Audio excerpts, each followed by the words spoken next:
Good afternoon, ladies and gentlemen. Welcome to Haar Disciples Baseball. My name is Tim Collins, and it is a beautiful day here in Haar for the first game of a doubleheader. This is going to be between the Stuttgart Reds and the Haar Disciples. As you can see, the meeting at home plate is taking place. Coach Alex Tufts on your left, Coach Curtis DeSalle on your right. The home plate umpire is Oswald Scharf. Andreas Pickler will be down the third baseline, and Jens Weider down the first baseline. And this ball game set to begin at 12. It's exactly 12 o'clock today. I hope you guys are having a wonderful day wherever you may be.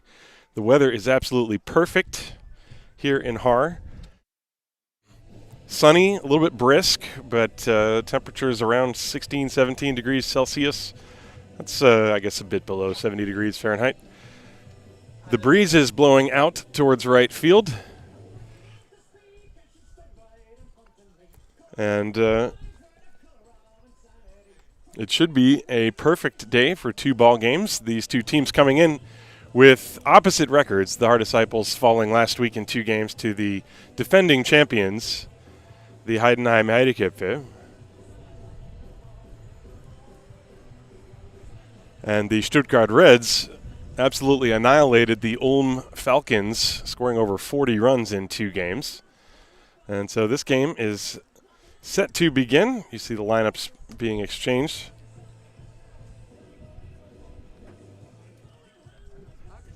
And in a minute, I'll give you the Disciples' defensive alignment and the Stuttgart Reds' batting order. I just want to make sure everything is going well on the stream, and it looks like it is. Okay, glad to see that, everyone. Thank you for tuning in. So, defensively, for the Haar Disciples, in a minute they're going to take the field, and they will be flanked with Francisco Riestra. He will be playing third base. Nate Sean Thomas will be playing shortstop. Miguel Pinheiro will be playing second base. Daniel Patrice is going to round out the infield playing first base. The outfield from left to right, Enzo Mushik in left, David Dinsky is in center field, and Niels Schmidt is in right field. The catcher behind the plate, as usual, is Mr. William Thorpe, and he will be working with the young left-hander Sean Cowan. Cowan, who pitched 2 innings last weekend against Heidenheim, and he will get the start today against the Stuttgart Reds. And the Reds, meanwhile, their batting lineup will consist of William Germain, the catcher. He's going to lead off. Antonio Horvatic, the third baseman, bats second. Danilo Weber is playing left field. He's batting third. Jonas van Bergen is batting cleanup. He's the right fielder. Kruno Gojkovic is in center field. He's batting fifth. Daniel Zeller is the second baseman. He is batting sixth. Xavi Gonzalez, the shortstop, he is batting seventh. The youngest member of the team, Moritz van Bergen, born in 2004, he's playing first base and batting eighth. And the designated hitter, Elias Macias, is going to bat ninth. The Stuttgart Reds will send also a left-hander to the mound. That's Marcel Giraud, former Heide Cup pitcher. So it's a battle of lefties today here at the ballpark in Haar. And for the first home game here in 2021, in fact, this was a very unusual occurrence for the Disciples last year. They only had 3 home games all last year, of course, with last year being the shortened year. And the Disciples are huddling off to the third base side out in front of the home dugout. And they are going to take the field. You hear the Stuttgart Reds also getting ready to take their position in the batter's box, and the Disciples are taking the field right now. So I hope you're having a comfortable day wherever you are. See that there's some people from all over the world watching. Already somebody saying hello from Japan. Hello. It's a beautiful sunny day as the little lefty Sean Cowan is going to take his position on the mound. And there you see him taking his warm-up tosses. Last weekend against Heidenheim, he only threw 2 innings.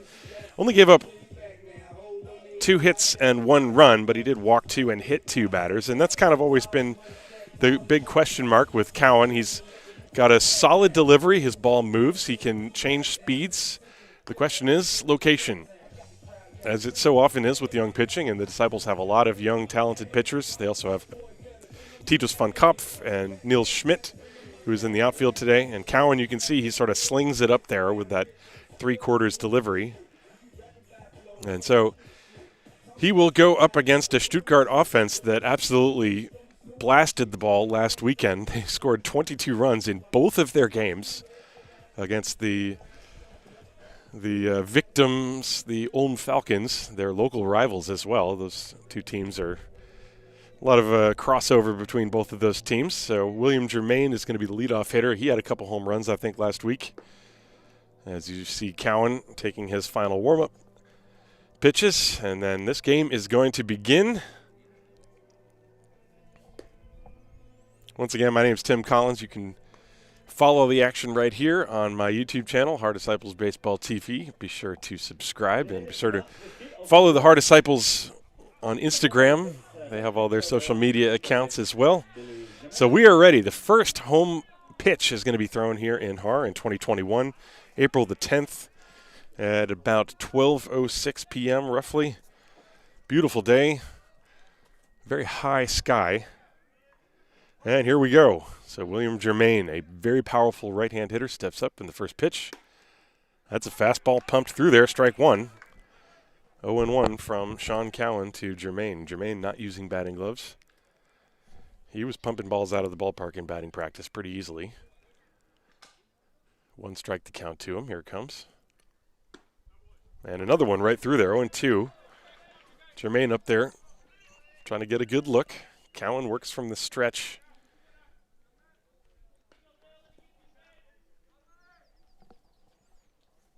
Infield back, outfield deep straight away. Cowan from the stretch, 0-2. Here it comes. And that one is low. 1 ball, 2 strikes.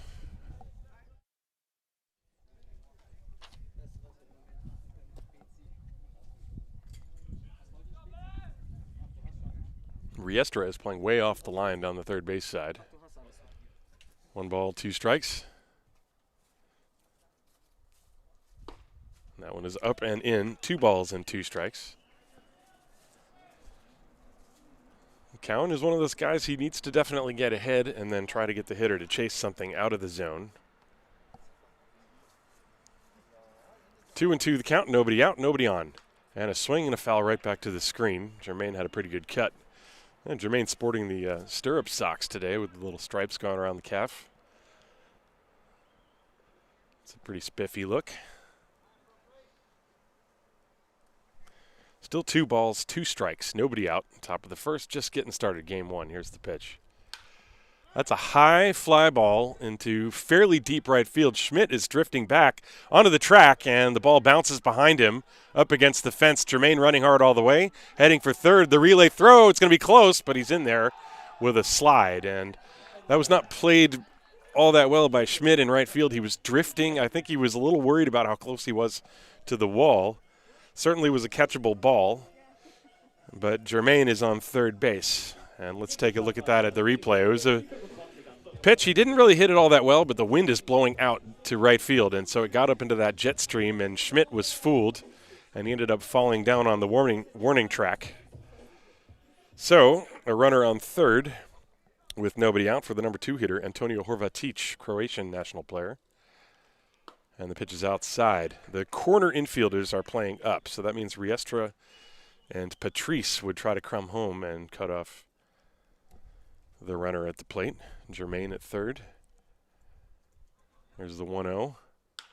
This one hit in the air to short right field. Schmidt coming on, and he makes the catch. Germain tags, and he will bluff as the throw comes in. So there's the first out. And a throw back to third as Thorpe. Not a bad idea to try to catch Germain as he was sauntering back to the bag. So a fly out in right field. This time Schmidt got under it and fired off a good throw to the plate. So there's 1 away. And, you know, Horvatic dropped the bat in front of the plate. The ball bouncing in nearly hit the bat.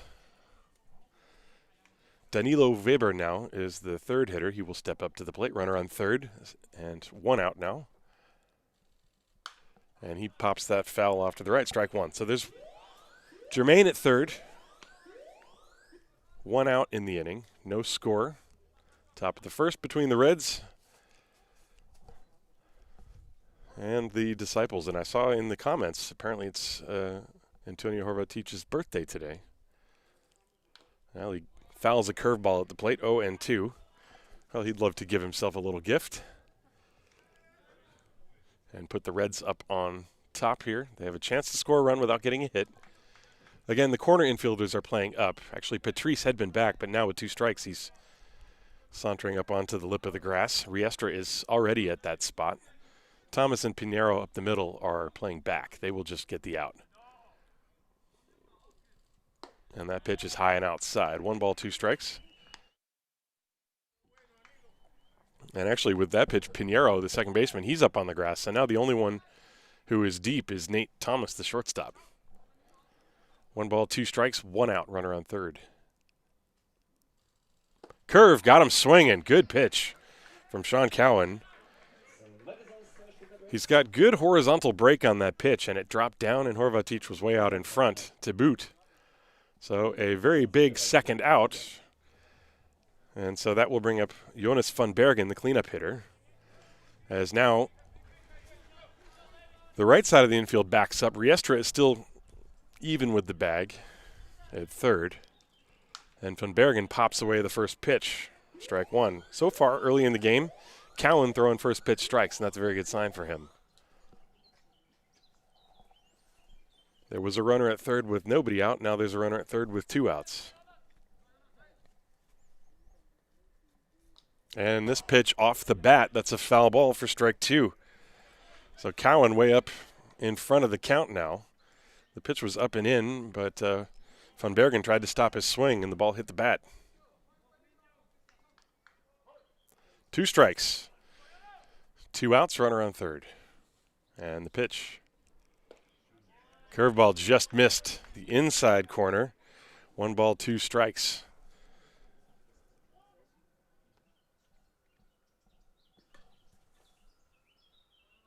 Working quickly now, the 1-2. Hit hard on the ground to short. Thomas fields it, takes his time, throws a bit low, and it is scooped nicely by Patrice.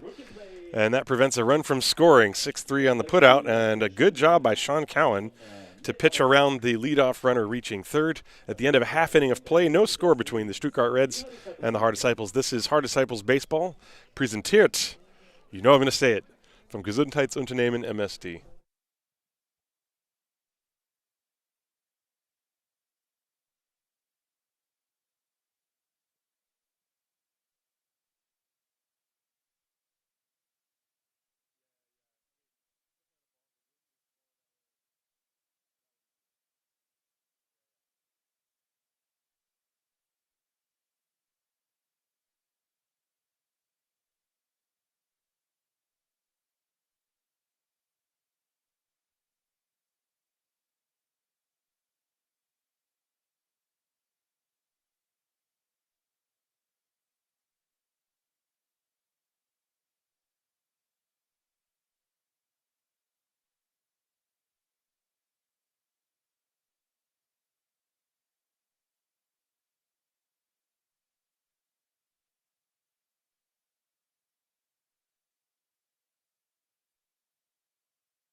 We are back for the bottom of the first inning as Sean Cowan pitched around a leadoff triple off the bat of William Germain to escape the top half of the inning scoreless. And so now the left-hander Marcel Giraud will take his spot on the mound. He pitched very well last week in the game on Thursday, on opening day, versus the Ulm Falcons. He pitched 5 innings, had 13 strikeouts. He did, however, walk 5, but only 1 hit, so I guess we can forgive him for that. And he was, of course, the winning pitcher. That was a game in which Stuttgart won by a score of 22-1. So it was not exactly a pitcher's duel, but a strong performance nonetheless for the left-hander.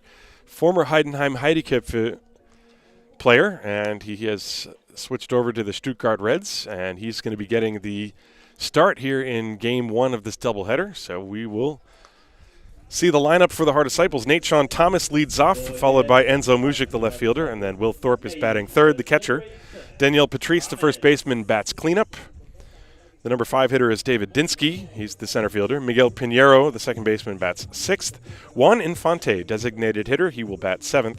Francisco Riestra, the third baseman, bats 8th. And Neil Schmidt, the right fielder, is batting 9th. So Giraud is ready. And the first pitch is shot off to the right, foul. Strike one. Nathan Thomas, a switch hitter, batting right-handed.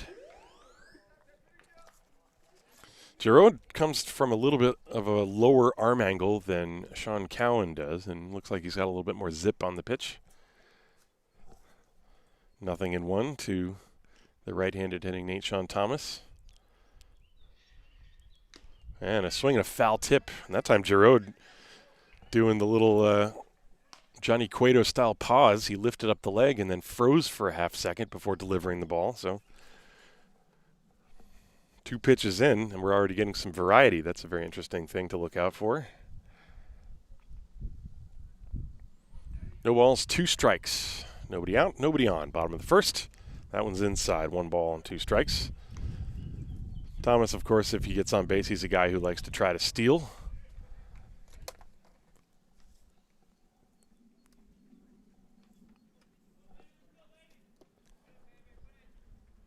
One ball, 2 strikes. And he got him. That looked like a little breaking pitch that went down under his hands. And Thomas strikes out. Take a look at this pitch again from Marcel Giroud. Coming from that 3/4 arm slot down and into a right-hand hitter. Very good pitch. You see again that little leg kick. And that's one of those disappearing sliders. Very good pitch from Giroud. So now Enzo Mušik steps up to the plate. Mušik is the left fielder, former Legionnaire player. And that pitch is outside. 1 ball, no strikes.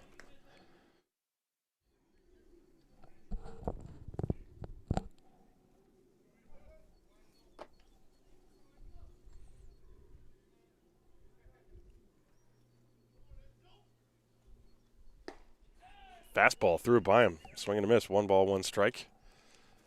So Giroud looks like he's a little sneaky fast, especially with that little pause in his delivery.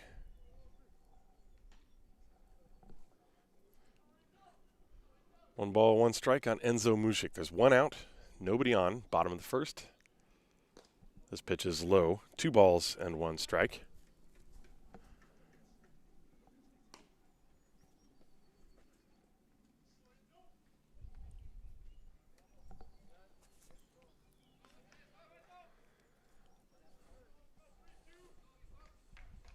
Here comes the 2-1 pitch from Marcel Giroud. And that pitch is outside, ball 3, 3-1. Well, I mentioned, even though he pitched very well, he did have 5 walks in 5 innings. So if you're a math whiz like me, you can figure out that that's about a walk an inning. Of course, very small sample size, only 1 game. So it's not fair to make that prediction. And he pumps the strike in there to make it 3-2. That was a good fastball. Mušik in a hitter's count was looking for something that he could extend his arms on. That one came buzzing in on the inside corner at the knees. Very good pitch. Full count.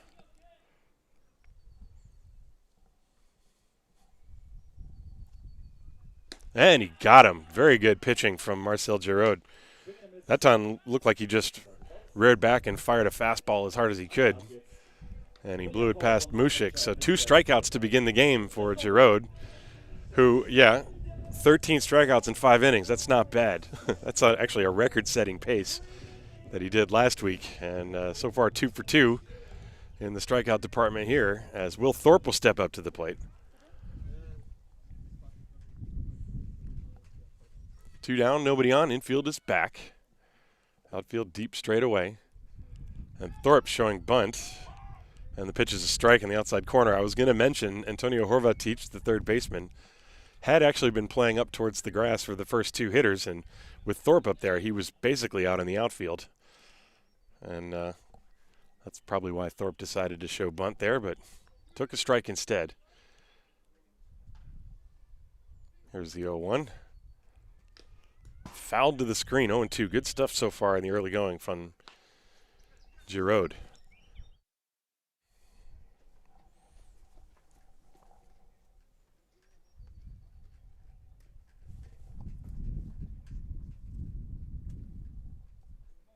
Oh, and 2. Thorpe chokes up a little bit on the bat. Curveball lifted in the air to center field. This is playable for Kruno Gojkovic, who came in a few steps and then was able to make the play rather easily. So a fly ball to center field ends the first inning. 3 up, 3 down for the Disciples, nothing across the board. And we've played a scoreless inning here in Haar. It is the Stuttgart Reds nothing, the Haar Disciples nothing. This is Haar Disciples Baseball, präsentiert vom Gesundheitsunternehmen MSD.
We head to the top of the second inning here in Haar. No score between the Disciples and the Stuttgart Reds. First game of a doubleheader.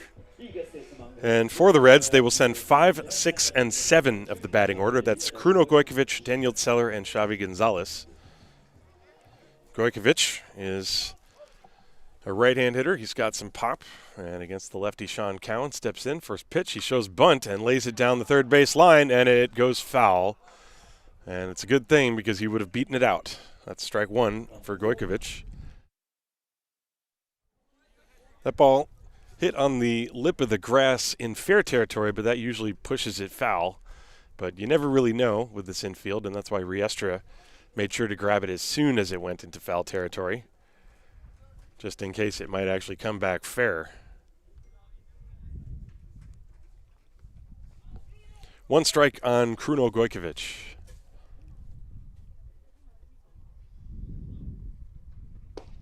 And that pitch missed inside.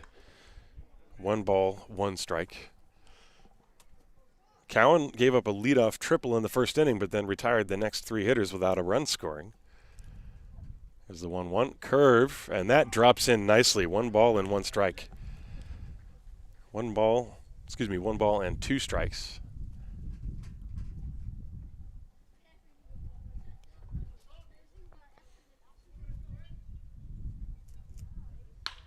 Line drive up the middle, that's going to get through into center field, a base hit.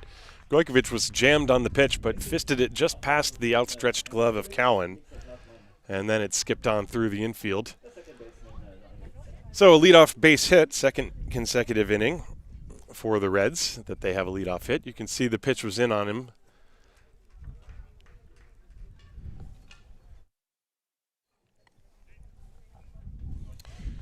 So Gojkovic at first base. And Daniel Zeller comes up to the plate. The third baseman, Riestra, is on the grass. And Zeller pushes a bunt, and it's foul off to the right towards the Reds' dugout. Strike 1 on Zeller, but the Disciples are still expecting a bunt, even though Zeller just failed on his first attempt. He's looking down for the signs from Curtis DeSalle, the third base coach. Runner on first base is Gojkovic, very short lead. And Cowan throws over there.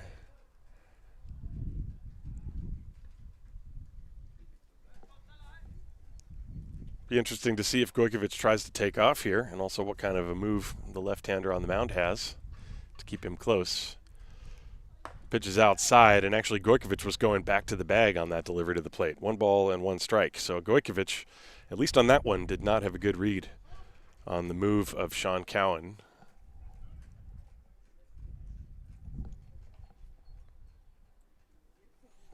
One ball, 1 strike. Nobody out. Runner on first.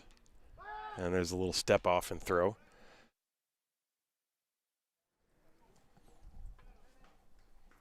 So far, Cowan has only lobbed the ball over to first. He hasn't really made a concerted effort to try and actually pick Gojkovic.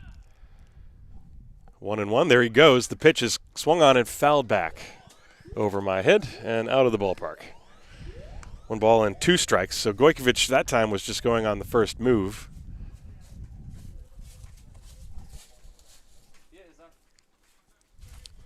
And the count 1 ball, 2 strikes on Daniel Zeller.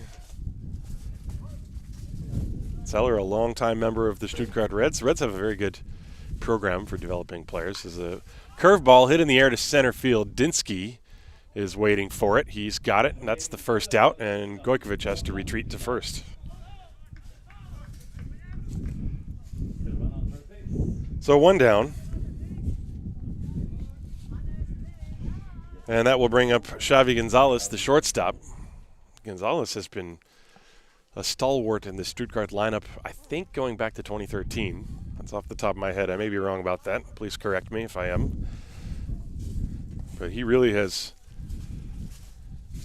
embedded himself in the Stuttgart Reds franchise. A very good player, good hitter, good shortstop. As the pitch is way outside, Thorpe with a good job to go backhand it. 1 ball, no strikes. Cowan with 1 out. Runner on first base is Kruno Gojkovic. Infield back, they would love a ground ball to try to turn 2 here. And the 1-0. That's low and outside, 2-0.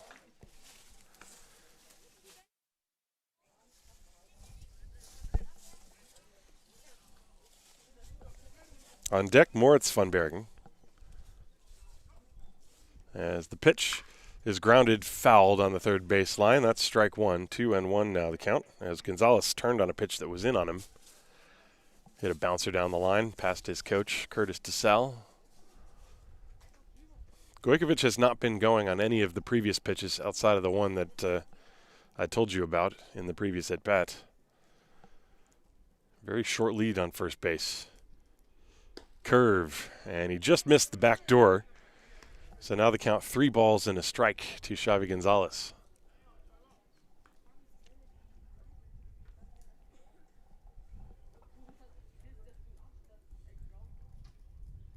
There's 1 out.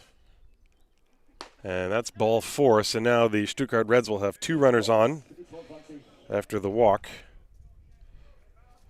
And that'll bring up Moritz van Bergen.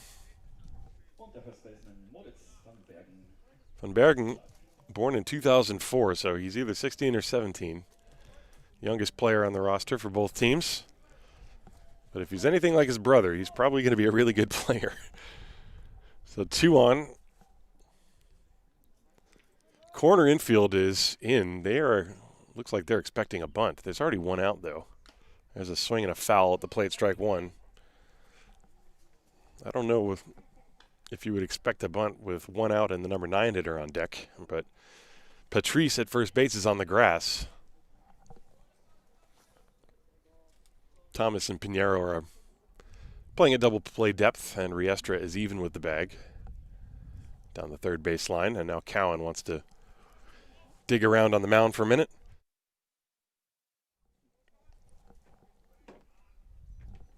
One strike on Moritz van Bergen, 2 on and 1 out. And that is way upstairs. 1 ball and 1 strike.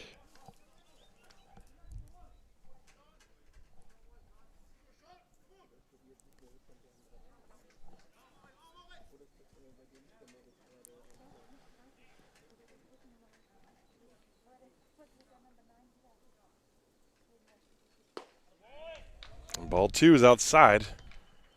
You see now, sometimes this is what happens with young pitchers. If they're in a jam, then they lose their focus a bit, and suddenly the strike zone tends to jump around on you, and it becomes that sort of slippery slope of confidence. And the fastball is a little high, 3 balls and 1 strike. Kruno Gojkovic, he's on second base. He led off the inning with a single after Zeller flied out. Then Xavi Gonzalez walked. And 3 balls and 1 strike on Moritz van Bergen with 2 on and 1 out. And he swings at a pitch that was probably out of the strike zone. And the count is now full. So that was a break for Sean Cowan. Well, does he have the guts to throw a 3-2 breaking ball here? We will find out. Here it comes. Fastball is high, ball 4. The bases are loaded. That pushes Gojkovic to third, Gonzalez to second. 2 walks in the inning, and that'll bring up the number 9 hitter, Elias Macias, and also a quick visit to the mound from head coach Alex Tufts. Of course, those of you who don't know Alex Tufts, he's a pitcher. Also pitched in the Bundesliga for the Tübingen Hawks. Back a couple of years ago, he's been coaching the Disciples. This is his second year as Disciples head coach. And he's a very valuable guy to have at the helm. Of course, a former pitcher, a lot of experience. And he's out there giving a few words of encouragement to the youngster Sean Cowan, who's going to have to work out of a jam. He's got bases loaded. Elias Macias might be the number 9 hitter, but he was pumping balls out of the ballpark in batting practice as well. And he's the DH, and you've got Will Germain on deck. Very dangerous man. So this is a big spot in this ball game so far. Time is called at the plate after Cowan had come set.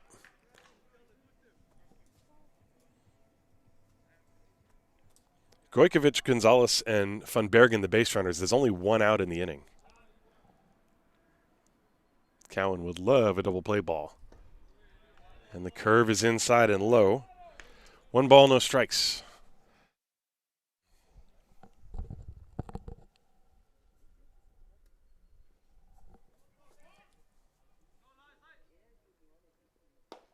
And that one's high. 2 balls and no strikes. And I think Alex Tufts is looking out towards the bullpen, see if maybe there's someone that can get active out there. 2-0. There's a strike. A fastball pumped right in there. Macias was taking all the way, and now he'll be ready to rip for sure. 2-1. Bases loaded. 1 out. Top of the second. No score.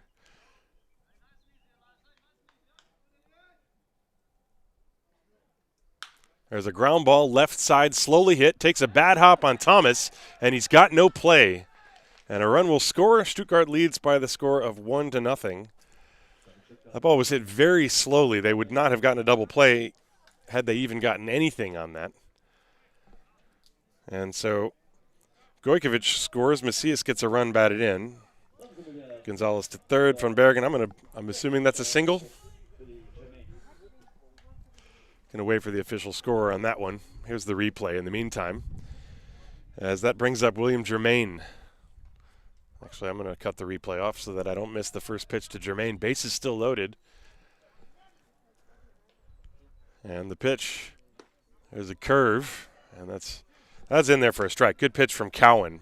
So Thorpe trying to change it up, as Cowan's been missing with his fastball. So Thorpe calling for that breaking ball, and he got it in there. Here's the 1-0 to Germain. Fastball was high. Thorpe thinking about a back pick at first, but Macias was back. Bases loaded, 1 out, 1-0 Stuttgart, top of the second inning. And that curve is high. 2 balls and a strike.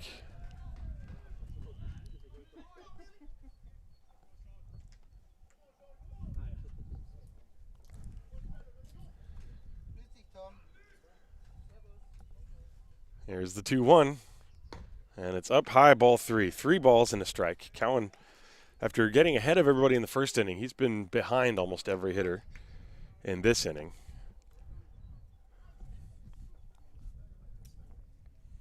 3-1, bases loaded, nowhere to put Germain.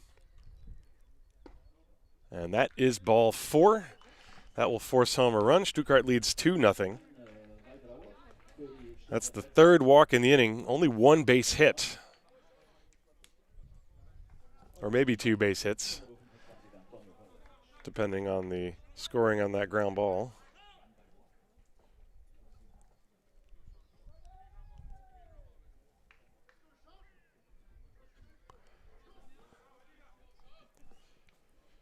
So now Antonio Horvatic will step up. Base is still loaded. Curveball way outside, ball 1.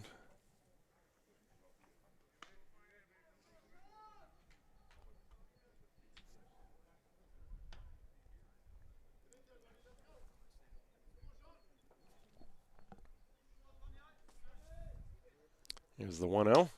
There's a pop fly foul off to the right, 1-1 strike. That base hit, by the way, by Elias Macias, that was actually a ruled a base hit. That slow ground ball to the shortstop, Thomas. And so there are 2 hits and 3 walks in this inning. 1-1 strike on Tony Horvatic. There's a fastball at the knees on the outside corner. Good pitch from Cowan. See if you can use that as a way to get back into the inning here. There's only 1 out. Base is still loaded.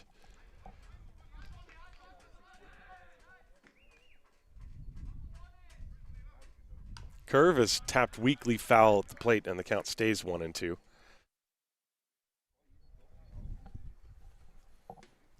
Well, the Disciples would love a ground ball at somebody. I've been saying that for a while. But for that to happen, Cowan's got to continue throwing strikes. He's got 1-2 strikes on Tony Horvatic. This is a good Stuttgart lineup. No question about that. Here's the 1-2 pitch. That one hits him. And so another run will come home. And that makes it 3-0. And again, the control issues rearing their ugly heads here for Sean Cowan. He's walked 3 in the inning plus a hit batter. And it's 3-0. So now you have Macias is at third, Jermaine at second, Horvatic at first, and Danilo Weber. And Alex Tufts is going to make a change. So Sean Cowan's day is done. After a very good first inning, the wheels fell off in the second inning, and we will have a pitching change here in Haar. The Stuttgart Reds 3, the Disciples 0. This is Haar Disciples Baseball. Präsentiert vom Gesundheitsunternehmen MSD.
So the new pitcher for the Haar Disciples is Jan Endriat. He has thrown a total of 3 1/3 innings last weekend, and that was all against the Heideköpfe. And it didn't go so well, but there are a lot of pitchers that have had that experience against the Heideköpfe. Endriat gave up 8 hits and 6 runs in those 3 1/3 innings. He had 2 strikeouts and 4 walks, so he's going to inherit a lovely bases-loaded situation with 1 out, and he's going to face Danilo Weber. Weber was a strikeout victim in the first inning. So bases loaded, 1 out. Endriat, right-hander on the mound. And his first pitch is hit slowly on the ground to short. Thomas gloves it, flips it to second. There's 1. The relay to first is not going to be in time, so a run will score, but they do get the force at second base.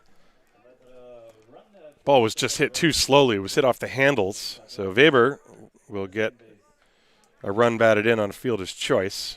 Jermaine goes to third. Horvatic is cut down for the second out. He goes down 6-4. So 2 away. Macias scored on the play. So Stuttgart with 4 runs in this inning. Lead 4-0. Jonas van Bergen now, the cleanup hitter. Runners on first and third. And Endriat deals. Strike catches the outside corner, 0-1. Of course, that run is charged to Sean Cowan, so he's now responsible for one of the 2 base runners that are left here.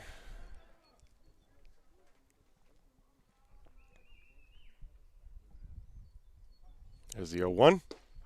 There's a strike on the inside corner. So a couple of quick strikes from Endriat to Jonas van Bergen.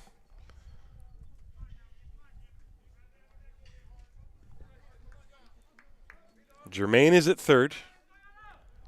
Danilo Weber is on first base. 0-2, 2 down. There goes the runner from first. The curve is outside. Thorpe throws to second base, and his throw is high, not in time, and now Pinheiro throws behind Germain at third, and he's back safely. So a lot of throwing the ball around. That's going to be a stolen base for Danilo Weber. So runners on second and third. 1 ball, 2 strikes the count on Jonas van Bergen. The base hit now could drive home a couple more. Stuttgart, they are going for it. Time is called by Thorpe at the plate.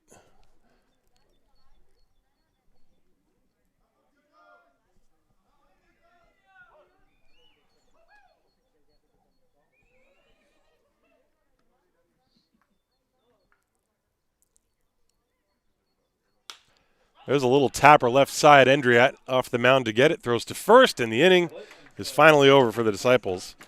But 9 batters come to the plate for the Stuttgart Reds, and they get a total of 4 runs on 2 hits. There were no errors and 2 left on base. And we go to the bottom of the second inning here in Haar. It's the Stuttgart Reds 4, the Haar Disciples nothing.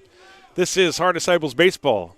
Say it with me, folks. Präsentiert vom Gesundheitsunternehmen MSD.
We go to the bottom of the second inning, the Stuttgart Reds with 4 runs in the top half, and now Marcel Giraud has a cushion with which to work. He will deal with 4, 5, and 6 for the Disciples. The first of those is Daniel Patrice, takes a ball down low. Patrice and then David Dinsky, and then Miguel Pinheiro. Patrice had a home run last weekend in Heidenheim. And Giraud had a very impressive first inning. This ball is shot foul off to the right. 1 ball and 1 strike. Giraud struck out the first 2 hitters he faced, and then retired Will Thorpe on a fly ball to center field. And then he sat down while his team went out and scored 4 runs. So 1-1 on Patrice. And a good fastball at the knees. Late movement on that pitch from Giroud. He really throws a lot harder this year than I've seen in the past. Obviously, when I saw him in the past, he was a few years younger than he is now. Still very young, but he's got some zip on the ball, that's for sure. 1 ball, 2 strikes to count on Patrice. Curve, and it's up high. 2-2.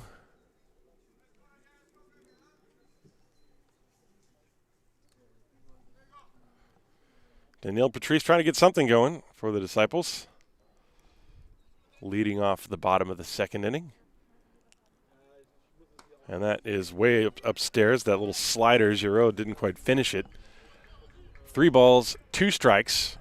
You know, the last thing Marcel wants to do is walk the leadoff batter after his team gave him a 4-0 lead.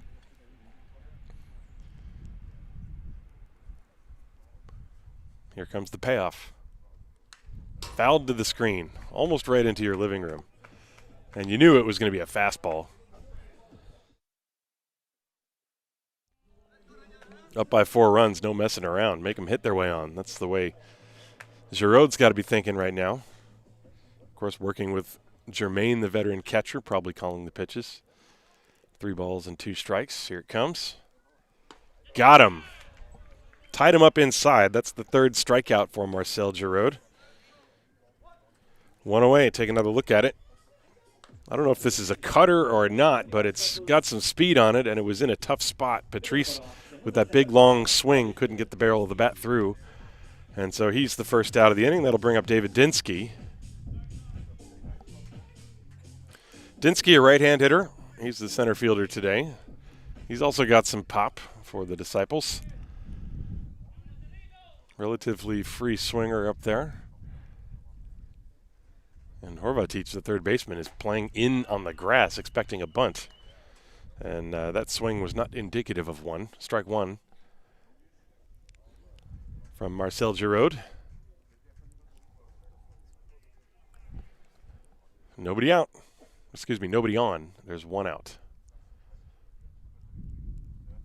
Swing and a miss. That's some gas from Giroud past Dinsky's bat.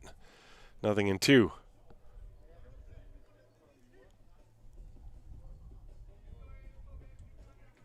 Dinsky steps out for a minute.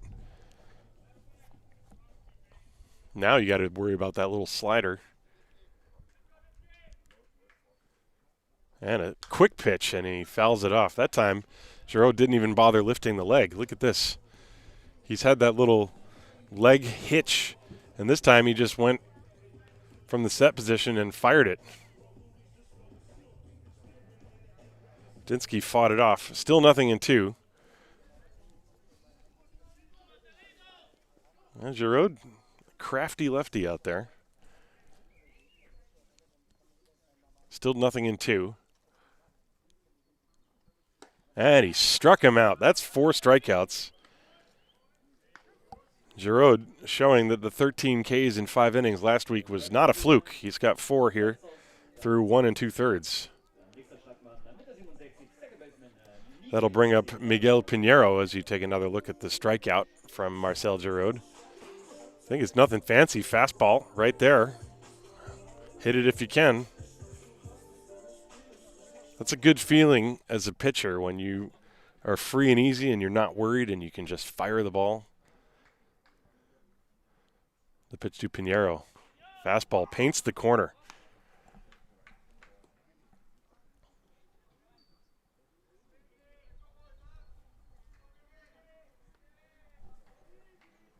Oh, and 1.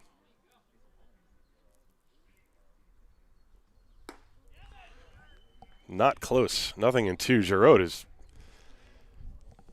he is firing some strikes up there. The Disciples have 1 ball in play from their first 5 hitters. 0-2 on Pinheiro. Here it comes. Right there, strike 3. Well, that speaks for itself. We will go to the 3rd inning. Stuttgart 4, Haar 0. This is Haar Disciples Baseball. Präsentiert from Gesundheitsunternehmen MSD.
Here we are for the top of the third inning, 4-0 Stuttgart, and the first pitch to Kuno Gojkovic, the number 5 hitter, is down low. It's 5, 6, and 7 against Jan Endriat, the second Haar Disciples pitcher.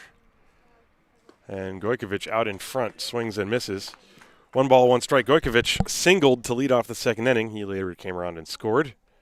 He scored the first of the 4 runs for the Stuttgart Reds.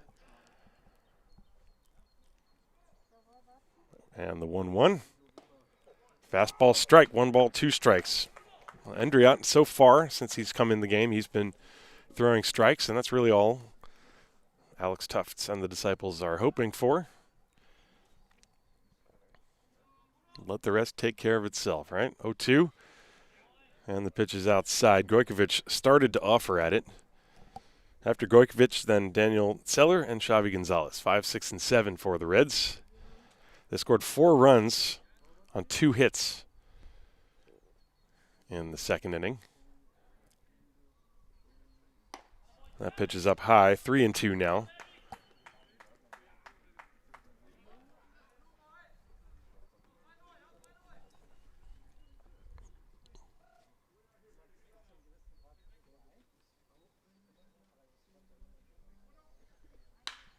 This ball hit high in the air to deep left field. Mushik is drifting back. He's got it measured and makes the catch.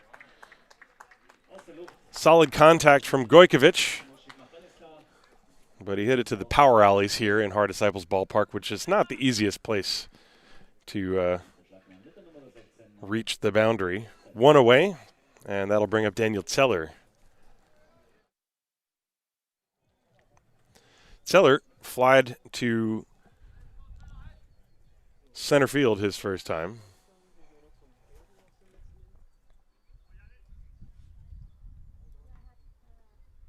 And he swings and fouls away the first pitch. Strike 1. Zeller was the last hitter that was retired. And I think Jan Endriat may have hurt himself. Let's take a look at the replay on that last pitch, if we can see anything. Endriat is writhing in pain, holding his lower back. And it looked like as soon as he threw that pitch, he walked off the mound. You can see that right there, and that is the last thing you want to see. Endriat is actually now on the ground, and he is clearly in pain. He's going to have to come out of this game, it looks like. Tufts running over to the bullpen. Of course,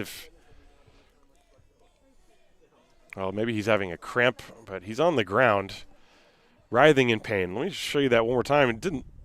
Maybe it looked like he landed awkwardly. Look at the left leg. Maybe he twisted his ankle. Now he's holding his back.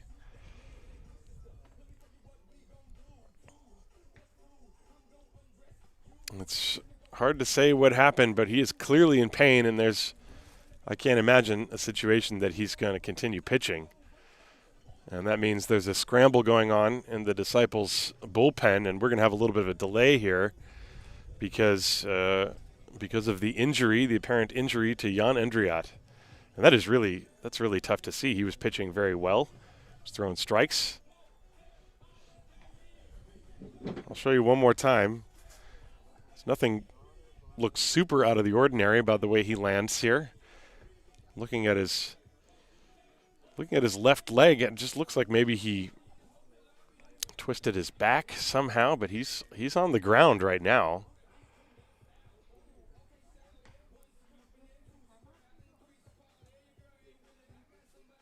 You see, after he threw that pitch, he's holding his lower back, and he's still on the ground. But this is something that you really, really hate to see. Jan Endriat, such a nice guy. And it looks like they're going to try to carry him. That's hard to tell. I'm not going to speculate on what's happening out there. But Endriat is going to, for sure, come out of the game. I'll show you the pitch he threw one more time. And then that will be it. I won't play it anymore.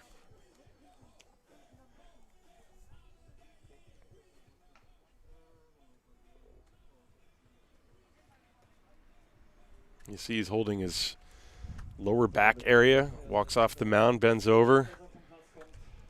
Well, he's now standing up and walking off the field on his own power, so that's a very good sign at least. It looked for a moment like he was going to have to be carried off the field, which is really something you don't want to see. So Jan Endriat suffers an injury, unfortunately. So, of course, we will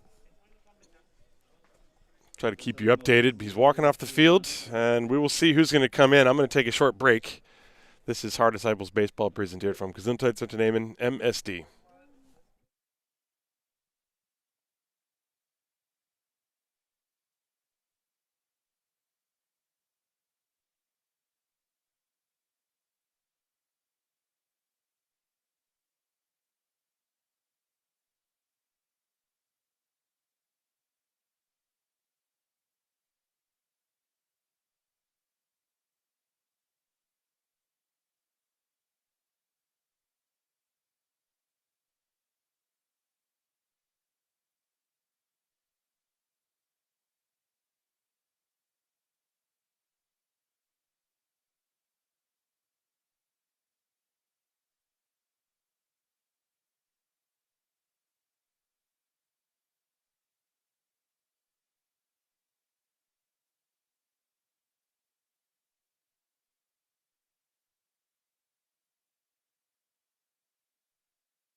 Well, folks, in case you're tuning in and wondering what you're looking at on the screen, we are having a delay because of an injury to the pitcher Jan Endriat. We are in the top of the third inning. There is one out. There's also one strike on the hitter, Daniel Zeller. Stuttgart is leading by a score of 4-0. And Endriat was actually pitching quite well. This is the last pitch he threw, and it looked like he injured something in his back throwing that last pitch, and you see after he throws the pitch, he goes down off to the backside of the mound and bends over, and then eventually he was lying on the ground, writhing in pain. And at that moment, the Disciples needed to get somebody going in the bullpen. I'm still not exactly sure who's throwing. I can't see very well, but there's a lot of activity, and we're going to have a little bit more of a delay until whoever's coming in is going to be ready to pitch. So I'll keep you updated as soon as I know. Right now we're in the third inning, Stuttgart 4, Haar nothing, and it's just a bit of a delay. We'll be right back as soon as the pitching change is made once the new pitcher, of course, the new pitcher is given as much time as they need to warm up because it's an injury-related pitching change. And so, yeah, we wish all the best for Jan Andriat. I see a couple of the comments in the chat.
Well, looks like play is going to resume shortly. The new pitcher for the Haar Disciples is Adriano Penskofer.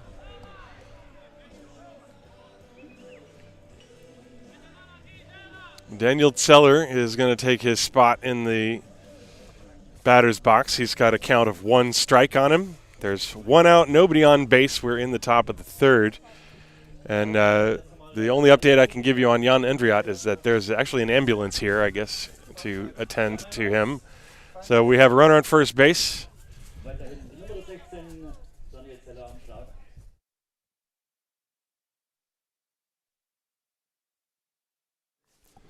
So play will resume. So Adriano Penskover is going to take over. He's got a 1-strike count on Weber, and he fires a good curveball in there for a strike, 0-2. Now for a hitter, it's never an easy thing to face two pitchers in one at bat, especially when you've already got a strike against you. So let's see what happens here. 0-2 on Zeller. Curveball in the dirt, and the count 1 ball, 2 strikes. That is really a unfortunate turn of events for Jan Endriat. He had thrown 11 pitches, 8 of them were strikes, so he was really in a groove. And then a back injury. Here's the 1-2. Swung on and missed, strike 3, so there are 2 down. Penskover, with a couple of breaking pitches, gets Daniel Zeller.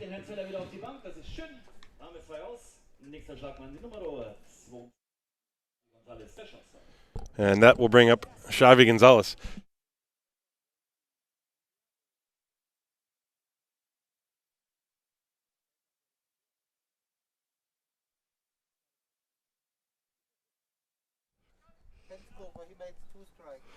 Here's the pitch to Xavi Gonzalez. Here's a strike, so Penskover comes in and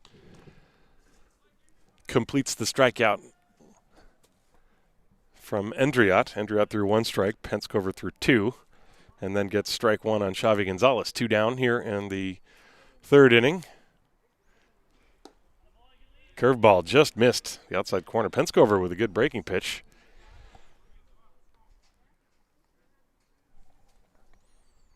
One ball, 1 strike on Xavi Gonzalez. 2 outs, nobody on. There's a curveball again, 2-1. Penskover likes that breaking ball.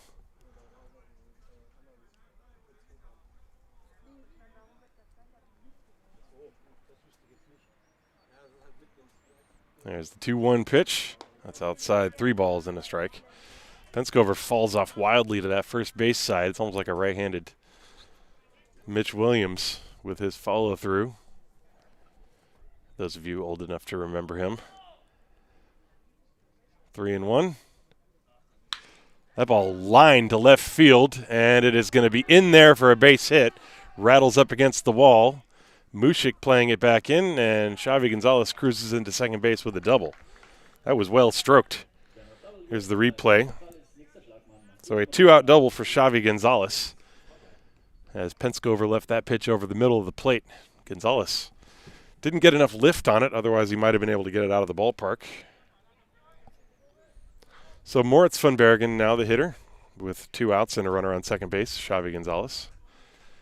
Top of the 3rd inning, 4-0 Stuttgart. Moritz van Bergen walked and scored his only other plate appearance, and Penskover steps off. Now with the runner on second base, Gonzalez. Penskover going to go through probably a series of signs with Will Thorpe, the catcher.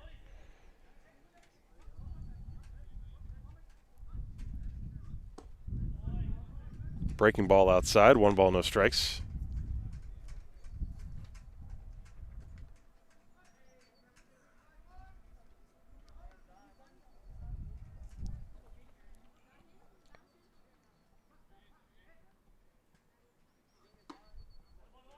A little bit high with that pitch, 2-0.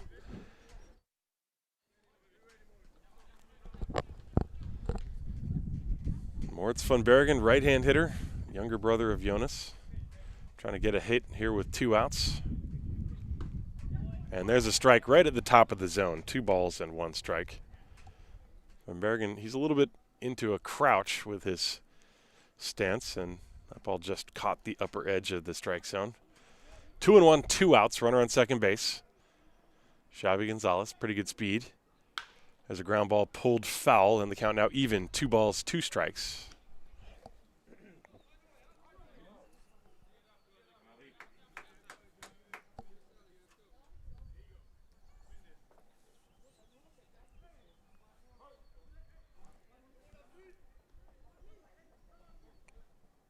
Here's the 2-2. Curveball is lifted to right field. Schmidt is going back. He's turned around in front of the warning track, and he one-hands it. It's been a little bit of an adventure out there for Neil Schmidt in right field today, but he makes the catch, and that ends the inning. So the Stuttgart Reds do not score. They get a 2-out double. No runs, a hit, no errors, 1 left on base. We go to the bottom of the third inning. It's the Reds 4, the Disciples nothing. This is Haar Disciples Baseball, präsentiert vom Gesundheitsunternehmen MSD.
We go to the bottom of the third inning here in Haar, Stuttgart with a 4-0 lead. My name's Tim Collins. Hope you're enjoying your afternoon wherever you may be.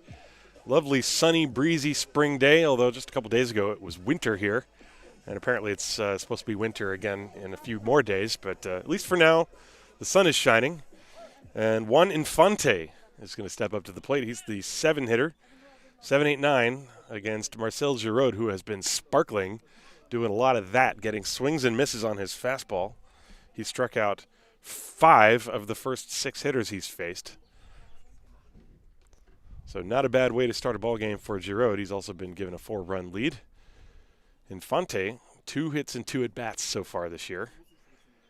Swing and a miss as he flails away at a pitch that was off the outside edge. I think Giraud, with that little sidearm delivery, he's got a lot of movement that tails away from the right-hand hitters. But then if he buries that, I don't know if it's slider or cutter that he's throwing, it can be very tough. 0-2. Check swing on a pitch outside, and the count 1 ball, 2 strikes. After Juan Infante, Francisco Riestra, and then Niels Schmidt will be up to the plate. 7-8-9 for the Disciples. I mentioned Giraud, 5 of 6 hitters he struck out. He's ahead 1-2 on Infante. And a foul tip swung on and missed. Strike 3. That's the 6th K already for Giraud, and he is just powering up. That one Infante tipped into the mid of Germain. So 1 down, and that'll bring up Francisco Riestra, the third baseman.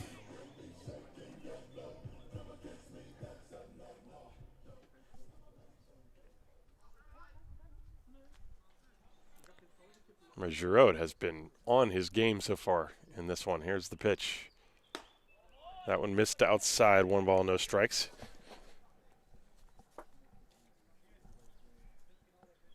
Only man to put the ball in play for the Disciples is Thorpe. He had a fly ball to center field. That was in the first inning. 1-0 on Riestra. Fastball a little bit high, 2-0 now.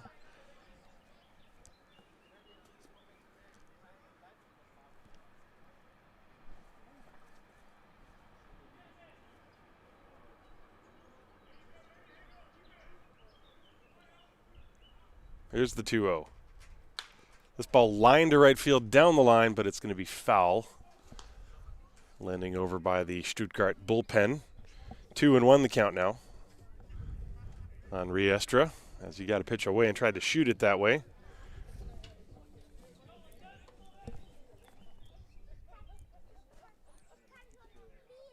Nobody on, 1 out, 2 balls and a strike on Riestra, the pitch. That's low, ball 3.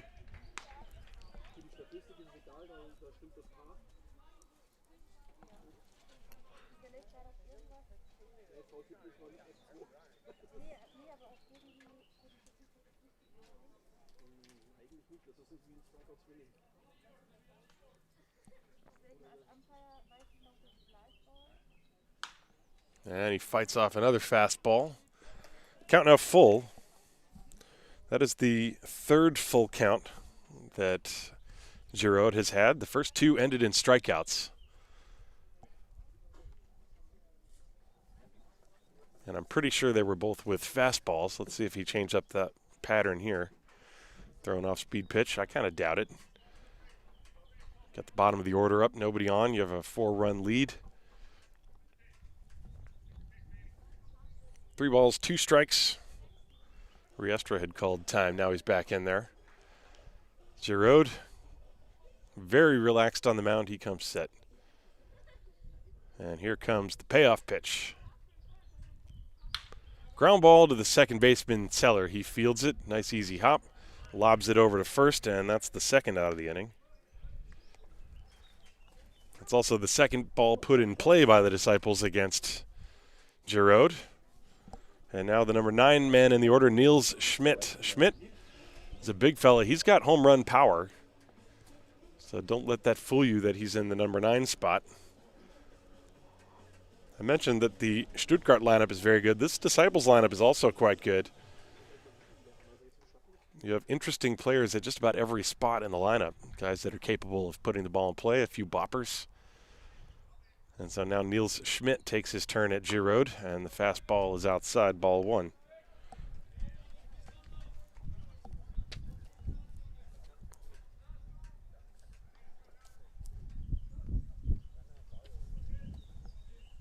Two down, bottom of the third inning, 4-0 Stuttgart.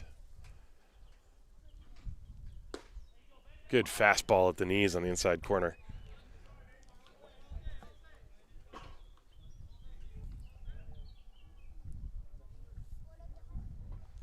One ball, one strike.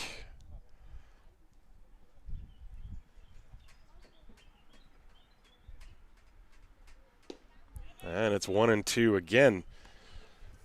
A little bit of a variant with the right leg lift from Marcel Giroud. Sometimes he double clutches with it. Other times he quick pitched a few times, I think, in this game. Definitely once. He's ahead of Schmidt, 1-2. And time is called just as Giroud was about to deliver the pitch. It's always a dangerous thing for a hitter to try to do with 2 strikes. I've always thought, like, if the umpire doesn't grant it to you, then maybe you've distracted yourself. But that time, Schmidt asked for time and received it. Something that players will try to do to get a pitcher out of his rhythm. Of course, Giroud has been in a very good rhythm since the beginning of this game. 1 ball, 2 strikes. 2 down, nobody on. Here's the pitch. Curve is hit weakly on the ground to the right side. And the play is made 3-1 on the putout. Moritz von Bergen flipping it to Giroud, who did a great job to get over there and cover. And the Disciples are gone here in the third inning. Perfect 3 innings for the left-hander for the Stuttgart Reds. And we go to the 4th. Stuttgart 4, Haar nothing. This is Haar Disciples Baseball. Präsentiert vom Gesundheitsunternehmen MSD.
We head to the top of the fourth inning here in Haar. The Stuttgart Reds leading by a score of 4-0.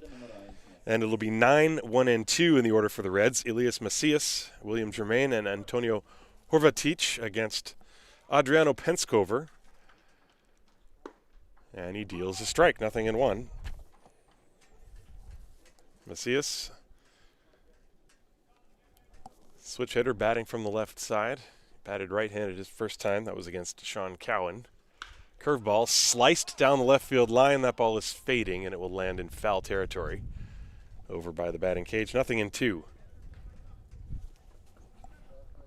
Well, the ballgame was started by Sean Cowan. He pitched a very good first inning and then could not get out of the second inning. He was relieved by Jan Endriat. Endriat looked great, but then he hurt himself, and you see the ambulance driving off in the background. He had a back injury of some sort. So at least the good news there is that it's not an arm injury. It was clearly a back injury. Pitches inside, 1 ball, 2 strikes on Macias. And then Penskover came on after a lengthy delay as he needed to get ready in a hurry. There's another foul ball, 1-2, but he got out of the inning after allowing a 2-out double. And so he's going to start this inning for his first complete inning of work. And the Disciples hope he can go as far as possible in this game. Still another game after this one. There's the 1-2. Grounded foul. Still 1 ball and 2 strikes on Elias Macias.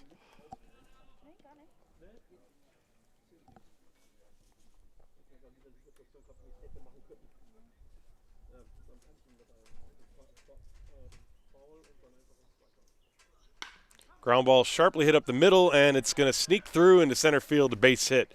Pinheiro, the second baseman, was played way over to the right and could not get to that ball. So ground ball single for Macias to lead things off here in the fourth, and Stuttgart has now a base runner for the top of the order, William Germain, as you take another look at the replay.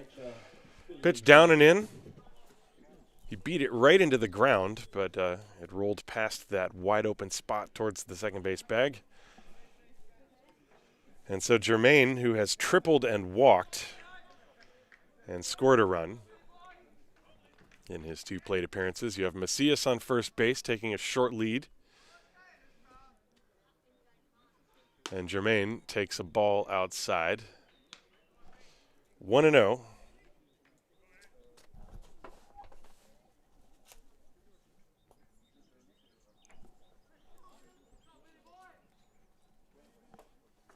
Penskover with a look over his shoulder comes set. Runner leading from first base. And the pitch is high and inside, 2-0.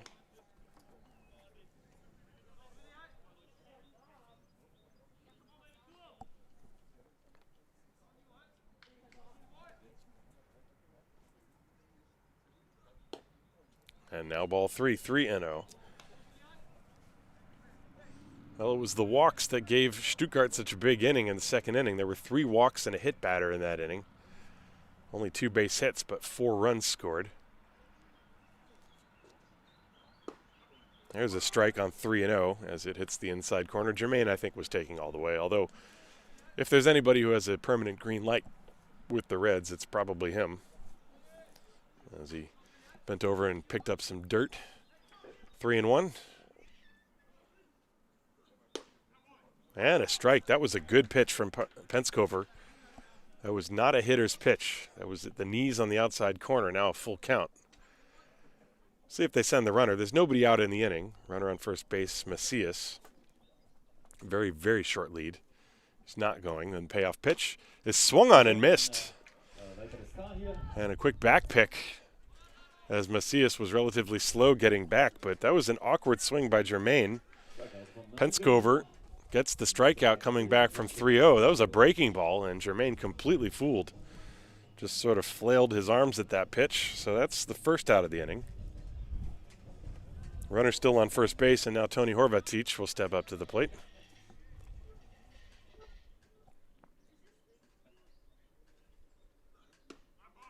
And a strike floats in from Penskover. Now Penskover, his off-speed pitch is much slower than his fastball, and the arm speed looks to be about the same, so that might be pretty deceptive for the hitters. The 1-0, excuse me, one strike pitch is up and in, and it hits him, so now 2-1. Horvatic hit by the pitch. Looked like the off-speed pitch from Penskover. Take another look at it. You see it has that little loop in it.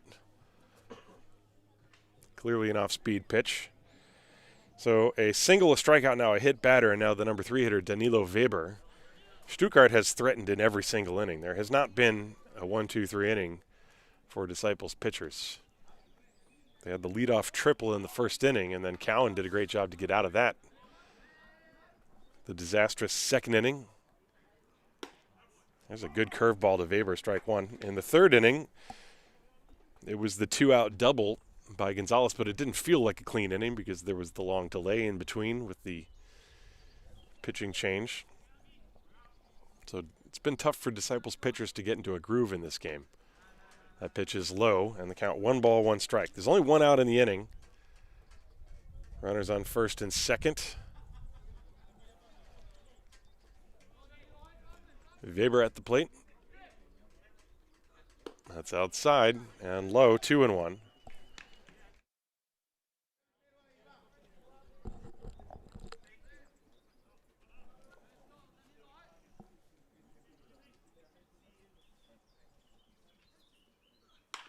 Ground ball slowly hit to the right side. Pinheiro has it get away from him, and everybody is safe. The ball took a big hop at the last minute, and Pinheiro had to go up near his face to try to get a glove on it, and it squirted through his hands and trickled away.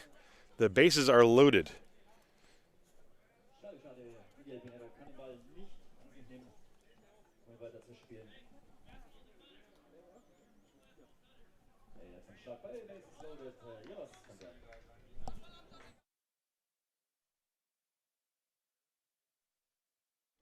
And that's an E4. So the base is loaded. And the pitch in the dirt, a very good block by Thorpe. That prevented a run. So Jonas van Bergen is the hitter, the cleanup hitter with the bases loaded. That's what you want if you're the Stuttgart Reds.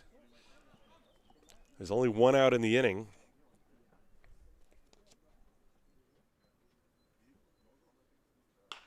There's another slow ground ball to the right side. Pinheiro gloves this one and throws to first in time. However, Macias will score to make it 5-0.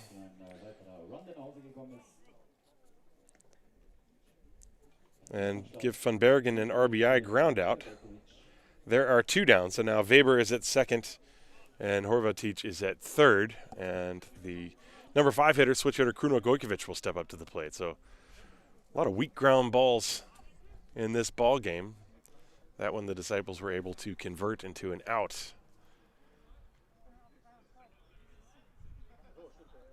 And there's a strike to Gojkovic. So the Disciples leading the Reds leading 5-0.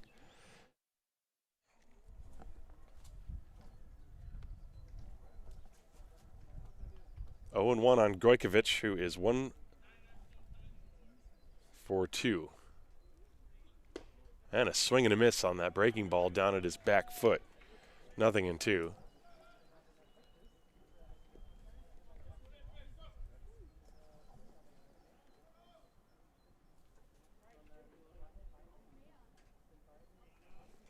No balls, 2 strikes the count. 2 down, runners on second and third. There's a slow ground ball to short. Nate Thomas one-hands it, throws on the run, and not in time. A run comes home to score. Very close at first base. Alex Tufts out of the dugout to get a clarification on why the call was safe. It was very close. Stuttgart leads 6-0. That's got to be a base hit. He just beat it out. It was slowly hit. And Thomas made a great play to get the ball over there as quickly as he could. And Gojkovic beat it. Let's look at the replay. Slowly hit. Gojkovic hustling down the line with those long strides. And very close. And Andreas Pickler. Excuse me, that's Jens Weider. No, that's Andreas Pickler down there at first base. He called him safe. So it's 6-0 Stuttgart. They have not exactly been knocking the cover off the ball here. But an RBI single for Gojkovic. First and third with 2 down. And Daniel Zeller steps up to the plate. Zeller was the first man that Penskover faced, and Penskover struck him out after Endriot threw the first strike. There goes the runner from first. Swung on line drive up the middle. Thomas right there on the bag, has the ball and gets the out. And that was a spot where finally the Reds hit the ball hard, and it's the final out of the inning. After all those little tricklers. Well, let's watch that one again. Thomas was breaking to cover second base. Otherwise, it wouldn't have been a base hit up the middle, but it went right to Thomas, who picked it up with his foot already on the second base bag, and that's that. So Stuttgart tacks on a couple of runs, and they lead 6-0 as we go to the fourth inning. This is Haar Disciples Baseball, präsentiert vom Gesundheitsunternehmen MSD. I'll show you that replay one more time.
To the bottom of the fourth inning. Stuttgart with 2 unearned runs in the top half of this inning. They lead 6-0, and the Disciples have yet to get a base runner against the left-hander Marcel Giraud, who has been dealing. So top of the order, Nate Sean Thomas, Enzo Mushik, and Will Thorpe against the left-hander. First pitch is low and inside, ball 1. Thomas struck out his first time. There are 6 strikeouts in the game so far for Mr. Giraud. Thomas made a nice play to end that last half inning.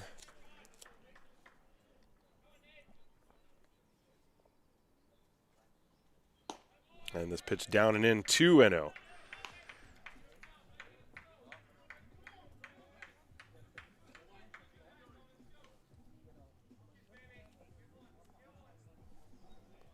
That's the first time I think Giraud has fallen behind 2 balls on a hitter in this game.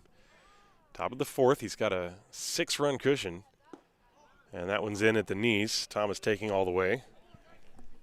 2-1 the count.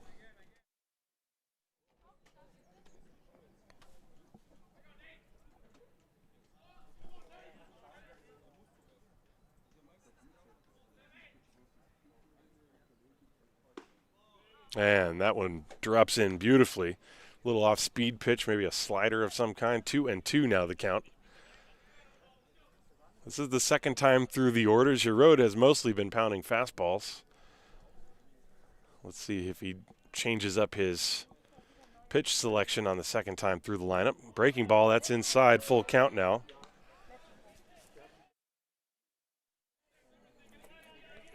Three and two. Nate Thomas trying to get on base and start things for the Disciples. They trail by 6 here in the bottom of the fourth inning. First game of a doubleheader on a beautiful spring day here in Haar.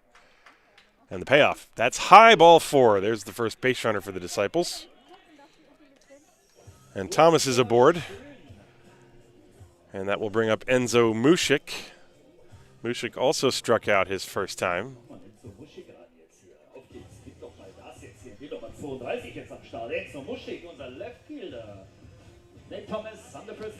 Mushik looking down at the signs, although trailing by 6. I doubt the Disciples will do anything too risky here. Nate Thomas probably has a green light to go whenever he wants, but this is not the greatest time. We shall see. Also, you have a left-hander on the mound. We have not seen what his move looks like as of yet. Thomas, a average lead over at first.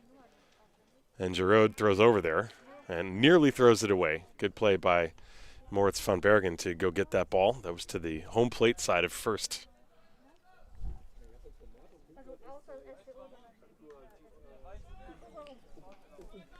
Enzo Mušik, right-hand hitter, going to try to help build a rally as a fastball just missed down and in. 1 ball and no strikes. Giroud kicking at the dirt a little bit in front of the mound.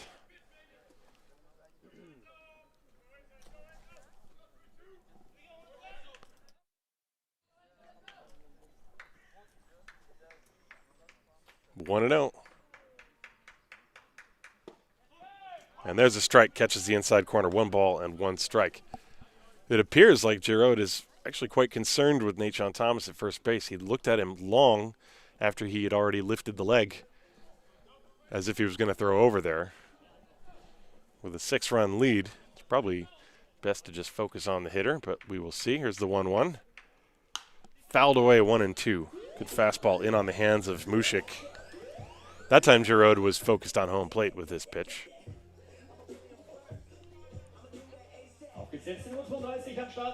Für die Disciples, Enzo Mušik, Hände aus den Hosentaschen, let's go, auf geht's, Burg.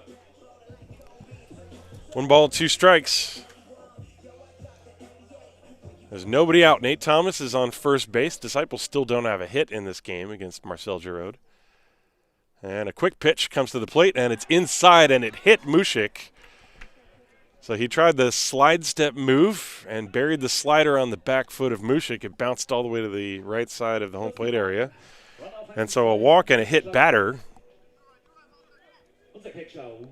And now Will Thorpe is up there with a couple of ducks on the pond. Take another look at this breaking pitch that Giroud just sort of spiked. No chance for Mušik to get out of the way. So Thorpe stepping up there. Well, he's the one guy in the lineup who can dent the scoreboard in a big way. He could cut the score in half with a big swing here. He hit a fly ball to center field his first time. And time is called.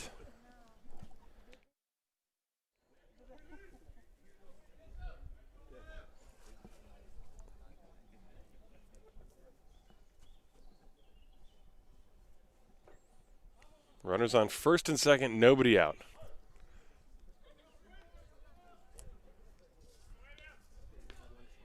And the pitch to Thorpe. There's a line drive down the right field line. It is a fair ball headed towards the corner. Nathan Thomas is going to score easily. Right behind him, Mušik being waved around. He's coming to the plate. The relay throw going to third base. Thorpe dives in with a 2-run triple. And it's a 6-2 ball game. There you go. There goes the no-hitter. There goes the shutout. Thorpe diving in, getting all dirty, and he rocketed that ball down the line. Jonas van Bergen was playing way off the line and had to go get it. By the time he got to the ball, both runs had pretty much scored. And so Thorpe with a 2-run triple. And the Disciples now trail by 4 as you take a look at the merry-go-round.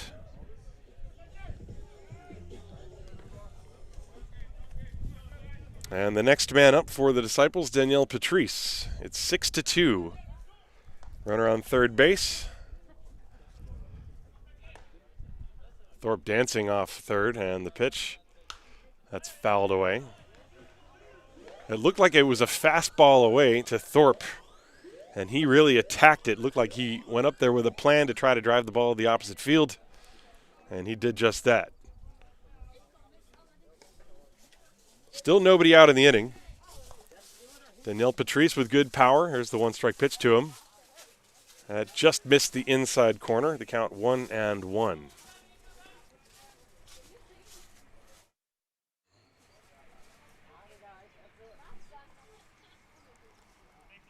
Thorpe leading off third. Nobody out. Infield is back. They will give up the run. There's a strike to Patrice. Patrice struck out his first time, and he's now got a 1-ball and 2-strike count.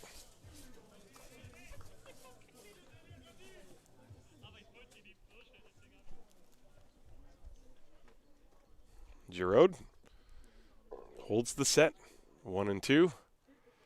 This ball lifted in the air to right field. It might be deep enough. Van Bergen makes a running catch. Thorpe is tagging, and he's going to go halfway, and then he decides to go back. The throw was a little bit offline. Germain had to go to the first base side to field it, but too close to risk it when you're trailing by 4, and there's only now 1 out in the inning. So the fly ball to right field off the bat of Patrice does not produce a run, but there are still a couple of chances now for the Disciples. But that was good base running by Thorpe as he drew the throw. Let's take a look at what happened on that play again. David Dinsky is stepping up to the plate. Meanwhile, it was a breaking ball. It was kind of a half swing off the bat of Patrice. And the catch was made in right field. So there's 1 away. And Dinsky has a back pick to third, and Thorpe just barely got back as he was really dancing off the bag. You could see that coming. Thorpe has been very active down the third baseline, and Germain nearly picked him off. That would have been a no-no. It was a good throw as Tony Horvatic going in behind him.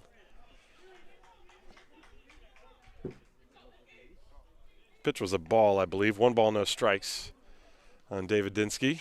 Thorpe again dancing off third. And that pitch is low and inside.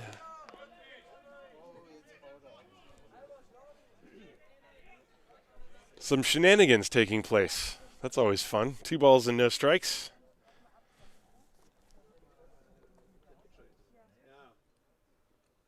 And that's outside ball 3. That was the first pitch I've seen Giroud throw that looked like he overthrew it a bit. He didn't really follow through. You could see he's looking down at his landing spot on the mound. Now Giroud still has himself a 4-run lead. 3 balls, no strikes on Patrice. And he takes a strike. He thought it was going to be called a ball. Excuse me, this is David Dinsky, not Daniel Patrice. 3 balls, 1 strike to count on Dinsky. Miguel Pinheiro is on deck.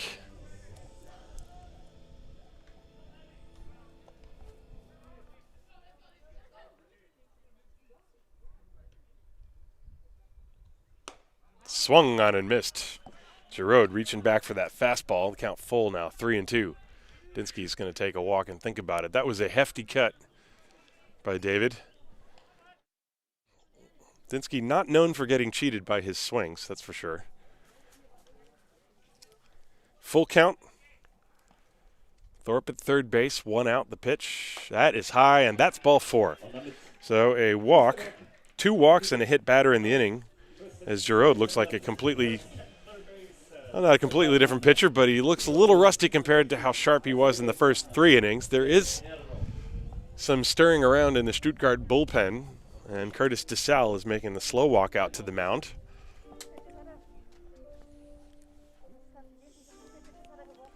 Giroud, who had looked absolutely fantastic the first 3 innings. He had 6 strikeouts and retired all 9 hitters he faced. This inning, a leadoff walk, and then then the next batter was hit, and then Will Thorpe with the 2-run triple to open the scoring for the Disciples. Patrice flied out, and now David Dinsky with a walk, and Curtis DeSalle just going out there to say, hey, man, you're in control. You got a 4-run lead. Just make your pitches. That's the type of thing I imagine he's telling Giroud. And so Giroud's going to go back to work. Runners on first and third, but that means a double play is in order. Miguel Pinheiro is the hitter. Pinheiro, a guy, he's got good pop to the opposite field. He can shoot the gap up every once in a while. There goes the runner, and they got him picked. And Dinsky's going to make it uncontested to second base. Now a throw back to third. Thorpe dives in. Everybody is safe. Stolen base for David Dinsky as he went on first move. And the Reds electing not to chase him down for fear that Thorpe would try to come home. And so now no more double play. That's an aggressive tactic when you're trailing by 4 runs. But the Disciples executed it. Also credit the Reds did not make the mistake of throwing the ball around. So second and third now. Infield is still back. A ground ball would get a run home. Swing and a miss from Pinheiro, strike 1. course, now a single might get 2 runs home. Dinsky runs very well. He's the trail runner.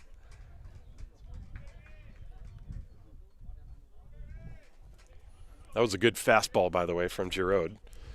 1 strike on Pinheiro. There's 1 out, runners on second and third. And a swinging strike 2, as Pinheiro's heart wasn't quite in that one. Nothing in 2. Strikeout is what Giraud would love to get here. Or a pop-up. You have Juan Infante, the designated hitter, on deck. The Disciples would love a base hit to get a couple runs back. Swung on and missed. He went for the fastball and overpowered Pinheiro. So Giraud reaches back for his 7th strikeout. All of his strikeouts have been swinging. And that's an important one, as now there are 2 down, and it will take a hit to score any more runs for the Disciples in this inning. Juan Infante struck out his first time. I got to believe he's going to be seeing that fastball again. He appeared to be a little bit overmatched in his first at-bat, but see what adjustments he makes against Giraud here the second time. Swing and a miss, and it was a fastball. Very big swing from Infante, a good cut. But he didn't come up with it.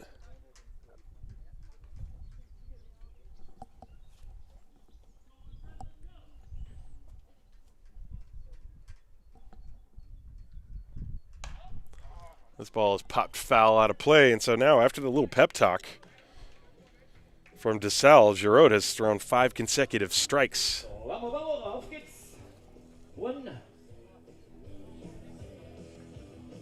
Nothing in 2.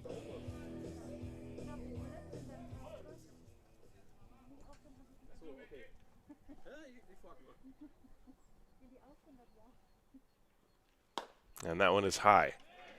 So Infante trying to battle to stay in there, see if he can get a hit, drive home Thorpe and Dinsky.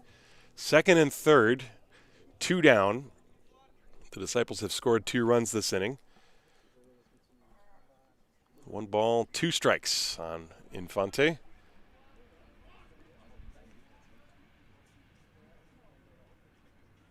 And Giraud comes back to strike him out. So that's 8 strikeouts for Marcel. He pitches around a tough beginning to the inning. He does allow 2 runs on only 1 base hit. There were no errors and 2 left on. At the end of 4 innings of play, it is the Stuttgart Reds 6 and the Haar Disciples 2. This is Haar Disciples Baseball, presented from Gesundheitsunternehmen MSD.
We go to the top of the 5th inning here in Haar.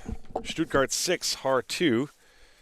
And it's going to be Xavi Gonzalez. 7-8-9, Xavi Gonzalez, Moritz von Bergen, and Elias Macias against Adriano Penskover. And Gonzalez showing bunt and has to skip rope to get out of the way of that pitch. Gonzalez has walked and doubled. He also scored a run, so he's been on base both times. in his 2 plate appearances. 1 ball, no strikes from Penskover. And now it's high 2-0. Well, the Disciples had a chance to get more than 2 runs last inning. They had runners on second and third with only 1 out, but then Marcel Giraud reached back for some of the stuff he had going in the first couple innings and struck out 2 consecutive hitters. There's a foul ball, strike 1 to Gonzalez. So overall, Giraud, a very, very strong outing so far through 4 innings, just the 2 runs on 1 hit. Adriano Penskover gave up a couple of unearned runs last inning. There's a ground ball pulled, just fouled on the third baseline. Gonzalez yanking that bat through the zone a little bit too quick, and the count 2 balls and 2 strikes.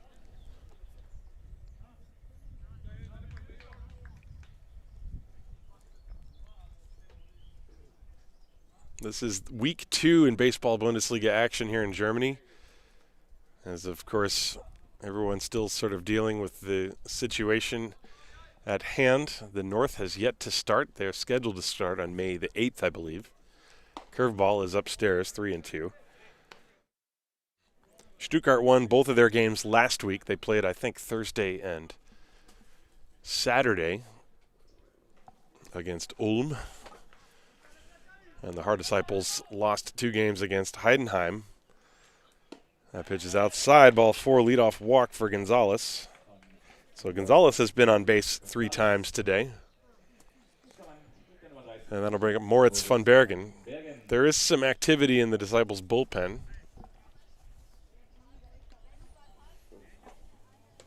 The one thing the Disciples, I think, are trying to do, I'm not privy to any of the actual pitching plans that they have, but my guess is they are trying to save Titus van Kopf for Game 2. And the injury to Jan Endriat really throws a wrinkle into the pitching schedule. There's a pitch that is up high to Van Bergen. 1 ball, no strikes. The game started with Sean Cowan. He was only able to go 1 1/3. Endriat, 2/3 of an inning before he had to be removed due to a back injury. There's a pickoff attempt, and the ball goes wild down the right field line. Gonzalez off to the races. He's on his way to third base, and he's going to make it. That's going to be an E1, I believe. That throw was nowhere in the vicinity of the first baseman, Daniel Patrice. Let's watch again on the replay, if it's possible here. This is the replay of the pickoff. Now you see he sort of sidearmed it and yanked it to the outfield side. So a runner at third with nobody out. 1 ball, no strikes on Van Bergen, and he rips it foul. That's strike 1. Good short swing from Moritz van Bergen.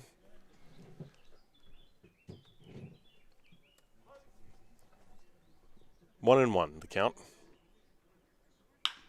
There's a ground ball. This one foul under the leap of Xavi Gonzalez. I wonder if I caught that. That was a pretty great base running reaction from Mr. Gonzalez.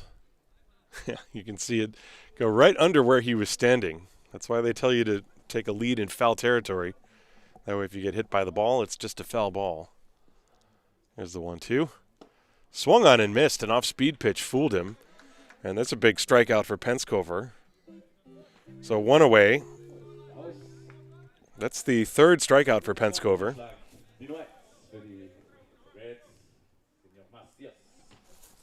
So now Elias Messias steps up to the plate. The third baseman Riestra is playing on the grass, as is Patrice at first. Actually, now the whole infield comes up. The pitch is upstairs, ball 1. At first, they were back, but now they're going to try to cut off the runner Gonzalez at home plate if a ground ball should go to one of the infielders. Outfield is deep and straight away for Macias. And that's up high. 2-0 from Penskover.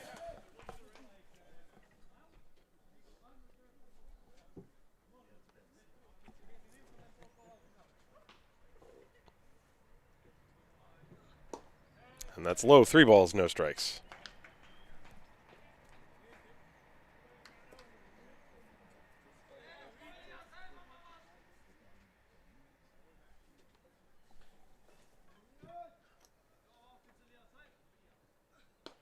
And ball 4. So runners on first and third now. 2 walks in the inning. It's the E1 that put Gonzalez on third base as Penskover winged a pickoff throw down the first base line earlier in the inning. So now the top of the order, William Germain. Germain has tripled, walked, scored, and struck out.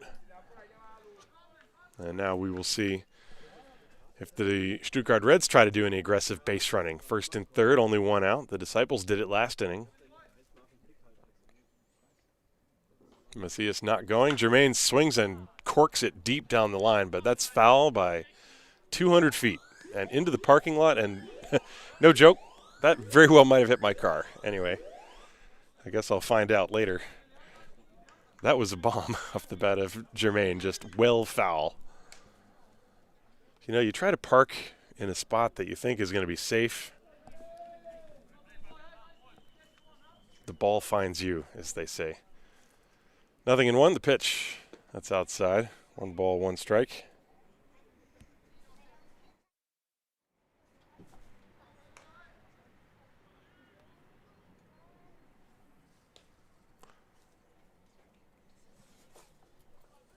Macias leading off first base.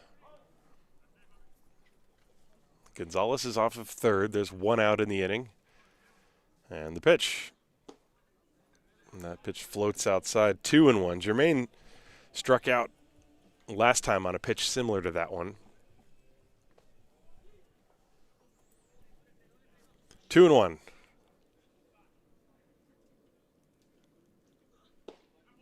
Fastball in the inside corner. And that's strike 2. That was a good pitch from Penskover. You see the speed differential between those last 2 pitches. Sehr unterschiedlich. We are in the top of the 5th inning. And that is up high, ball 3, full count. There's only 1 out, but you never know. Maybe Macias will take off here. Figured Germain, if he knows the runner's going, he'll at least be able to put the ball in play. There goes the runner, and it's grounded foul just barely down the third baseline. Germain was way out in front of that pitch, and this time he stayed back long enough to just hook it down the line.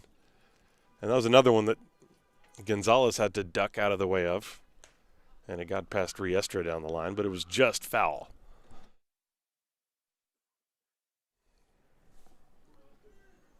So if he was going on 3-2 that time, he'll be going again now, I imagine. The runner at first, Macias. There he goes, and that's ball 4. So the bases are loaded, 3 walks in the inning. So at this point, that renders the error moot, and Alex Tufts is given He's going to make a move to the bullpen, I believe. He is talking to the home plate umpire, Ozzie Scharf, and I think that's going to be it for Penskover. We will stick around for a minute just to find out. There might be some sort of a double switch taking place here as Penskover and Tufts are discussing things. Thorpe is going to make his way out to the mound as well. Well, looks like Titus von Kopf is indeed going to come into the game. And he will do so. So I was wrong. My speculation from earlier that the Disciples were going to save him for Game 2. Here he is in Game 1. Although this is the Bundesliga, really, honestly. He might pitch again in Game 2. You never really know. And so he's going to take over. We will take a short break. It's 6-2 Stuttgart. This is Haar Disciples Baseball, präsentiert vom Gesundheitsunternehmen MSD.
So we are back, and the fourth pitcher of the afternoon for the Haar Disciples, and we're just in the fifth inning, is the young right-hander Titus van Kopf, and he inherits a bases-loaded one-out situation for Tony Horvatic, who's going to be coming up to the plate. Horvatic, right-hand hitter, he has flied out and been hit twice by pitches. Fortunately for him, both times they were breaking balls. But he's got a chance to do some damage here. Stuttgart already leading by 4 runs. 1 out, bases loaded, and van Kopf, the right-hander, kicks and deals. It's inside ball 1. So Penskover goes exactly 2 innings. He came on in relief of Endriat, who injured himself in the 3rd.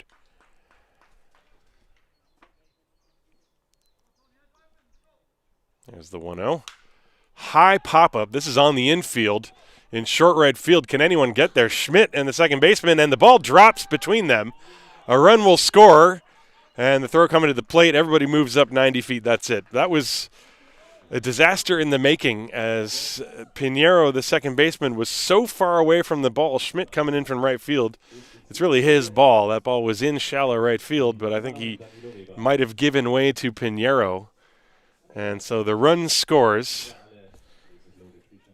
Let's see how that one gets scored. At any rate, it is 7-2 Stuttgart.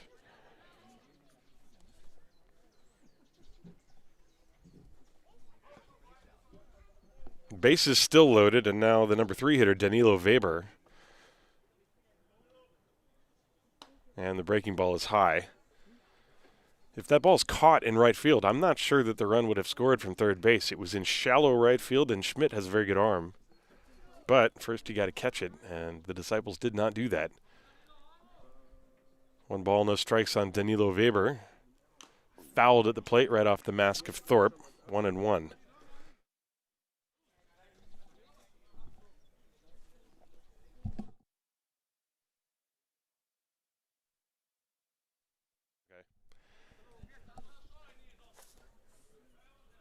So it's going to go as an RBI single, as no fielder really touched the ball. And the pitch is inside, curveball, 2 balls and a strike. So Tony Horvatic has been on base 3 times. He's got a pop-up single, 2 hit by pitches. But drove in a run with that pop-up, and now Weber with a 2-1 count. Base is still loaded and 1 out. Swing and a miss. That was a good fastball by van Kopf.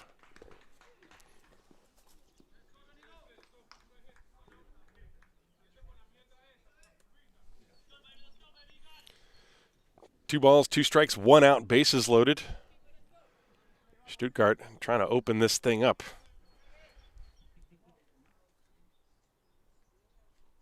And a good swing at a high fastball. I should say a good pitch for van Kopf. Not a great swing by Weber, as he chased one out of the zone. That's an important second out of the inning. And so the base is still loaded, but now 2 down. And that'll bring up Jonas van Bergen. Van Bergen has grounded out 3 times. It's hard to believe he has not been on base yet. Seems like everyone has been on base for the Reds. He's not the only one, however. Daniel Zeller also has not been on base. And the pitch, a short fly ball to shallow left field. Can anyone get there? And a diving play. Nope, it's not caught. 2 runs are going to score. Thomas comes up with the ball, throws to second base, and safe at second base is van Bergen. You had 2 umpires there ready to make the call. So runners on second and third, 2 runs score on a pop fly single. It was a great attempt in left field by Enzo Mushik. He dove, and the ball came out of his glove as he slammed into the ground. Let's take a look at this on the replay. 9-2 Stuttgart, and van Bergen gets 2 runs batted in. And he had stopped at first base and then decided to go to second base, so I believe that's going to be a single. And then he takes second base. Well, the throw went to second, so I guess it would be a double. 2 runs score at any rate, and it is 9-2 Stuttgart. And as is so often the case in Bundesliga games here, you have to start thinking about shortening the game if you're Stuttgart. These 2 games today scheduled to be 9 innings, from what I understand. Last year we did the 7-inning doubleheaders. But it's my understanding that the 2 games today would be 9. But if Stuttgart can extend the lead here, well, the 10-run rule kicks in after 7 innings. Kruno Gojkovic now the hitter. Still 2 down, runners on second and third. The pitch is sliced foul out of the ballpark. Strike 1 on Gojkovic, who was very late on that. Gojkovic has singled and scored and then flied out, and then he singled again, so he's 2 for 3.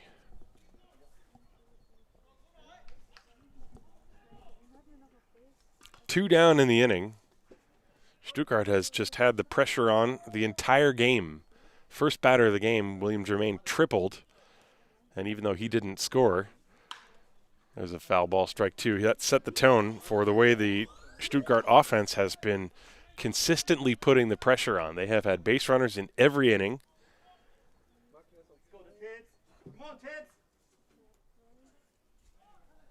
They lead 9-2 in this game. And they have a chance to increase that. A base hit here might make it 11-2. And the pitch, that's way outside. 1 ball, 2 strikes. There are 2 outs in the inning. Gojkovic is the 8th batter this inning.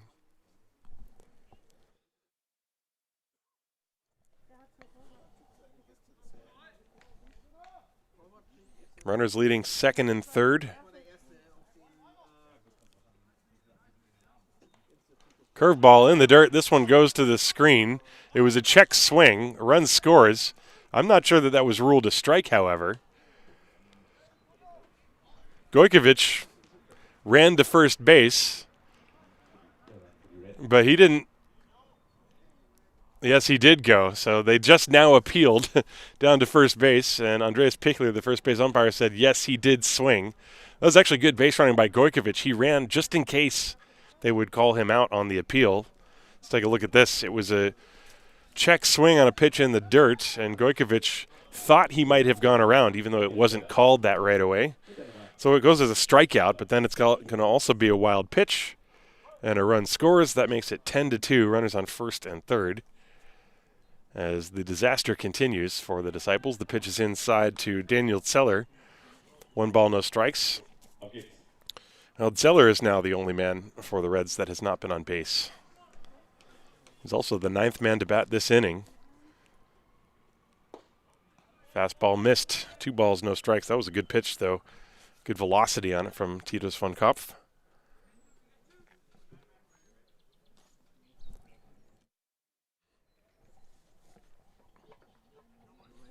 Two balls, no strikes on Zeller, first and third. There's a ground ball to third. Riestra can't find the handle, finds it again, throws to first, and it's just in time. Good recovery by Francisco Riestra to get the final out of the inning. But Stuttgart extends their lead. It is now 10-2 as they scored 4 more runs in the inning. Let's see, 4 runs. Can I read my own handwriting? 1, 2. I think there were 2 hits that inning. Maybe 3, depending if my handwriting says walk or single. I try very hard to write neatly, and it just never works. It just does not work. So I'm going to just give up. Whatever. They scored 4 runs that inning. They left 2 on base. And we are going to the bottom of the 5th inning. It's 10-2 Stuttgart. This is Hard Disciples Baseball. Präsentiert vom Gesundheitsunternehmen MSD.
So we go to the bottom of the fifth inning, and now we turn our attention back to Marcel Giraud, who has thrown 69 pitches, 45 of which have been strikes. He has been excellent so far.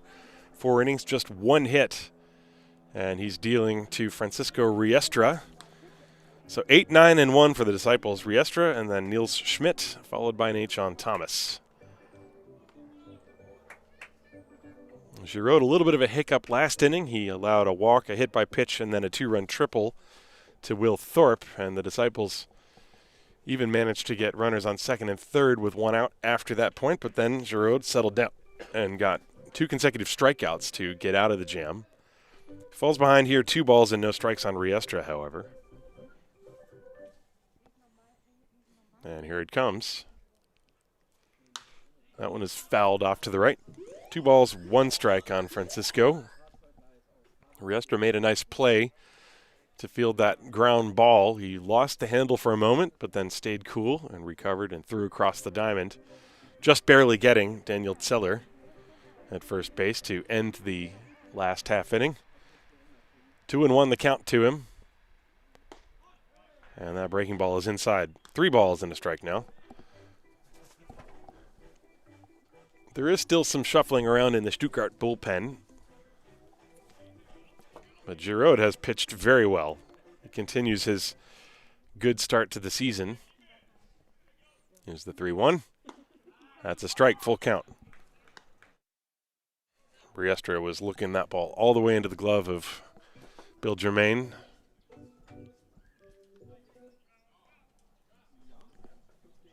Three and 2. And that's outside, ball 4. Giraud falling off the mound a little bit after he delivered that one. So another leadoff walk. Giraud had 2 walks and a hit batter last inning. And so since the first time through the lineup, he's had a little bit of a difference in his control. But he still has a gigantic 8-run lead. So at the moment, the stress level not very high for him. Niels Schmidt, the 9th hitter, will step up. Schmidt grounded out his first time. Riestra on first base. And a quick pitch. Strike at the knees on the inside corner. Schmidt, very tall, lanky right-hand hitter.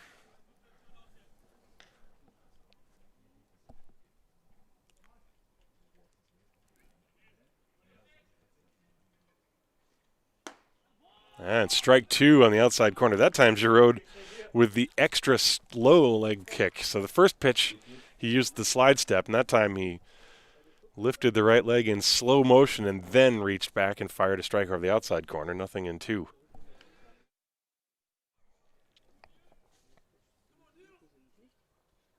And he flails away at a pitch that was down in the dirt. Schmidt was thinking too much on that one. Strikeout for Van Bergen. For Giraud. Van Bergen is the right fielder or the first baseman, the 2 brothers. So now Nate Thomas, the leadoff hitter, will step up to the plate. Thomas is 0 for 1. He walked and scored a run. That was last inning.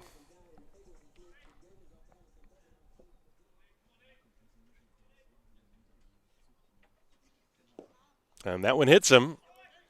So he will take his base, Thomas.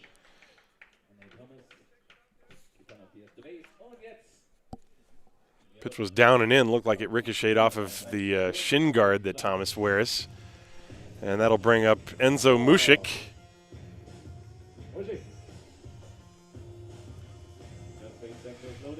So a walk and a hit batter. This is very similar to last inning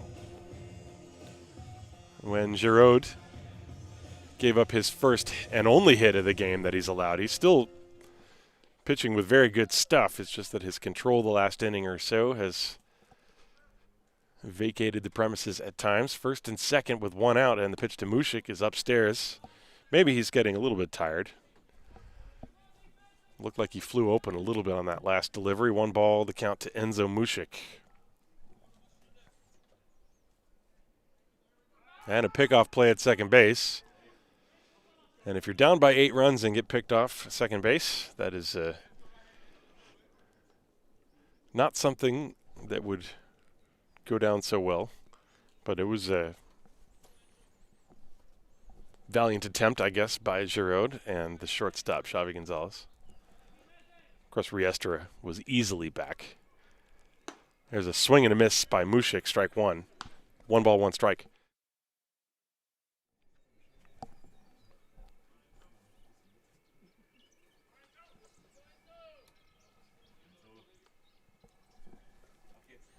Mušik has struck out, and he was also hit by a pitch, so he's 0 for 1 officially. And the pitch is high, too, and when Giroud is really changing his delivery on every pitch, sometimes he's doing the slide step, sometimes the extra slow leg kick. Sometimes you can get yourself in trouble doing that. And there's a pop-up, foul territory off to the right, out of play, strike 2.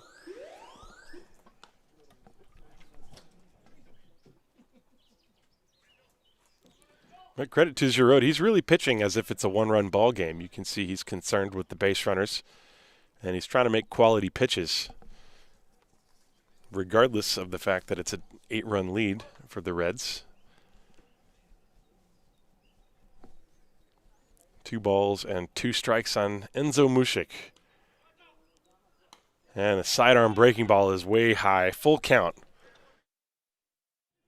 As Giroud really got under that one. Could be a sign of fatigue starting to come in. But his pitch count still very reasonable. I don't have an exact count, but it's somewhere in the vicinity of 80.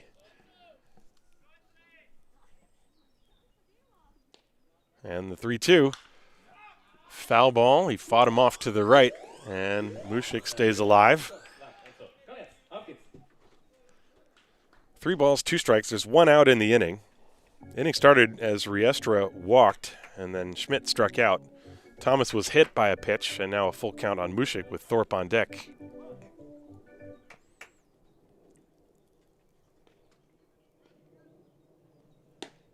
And ball 4 just missed the outside corner. Bases loaded, and a good at bat by Enzo Mušik as he draws a walk.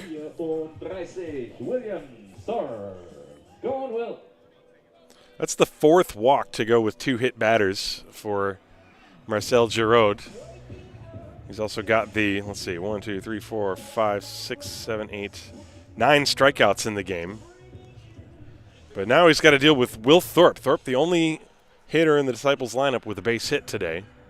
He tripled to drive home 2 runs, and now he's got the bases loaded.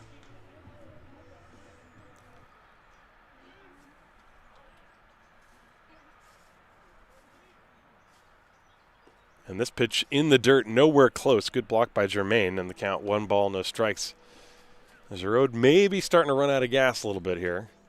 Last inning, he got a mid-inning mound visit from Curtis DeSalle, the coach. And then he came back and fired 6 consecutive fastballs to get out of the inning. 1 ball, no strikes. Bases loaded. A slow ground ball tapped weakly to third. The throw home is in time for the force, and that's all they will get. So it's a fielder's choice. Well played by Horvatic. The play goes 5-2. That's the 2nd out of the inning. I'll show you the replay. Thomas goes to 3rd. Mušik goes to 2nd. Thorpe reaches on a fielder's choice. So the bases are still loaded. And that'll bring up Daniel Patrice. Ball was rolling along the 3rd baseline. It might have gone foul, but Horvatic decided to take the out at home, and he did so very calmly. Patrice, the hitter, swings and misses at a good fastball. There's that fastball from Giroud. When he hasn't thrown it in a while, it really pops out at you when you see it again. And so now maybe he's relaxed a bit more after that ground ball off the bat of Thorpe. Here's the 0-1. Really dropping down, though, with that delivery in the count 1-1. The last couple pitches were way more sidearm than he was earlier in the game. 1 ball, 1 strike on Daniel Patrice, the cleanup hitter. Bases loaded. Fouled away. Patrice had a good swing at that pitch. Just a tad late.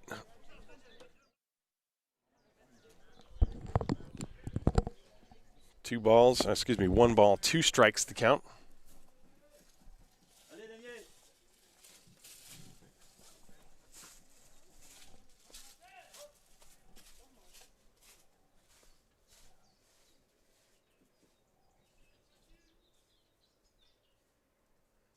And the sidearm breaking ball, called strike 3. That's the first looking strikeout for Giroud in this game, and it's the 10th strikeout, I believe, for him. Take another look at that. He gets out of the bases-loaded jam. The Disciples do not score. No runs, no hits, no errors, and 3 left on base. We're going to the 6th inning. It's 10-2 Stuttgart. This is Haar Disciples Baseball, präsentiert vom Gesundheitsunternehmen MSD.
Welcome back to the top of the 6th inning here in Haar. The sun is really starting to shine now. It's been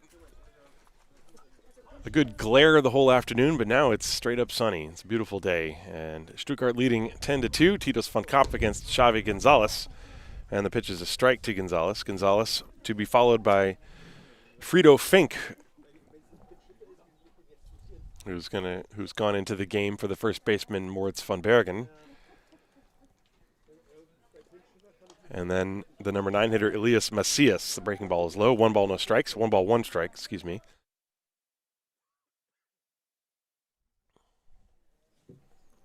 So 7, 8, 9 in the batting order.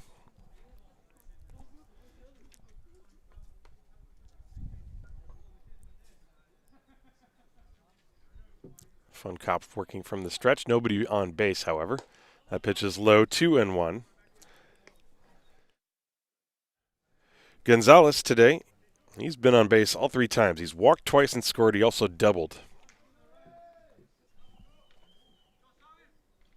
2-1 the count to him. That ball drilled way back in left center field, and that ball is high off the net. Gonzalez cruises into second base. He is there with a double. And I'm curious, I think that ball might have actually gone over the demarcation line. If it hits the top of that net, it should be a home run, honestly. And that's what Curtis DeSalle wants to know. He's talking to Jens Weider, the umpire who was out there giving it a look. And Weider is saying, nope, it did not go above that line on the net, so it's going to be a double. I think he said it did, but it's a gravel double. Or I'm being informed that they changed the ground rules. Actually, it's a ground rule double now if you hit it above that line. Thank you, Megan, for The tidbit of information, that used to be a home run line. So I guess it did go above the line, but now the rules have changed, and it's not a home run, it's a double. So Gonzalez, who has crushed the ball today, is standing on second base. And the hitter is Frito Fink. This is Fink's first at-bat. And the pitch is a strike to him.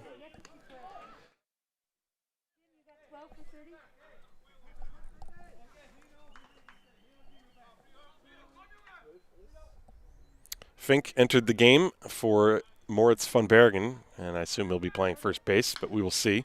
Good swing, and he fouls that pitch back. 0-2, though.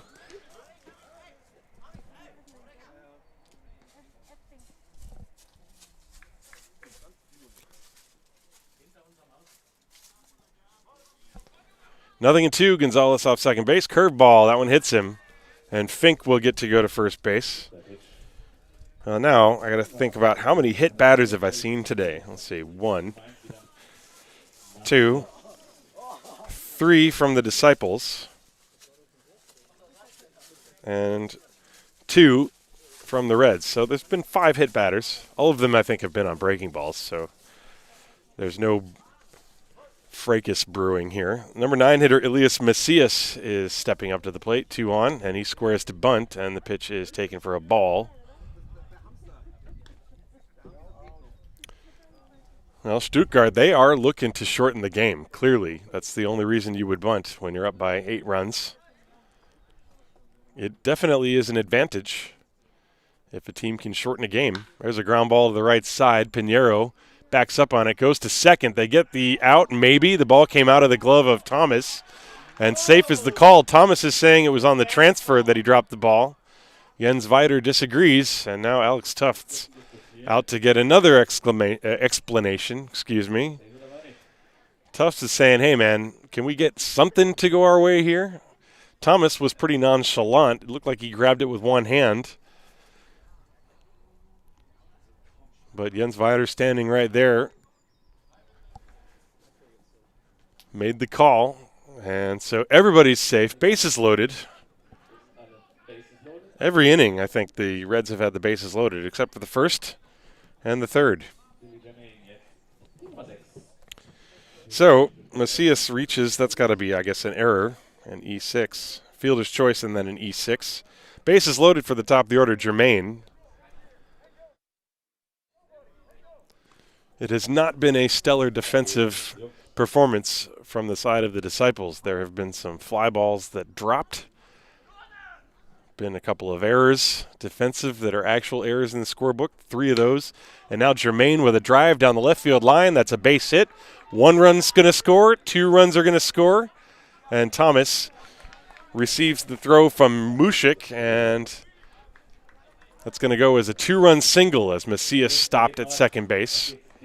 So 12-2 the score, as Stuttgart now has a 10-run lead, which would potentially shorten this game to 7 innings.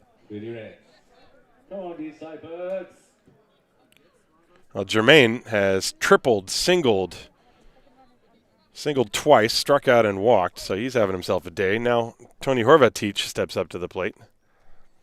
12-2. Swing and a miss, strike 1 from Horvatic. So Fink and Gonzalez both scored on that play. Macias, the runner at second base. Germain at first.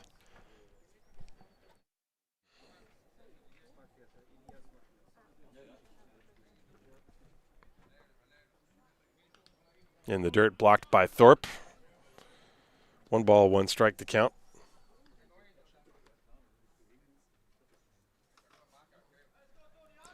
Yeah, I see some people wondering how many innings are going to be played. I actually had to get clarification on that before the game started as well. But even for doubleheaders, the games are planned to be 9 innings long. But this one looks like there's a chance it might end after 7 if the score remains this way. Ground ball to short. Thomas flips to Pinheiro. 1 onto first. Double play. The inning is over. But Stuttgart, that's only the second out of the inning. I'm getting ahead of myself here. Von Kopf also started walking off the mound towards the dugout. Those are the first 2 outs of the inning. A tailor-made ground ball double play, 6-4-3. And moving to third on the play is Macias. So he's at third with 2 down. Danilo Weber mit der Nummer 9 jetzt am Schlag. And Danilo Weber will step up to the plate.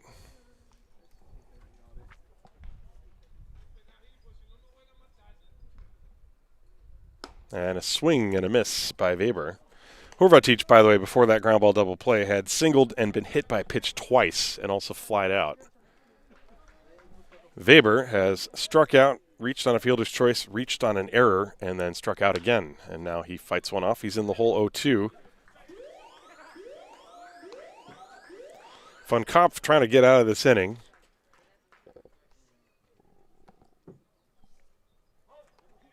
There is still activity in the Reds' bullpen. I wonder if Giroud will come out and pitch in the bottom of the 6th. Here's the 0-2. Curve is high. 1 ball, 2 strikes. Giroud so far for the Reds, the left-hander, 5 innings, 1 hit, 2 runs, 4 walks, but 10 strikeouts. That's the number. He had 13 in 5 innings last week, so not bad for the left-hander. As Von Kopf misses low. 2 balls, 2 strikes. 2 down. We're in the 6th inning. First game of a doubleheader.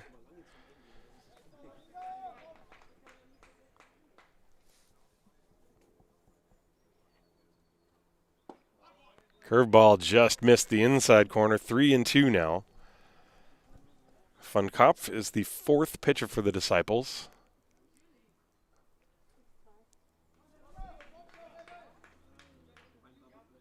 The payoff pitch popped into right field. Schmidt going back, cutting over near the line. He makes the catch, shy of the warning track. That will end the inning. But Stuttgart scores a couple more runs. 2 runs on, let's see, 1, 2 hits. There was an error, and there was 1 left on base. So we go to the bottom of the 6th inning, 12-2 Stuttgart. This is Haar Disciples Baseball, präsentiert vom Gesundheitsunternehmen MSD.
We go to the bottom of the 6th inning here in Haar, and Stuttgart leading by 10 runs, which means if the score stays the way it is, this game would end after 7 innings of play.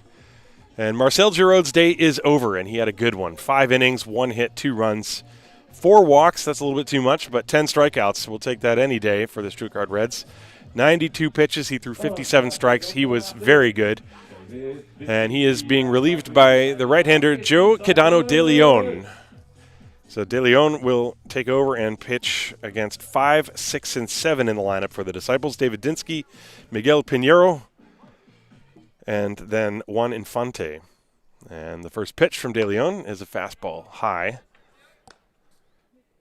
1 ball, no strikes. The Disciples have only 1 hit in this game. That was the triple off the bat of Will Thorpe. And a good fastball from De Leon. Catches the outside corner. 1 ball, 1 strike.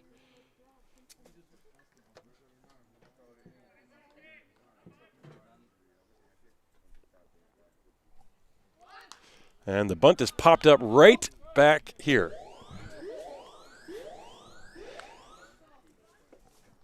Just out of my reach. 1 ball, 2 strikes.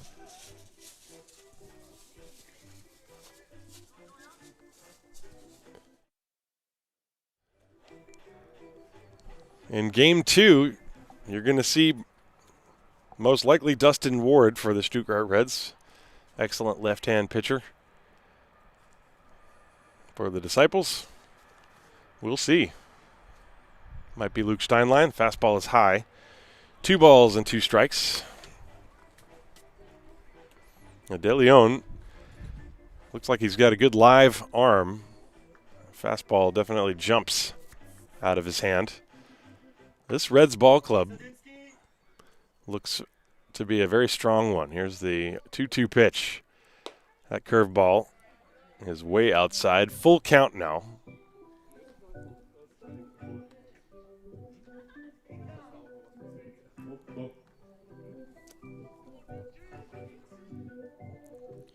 And payoff pitch to Dinsky is popped foul. He swung at a pitch that was at the very top of the zone, perhaps a little bit outside of it, but close enough that he had to chase. And that pitch came in there with some zip on it. It's really moving in on the hands of the right-hand hitter.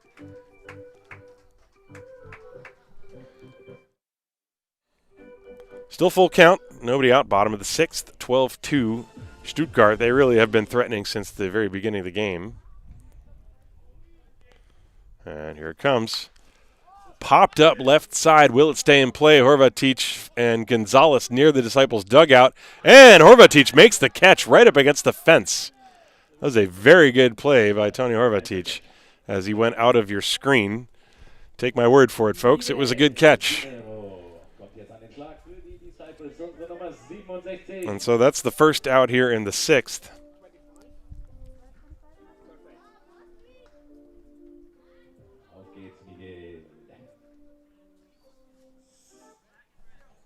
So 1 down, and that'll bring up Miguel Pinheiro.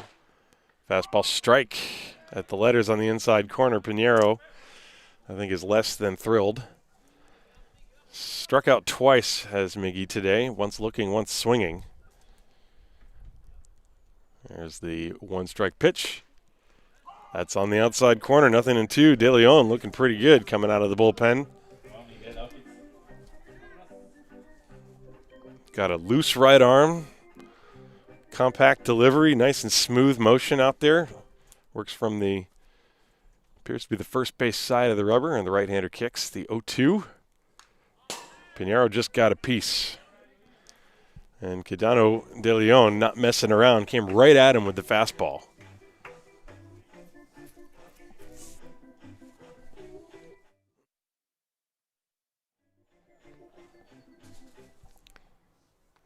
Still 0-2 on Miguel Pinheiro.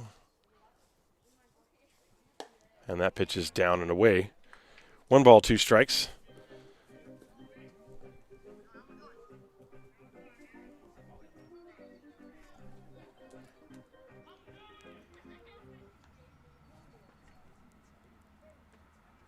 Here's the pitch from De Leon on the way. Got him swinging. High fastball. Pinheiro has struck out 3 times today. And there are 2 down. Take another look at the live fastball of Joe Quijano de Leon. I have not seen him before, but he looks pretty darn good if you ask me. Look at that, riding up and in. Excellent movement. And he hides the ball well. He almost shows his uniform number to the hitter. We're going to have a pinch hitter now. So I think this is actually, Titus van Kopf is actually going to bat for himself. So there's no more DH. Van Kopf is pitching.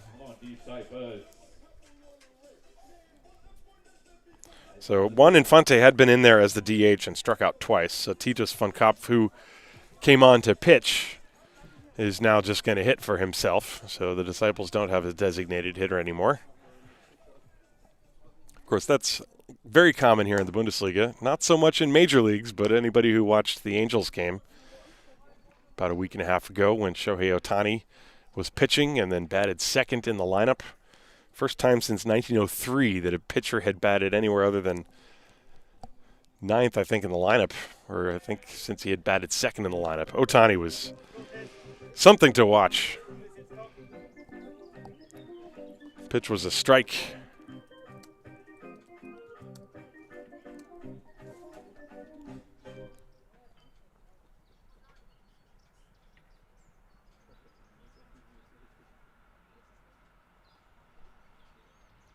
Next one on the way. The pitch is high.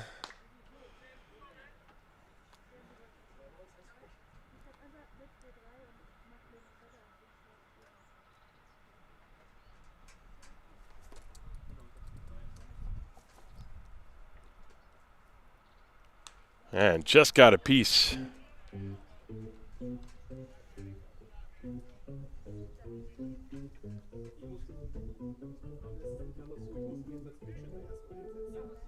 I saw somebody in the chat asking, where is the pitcher from? I think he's from Germany. He's 21 years of age. I can tell you that. Pitch is fouled again. He formerly had pitched in the Bad Homburg Hornets organization, but he's German.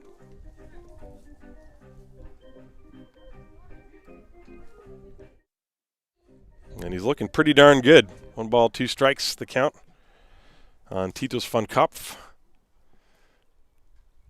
And again, just getting a piece of that high fastball. It's a tough pitch to get on top of.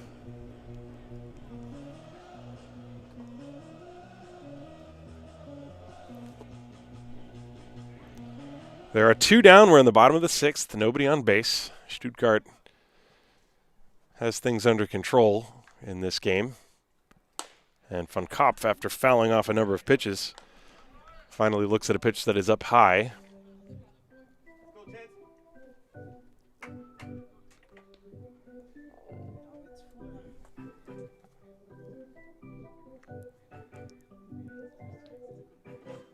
Here it comes.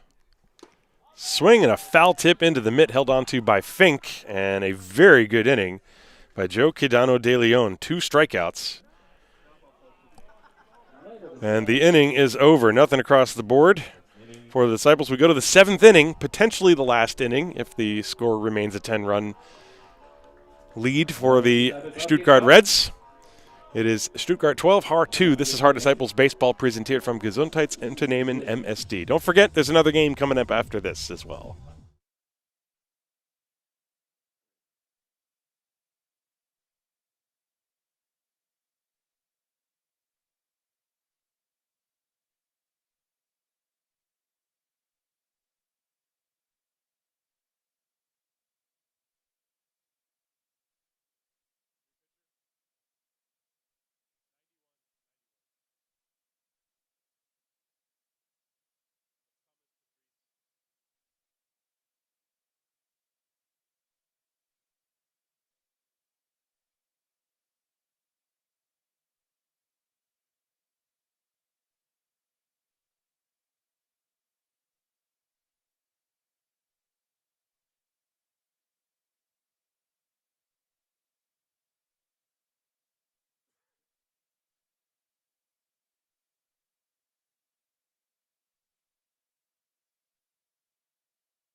We go to the top of the 7th inning. Stuttgart 12, Haar 2. And, I forgot to mention last half inning for the Reds, they made a bunch of defensive changes. Frido Fink went in to catch. Bill Germain is in center field, and Kruno Gojkovic moved over to first base. And the Disciples have also made a change. The new pitcher is Thomas Patrice. This is the brother of Daniel Patrice, the first baseman. And his first pitch is a strike to Jonas van Bergen. 4, 5, and 6 in the order for the Stuttgart Reds. That means van Bergen and then Kruno Gojkovic and Daniel Zeller. Swing and a miss. 0-2.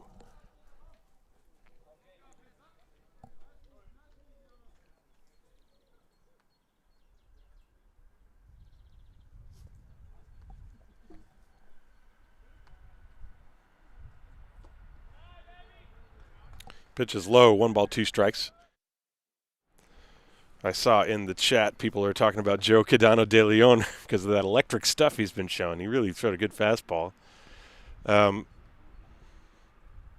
only info I gave you was quickly Googled before I told you what it is, and I know that he came up on the roster several years ago for the Bad Homburg Hornets, so he definitely has played at some point for Bad Homburg. Whether he's from there or not, I cannot tell you. But clearly a talented pitcher. There's a breaking ball, lifted foul off to the right, and Patrice gives it a look, but it's over the fence and out of play.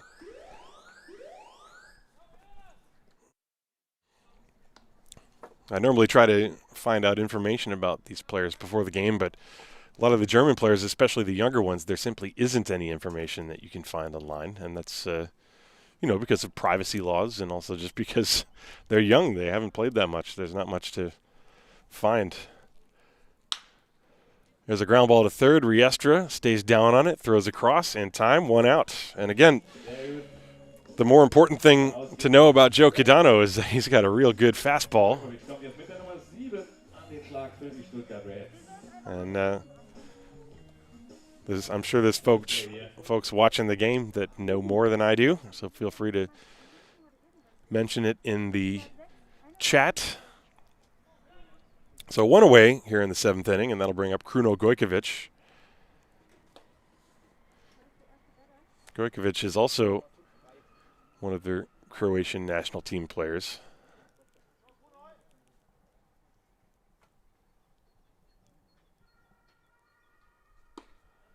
And that pitch is high. 2 balls, no strikes. Gojkovic today has singled and scored. He's actually singled twice. He's 2 for 4.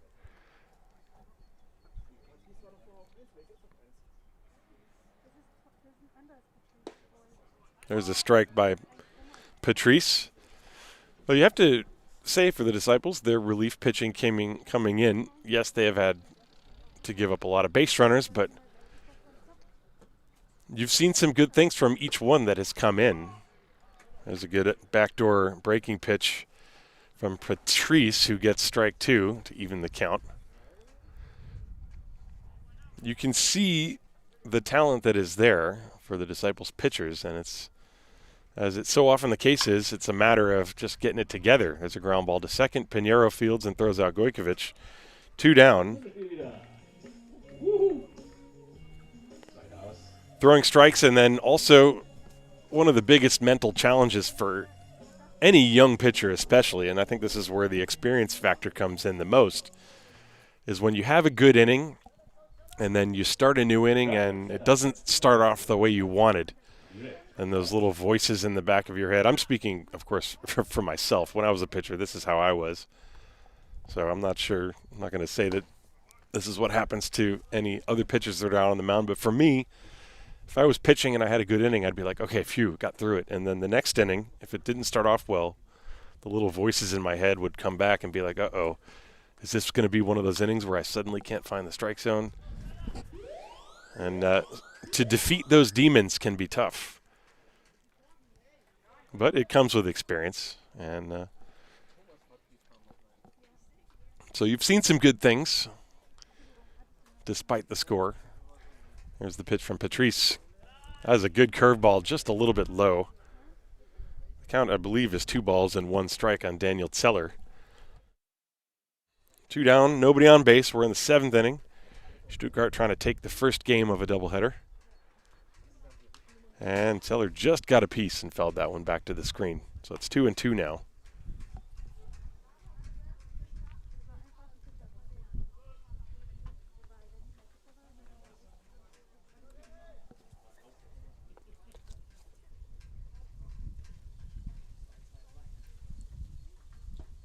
Curveball, and that one got a piece of him, just nicked him on the way by. And so a hit by pitch. That I think how many hit batters we had this game? 6, I believe. 4 by the Disciples, all of them on curveballs, nothing painful. And so now Xavi Gonzalez, who has really had a good day at the plate, he has crushed the ball, as you see that hit by pitch.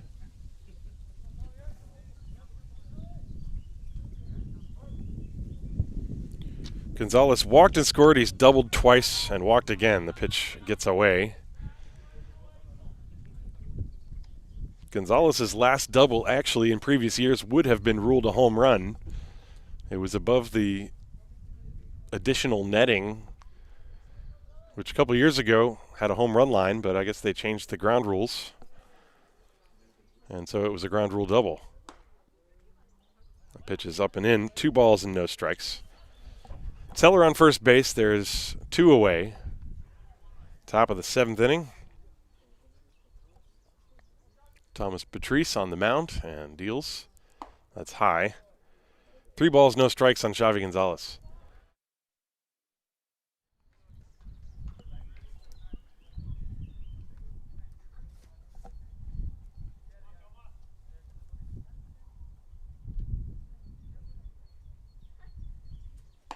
And ball 4. Gonzalez has been on base 5 times today. 3 walks and 2 doubles. And that'll bring up Frito Fink. Fink entered the game and has had 1 plate appearance today. He was hit in that plate appearance. He later came around to score. That was last inning.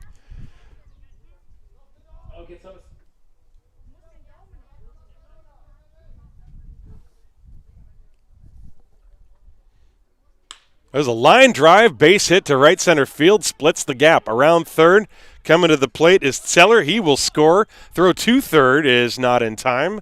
RBI single off the bat of Frito Fink makes it 13-2.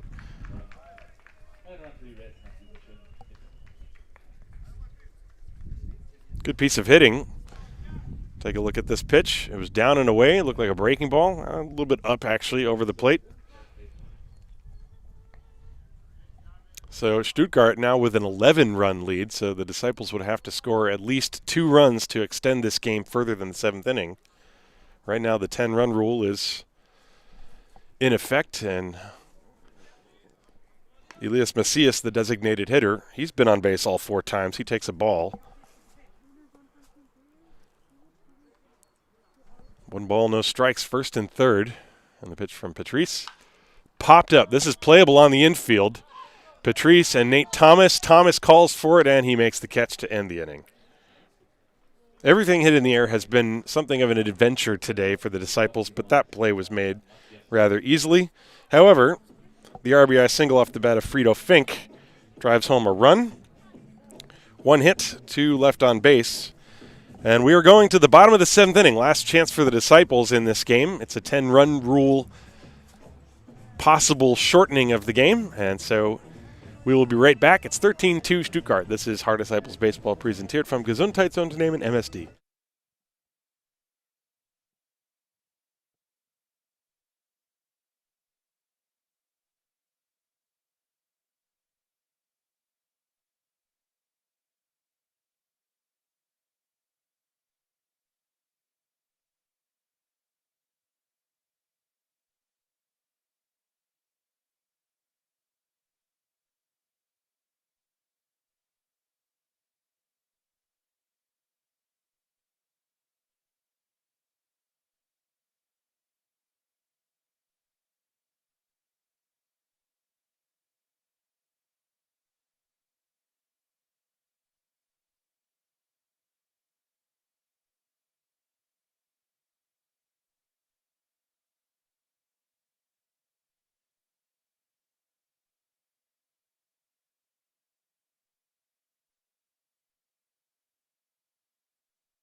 To the bottom of the 7th inning for the Haar Disciples, it'll be 8-9-1. Francisco Riestra, Niels Schmidt, and then Nate Sean Thomas against Joe Quitano de Leon who's trying to put the finishing touches on a good, solid team ball game for the Stuttgart Reds.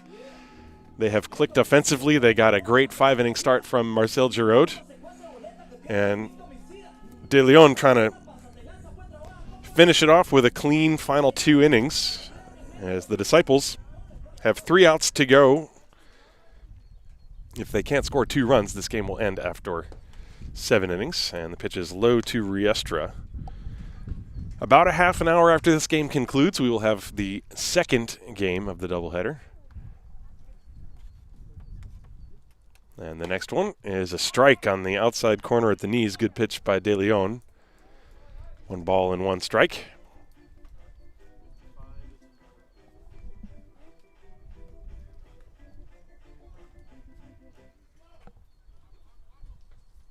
And the fastball is high. 2 balls and a strike.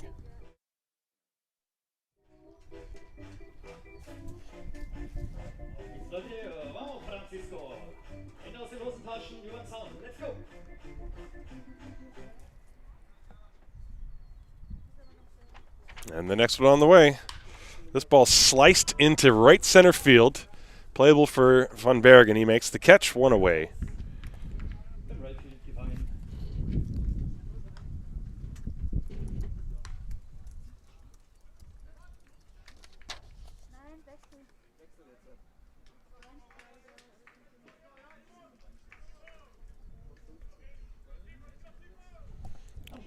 And we're going to have a pinch hitter. This is the youngster, Simon Weinsteiger, former Schweig Red Lion. And he swings and misses as he will be pinch hitting for Schmidt. I believe he's 16 years of age.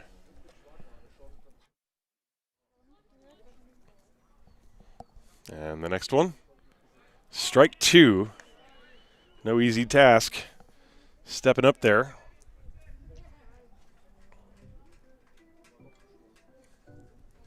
Always nice to see a kid get his first at-bat. I think this might be his first at-bat in the Bundesliga. Well, it's over. He struck out looking. No shame, however. Those were 3 nasty pitches by Joe Cadano de Leon. Take another look at this tailing fastball in the outside corner. And so 2 down. And that'll bring up the top of the order. The last man standing in game 1 for the Haar Disciples. Nate-Sean Thomas, he will turn around and bat left-handed for the first time today. And he takes a strike. Thomas was hit by a pitch, walked, and struck out. He scored one of the 2 Disciples' runs. That was on the triple off the bat of Will Thorpe. Strike 2, Cadano de Leon not messing around. 1 more strike is all the Stuttgart Reds need. This ball game started almost exactly 3 hours ago.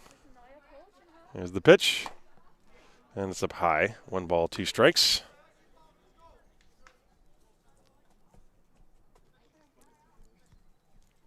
Two outs, nobody on base, bottom of the 7th inning.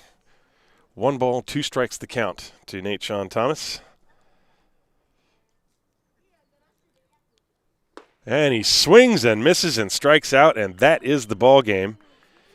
And a powerful pitching performance by the Stuttgart Reds. Marcel Giraud, 5 solid innings, striking out 10. And then Joe Cadano de Leon striking out 4 in the final 2. It's a shortened game, 13-2 the final score, Stuttgart winning. This game coming to an end at about 3:02. So that means I expect at about 3:30 we will have the beginning of Game 2 of this doubleheader. So I hope that you've enjoyed the first part of today.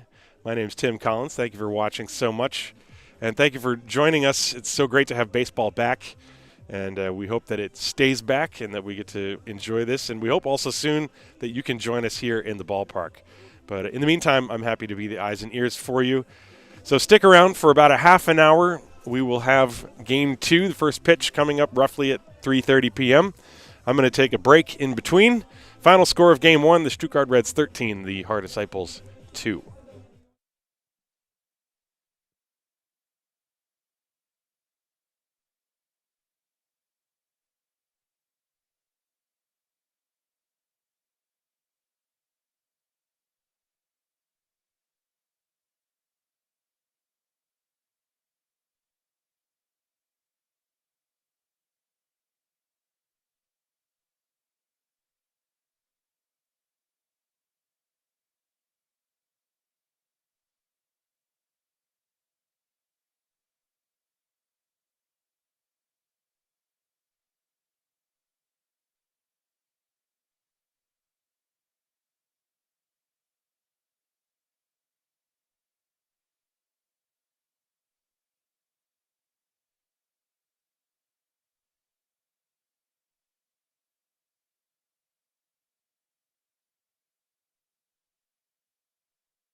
Well, ladies and gentlemen, I hope you had a nice pause, a little nap. Maybe you went and took a walked around the block, and now you're back and you're going to sit down and relax and watch Game 2 of this doubleheader.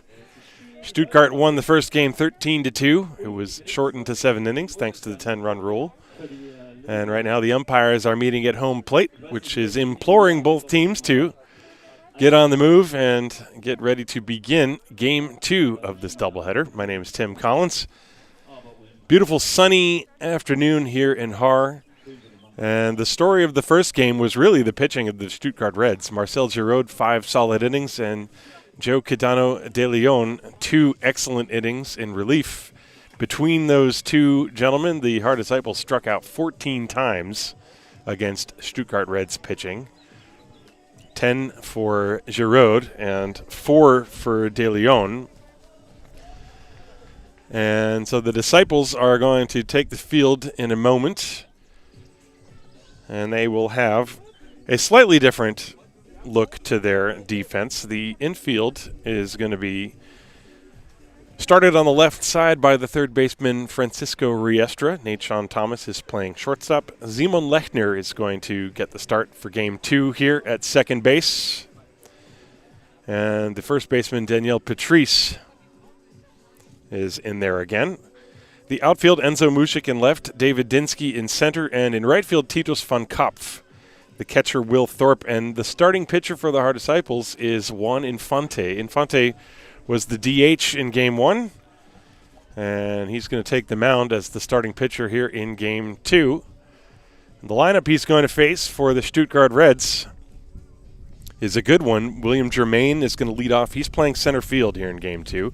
Tony Horvat-Teach moves across the diamond. He's going to play first base. He's the second hitter in the lineup. Danilo Weber, the designated hitter, bats third. Jonas van Bergen is catching. He will bat fourth. Kruno Gojkovic is going to play third base, and he bats fifth. Daniel Zeller is the second baseman, batting sixth. Xavi Gonzalez, the shortstop, will bat seventh.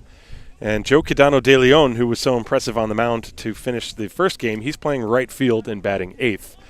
And the left fielder hitting ninth is Fabian Beck. So that's the lineup for the Stuttgart Reds. They're going to face the right-hander, not Jose de Leon, the pitcher from the Cardinals in the 1980s. Nope, this is Juan Infante. I'm confusing the names. De Leon was the pitcher last game for the Reds, and Infante is going to pitch for the Disciples to start this game. Right-hander. I have not seen him before, so this is my first look at him. And he's taken his final warm-up pitches. The Disciples in the first game had to use 5 pitchers, Sean Cowan and then Jan Endriat. The injury to Jan Endriat, which from what I understand, I think is a slipped disc in his back, but it was some sort of a back injury, and unofficially that was what I had heard, but I'm not a doctor, so don't take it from me. Hopefully he's doing better, but that was certainly a big blow to the Disciples' pitching plans. And after he had to come out of the game, that was only in the second inning, Adriano Penskover, then Titus van Kopf, and Thomas Patrice. So the Disciples used 5 pitchers in that first game, while the Reds only had to use 2. But Infante looks like he's got a pretty good stuff coming off the mound. So we will see what happens in Game 2 of the doubleheader. The Stuttgart Reds are countering with their big lefty, Dustin Ward. Ward is no stranger to the Disciples or the Bundesliga. And so William Germain, who in the first game tripled, walked twice, singled. He had scored a run. He did not score, but he drove in 3 runs for the Stuttgart Reds in the first game. So he's going to start things off here against Juan Infante, who works from the stretch, and the first pitch is low, ball 1.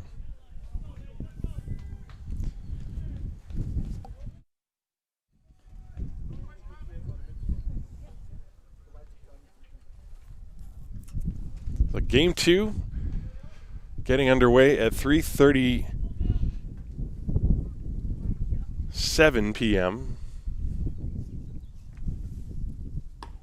And a strike is called on the outside corner. 1-1 the count.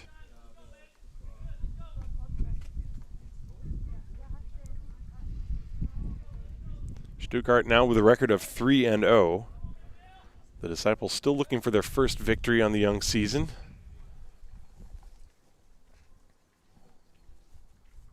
The 1-1 pitch to Germain. That's up high. 2-1. Jens Weider is calling balls and strikes. Down the third base line is Oswald Scharf. And down the right field line, Andreas Pichler. That's the three-man umpire crew. 2-1. Curveball is yanked foul. And the count 2 balls and 2 strikes.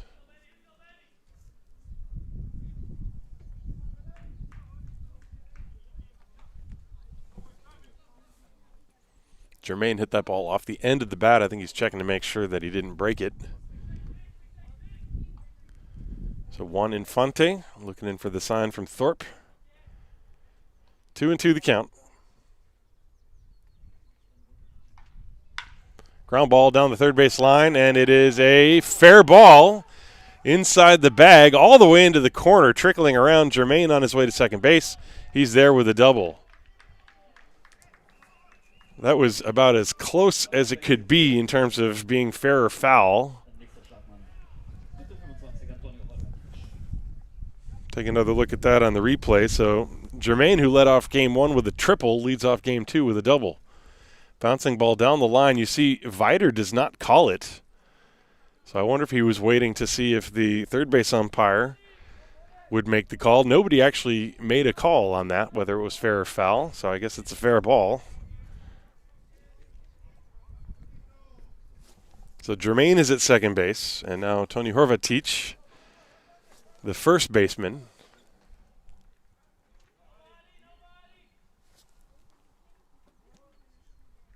And this one up and in. He has to duck out of the way, ball 1.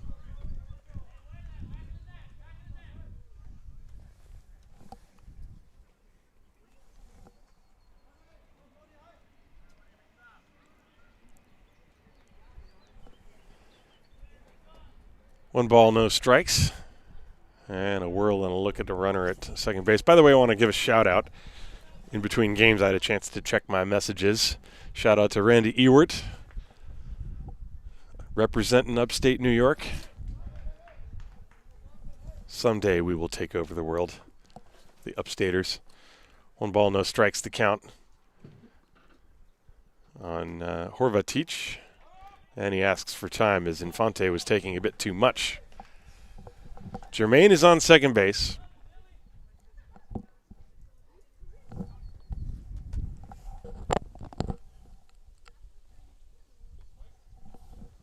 Nobody out, top of the first, just getting started in game 2. Germain, now they're going to try a play on him. Nothing going on. Well, right away, the Disciples very concerned with Germain. You really would kind of rather see the pitcher just get into a rhythm. One ball, no strikes on Horvatic, and the pitch. Swing and a foul tip. That's strike 1. 1 ball, 1 strike.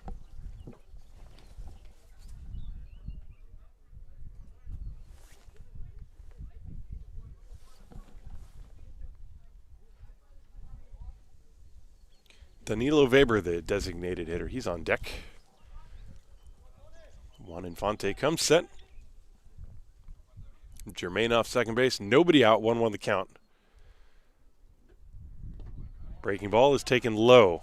Horvatic started and then held up his swing, 2-1.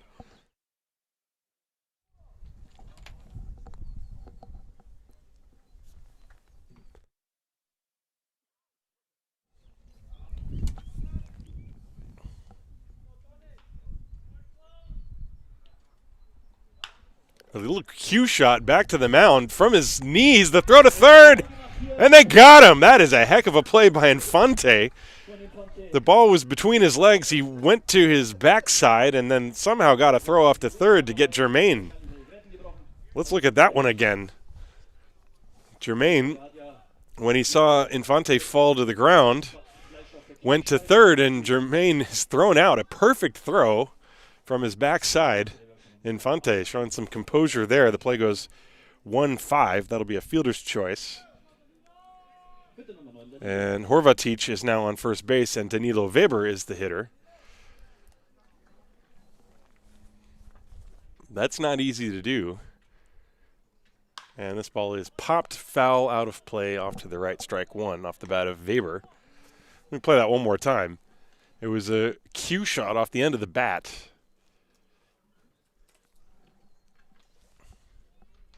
No, it's not time. I don't want to play the replay and then miss the next pitch. My apologies.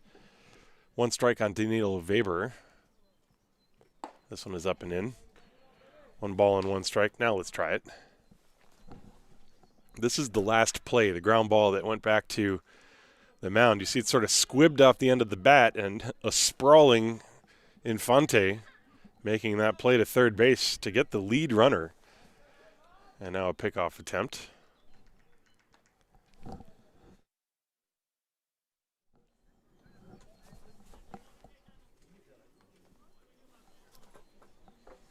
One ball, one strike, the count to Danilo Weber, the designated hitter. That little curve ball floats high, 2-1. Infante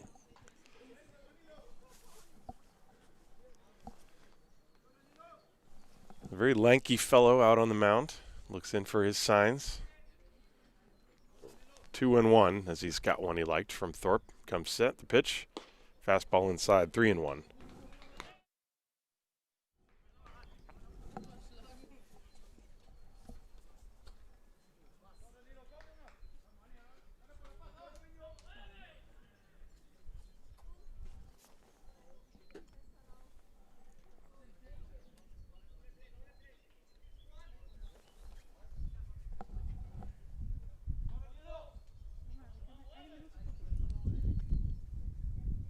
Three and one. There's a strike. Now the count is full, 3-2. There's one out in the inning. Jermaine led off the game with a double down the left field line, and then he was thrown out trying to advance to third on a comebacker. So Horvatic is at first. There's one away. Full count. Runner not going. Fly ball deep to right field. This is well hit. Van Kopp going back. It's over his head, and it lands on the warning track. Horvatic is at third base. They're waving him around. Here's the relay throw to the plate. Could be close, and he is out at home plate. A great scoop by Thorpe. He fielded the throw on a bounce, and Horvatic tried to slide around him, and he is cut down at home plate. A good relay throw by Simon Lechner. I think that was Simon Lechner. And that's the second out. So the Disciples have gotten an out at third base and now an out at home. There are two down. That's not the easiest way to get the first two outs of the inning. Let's watch the replay. Yeah, that was indeed Simon Lechner with the relay throw. So the play goes 9-4-2.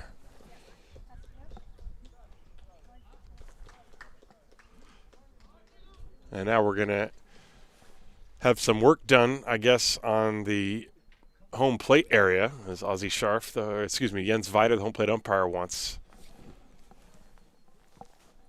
the dirt to get patted down in front of home plate. Horvatic was thrown out at home.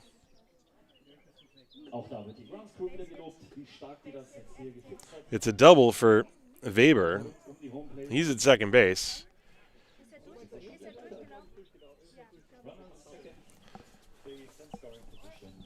So a double for Weber, and the runner Horvatic thrown out at home plate, 9-4-2. There are two outs in the inning.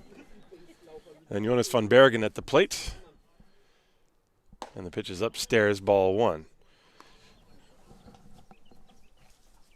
Always an eventful game to watch Bundesliga baseball. There's nothing ordinary about pretty much any inning you see. Even here.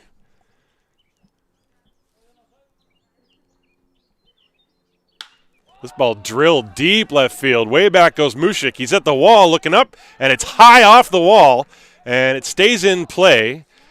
And now they're going to call it a home run.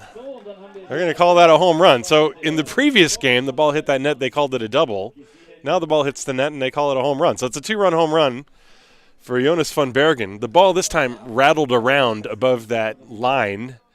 It did come back into the field of play, but it's a 2-run home run. It was crushed, no question about it. So this time, no chance to throw anybody out on any of the bases. That ball was out of the boundary of the field, I guess you could call it. 2-run shot for Jonas van Bergen. And Stuttgart leads 2-0. And that will bring up Kruno Gojkovic.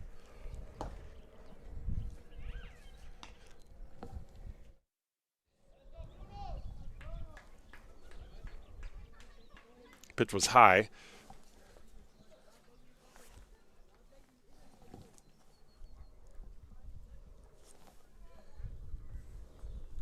That ball drilled deep to right field, way back. Kiss that goodbye. That one leaves the ballpark completely and ricochets off the office building beyond the path. That ball was absolutely rocketed out of here. 3-0. Back-to-back dingers for the Stuttgart Reds. And let's watch this one on the replay.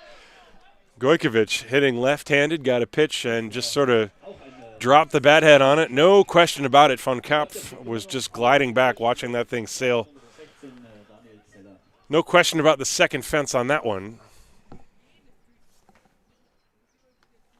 I should also, by the way, clarify. In the first game, that ball that Xavi Gonzalez hit off the net, I don't know for sure that it actually cleared the line. I had thought that it did, but it's possible that it did not. And so maybe the ground rules have not changed before you all start complaining about umpire decisions here. I mean, there's been no argument from anybody on the field, so it's been very clear to everybody except for, I guess, me. So my apologies for the confusion on that. So a quick meeting on the mound, by the way, as Alex Tuft out there to give some words of encouragement to the young Juan Infante. It's never fun as a pitcher to give up one home run, and even less so 2 in a row, but sometimes you just got to tip your cap. Kruno Gojkovic and Van Bergen, neither one of those home runs were cheap. They were both well tagged. And so now Daniel Zeller steps up, and he takes a breaking ball strike. So credit Infante, he comes right back and fires a strike.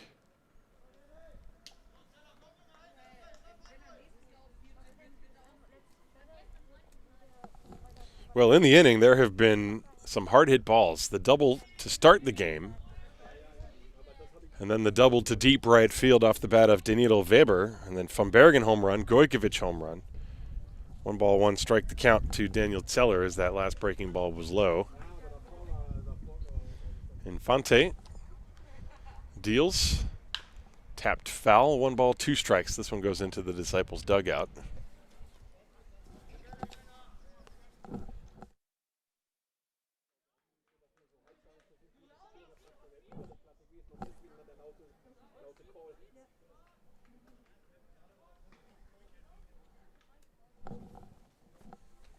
One and two.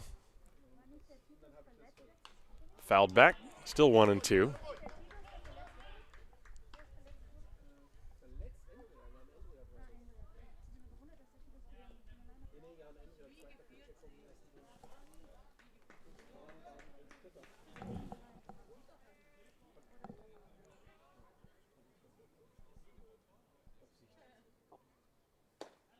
That pitch misses low and inside. 2-2 strikes. Zeller is the 6th batter of the inning. Now Stuttgart in the last game never sent fewer than 4 batters to a plate. Most of the time they sent 6 or more. They were all over the base paths in the last game. Swing and a miss. Zeller strikes out, and the inning comes to an end.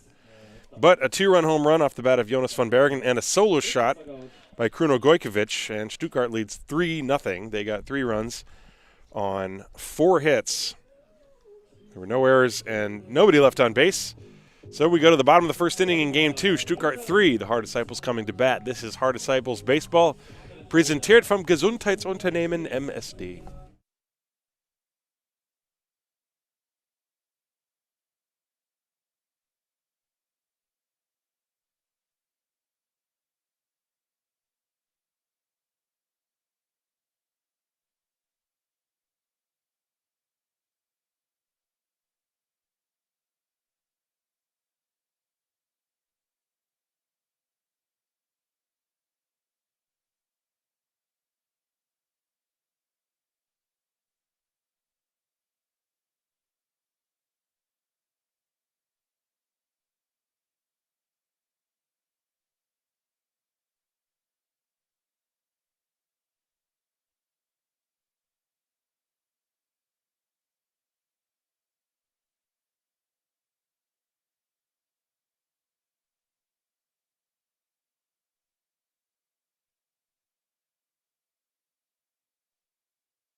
So the Stuttgart Reds will take the field. Dustin Ward, the left-hander, on the mound. And he has been given a 3-0 lead immediately. He pitched 3 innings last weekend against Ulm. He gave up only 1 hit, no runs, 7 strikeouts and 2 walks in those 3 innings. Very, very good left-handed pitcher who a couple of years ago, I believe he struck out, I think he had like 15 or 16 strikeouts in a game against the Disciples, and the Disciples still beat him 2-1. It's going to take more than that today, though, as Nate Sean Thomas steps up.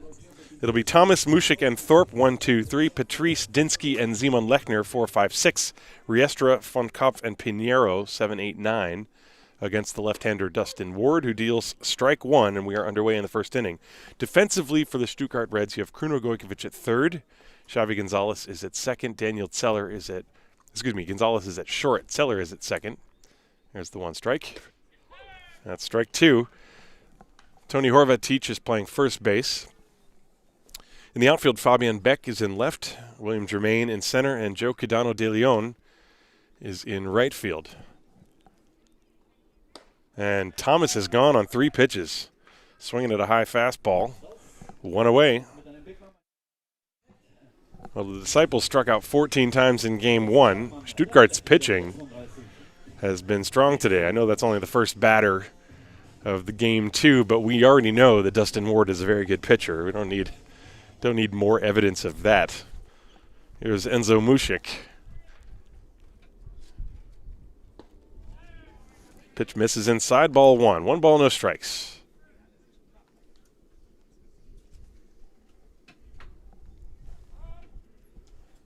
And Mushik asks for time, trying to break the rhythm a little bit.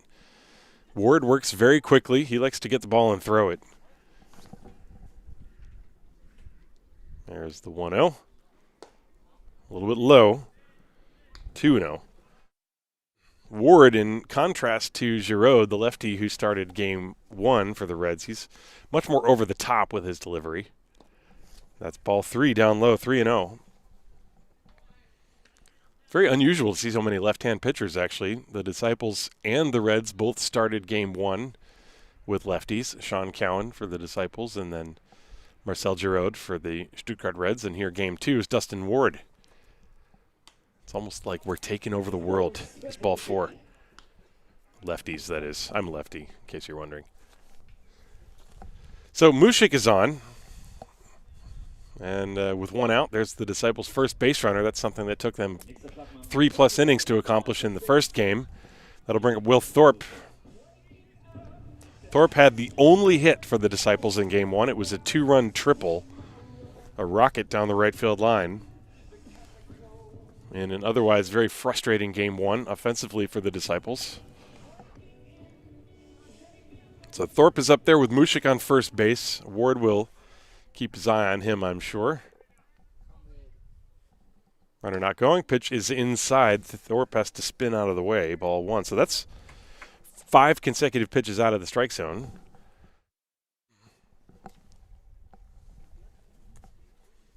After 3 quick strikes on Thomas, here's the 1-0. It's up high, 2-0. Ward that time spinning around after he released the ball. When he's on, he's got an excellent curveball that he can really drop off the table. Here's the 2-0. And he missed inside, 3-0. Again, he's looking down at his landing spot, trying to get comfortable. 3 balls, no strikes. 1 out. Mushik is on first. Bottom of the first inning, 3-0 Stuttgart.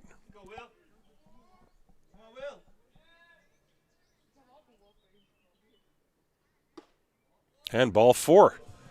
So the Disciples with 2 free base runners here, and the tying run, Daniel Patrice will step up to the plate. Patrice does have home run power. Not that Bundesliga baseball is anything even remotely close to 3 true outcomes baseball. That is for sure. So if you get a little sick of seeing 3 true outcomes baseball in major leagues, just hang out with us for a while. I guarantee you, you won't be disappointed. 2 walks, although as I speak, we've had just walks and strikeouts in this game.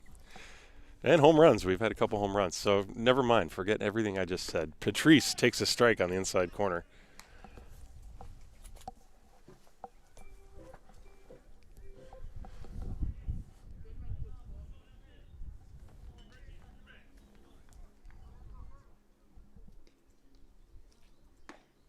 And strike two, he blew it right by him.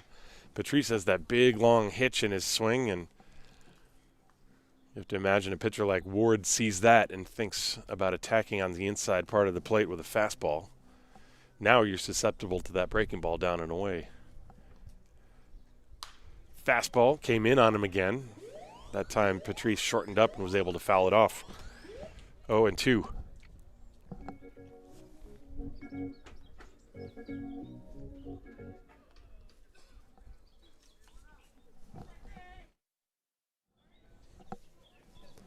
One out in the inning, 2 on. Bottom of the first, Patrice, the tying run at the plate. And Ward this time waiting for a sign he liked from Van Bergen, the catcher.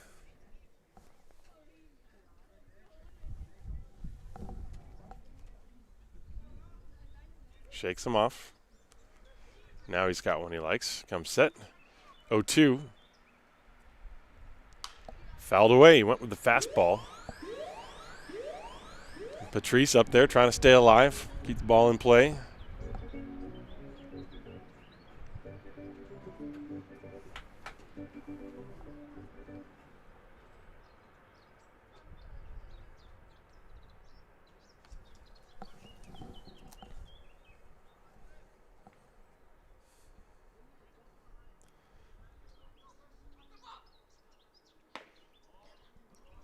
That curveball was high, and what happened right before that pitch was that the runner Mushik at second base started moving around, and Gojkovic at third yelled "step off" right as Ward was delivering the curveball, and he almost hung it up there.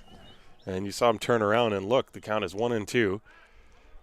This time Mushik dancing around, and Ward looks him back. That's a veteran move by Ward right there. Showing composure, not getting flustered, not getting distracted either by the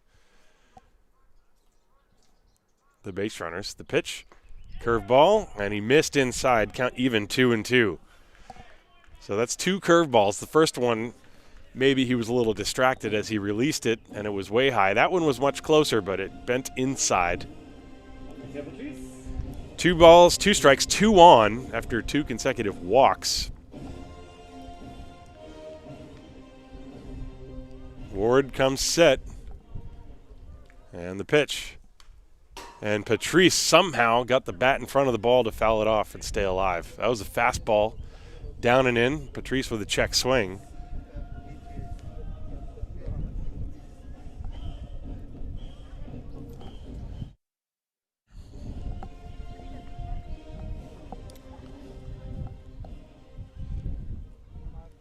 Pretty good at bat between Patrice and Ward here.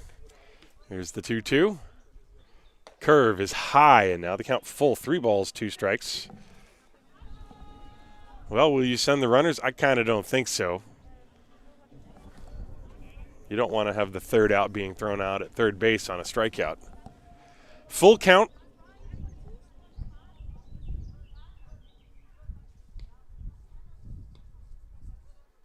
They're not going. The pitch is swung on and grounded off the glove of the third baseman. Gojkovic into the outfield. Around third is Mushik coming to the plate. He will score. RBI base hit off the bat of Daniel Patrice, and the Disciples are on the board. It is 3-1. Good at bat by Daniel Patrice. He hit a hard ground ball to the left of Gojkovic, and it hit the heel of his glove and caromed out beyond shortstop.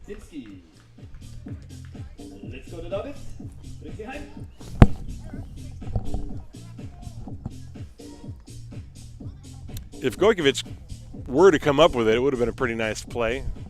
They would have probably also had a shot at a double play on it, but it's going to be scored a base hit. So David Dinsky. And he shows bunt, and he pops it straight up, and that's going to be caught for out number 2. He was bunting for a hit on that for sure. He showed bunt very late, and he was trying to lay it down the third baseline. So Dinsky is out number 2. That'll bring up Simon Lechner.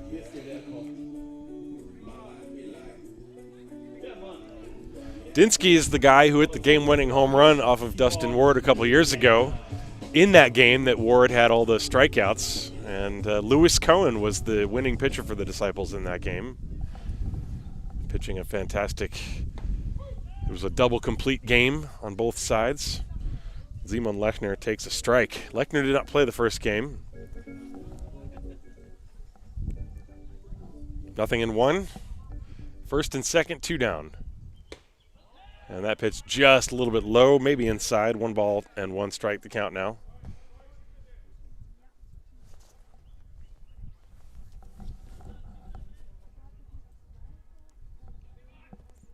Ward trying to work around a couple of walks to get out of this. There's a ground ball off of Ward's glove. He knocks it down, picks it up, and throws it away. And a run will score. That's Thorpe. They're going to send around the second runner. And the throw coming to the plate. He is safe. He got under it. We're tied at 3.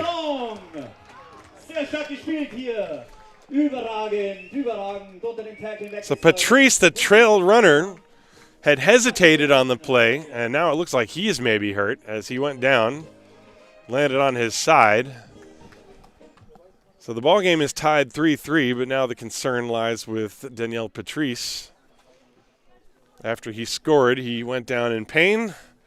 Let's take a look at this again. So the ground ball off the bat of Lechner was an easy comebacker. Well, it wasn't all that easy. It was knocked down by Ward.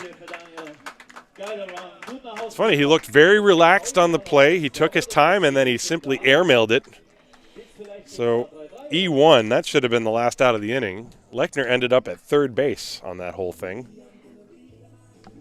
So the Disciples with 2 unearned runs.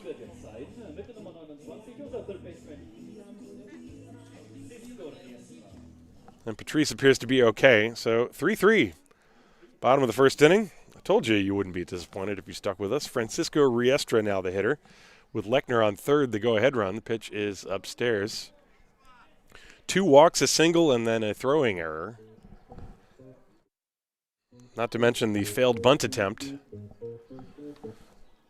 Riestra with a 1-ball count. And now the count is even, strike 1. Well, the church bells are ringing. That's how you know you're in Germany. Don't know if you guys can hear that in the background. The 1-1 pitch. That's off the plate away, 2-1. Quite a few pitches here in the first inning for Dustin Ward. Uncharacteristic for him. Really, the 2 walks have set the whole thing up for him. He's up over around 25 pitches. There's a line shot towards the gap in right center field, and it is going to be caught. A very nice catch by Quidano de Leon. He cut over to his right and then realized he needed to go back, and so nonchalantly made that catch. Boy, what a good play that was in right field by Quidano de Leon, saving a base hit and another run for the Disciples. Riestra flies to right field, and the inning is over as you watch this play again. De Leon was so nonchalant about it, I wasn't even sure if he had caught it at first. But he did. The Disciples get 3 runs, only 1 of which I think is earned, on the strength of only 1 base hit, 1 error, and 1 left on.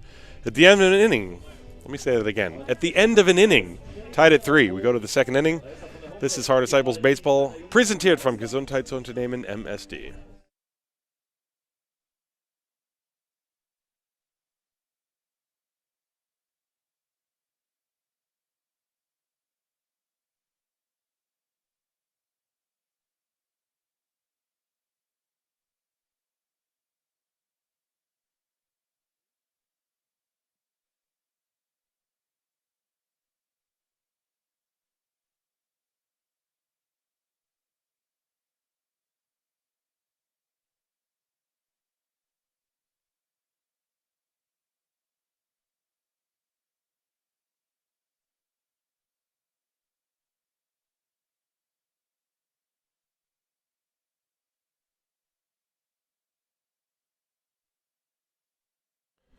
We go to the second inning, tied at 3. Stuttgart on 2 home runs in the first inning scored their runs. The Disciples, thanks to a couple of walks, an error, and an RBI single off the bat of Daniel Patrice.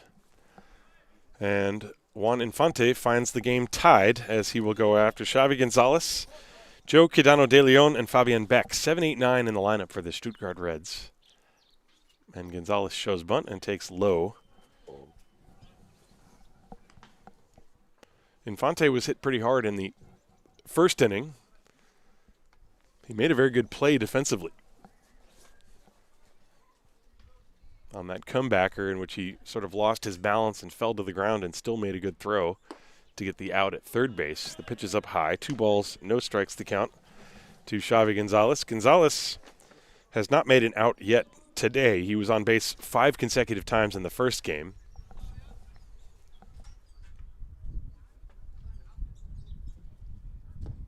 And the pitch is low, 3-0.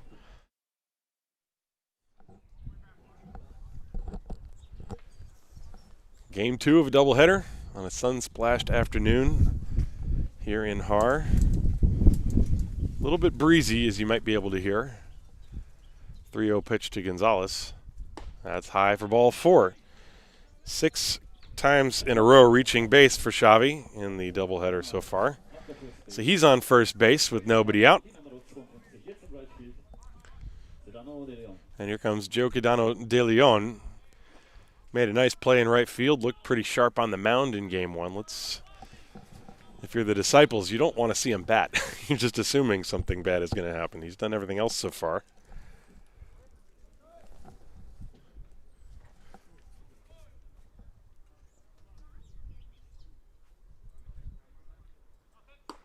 The pitch from Infante is a strike, 0-1.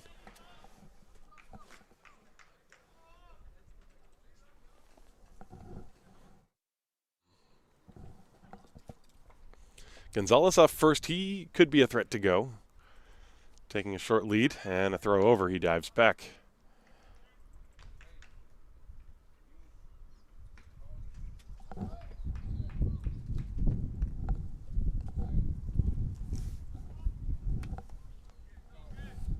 Infante comes set. Curveball, strike 2. That was a good pitch from Juan Infante.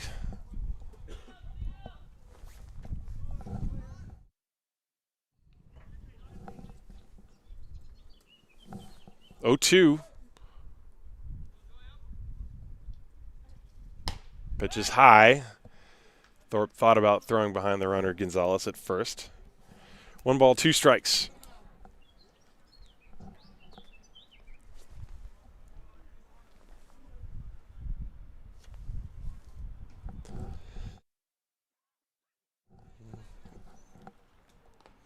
And a check swing on a pitch that just got a piece of the bat. And so Quidano de Leon stays alive. The count's still 1-2.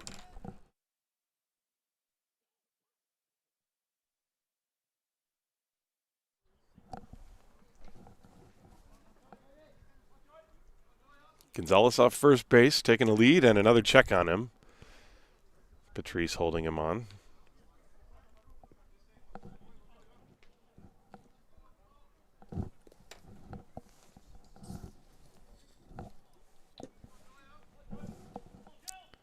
And the pitch on the way.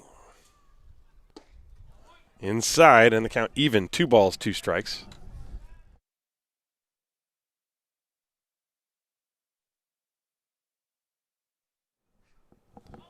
Now, Quidano de Leon was quickly behind 0-2. Now he's worked it to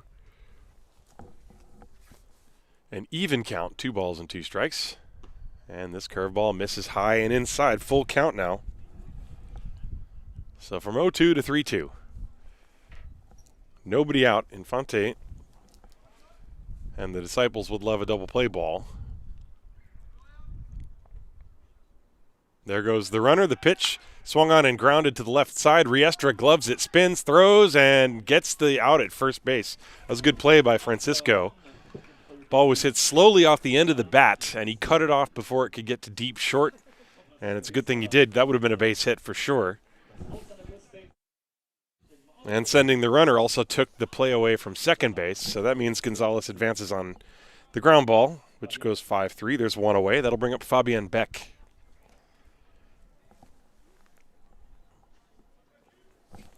Beck, a left-hand hitter, number 9 in the order. After him, it's back to the top with William Germain. Gonzalez in scoring position. 3-3 score. We're in the top of the second inning. 1 out. Infante.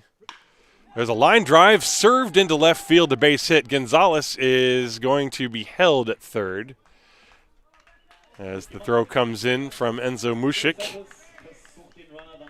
Riestra came up with it. So first and third. Good piece of hitting by Fabian Beck. He just took the pitch away and served it into left field. And Tufts coming out. And looks like he is possibly going to make a pitching change. We will find out here as you look at the replay of the base hit off the bat of Fabian Beck. And now the meeting on the mound is between Infante and Tufts. Tufts giving some specific instructions. He looks very animated. Alex Tufts, a very positive guy. And I think we're going to have a pitching change. Looks like Luke Steinlein, if my eyes are right. We will find out in a moment. So there's going to be a change here in Hard Disciples Ballpark. Tie ball game in the second inning. This is Hard Disciples Baseball, brought to you by MSD.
We're about to resume play. The new pitcher is indeed Lucas Steinlein for the Disciples.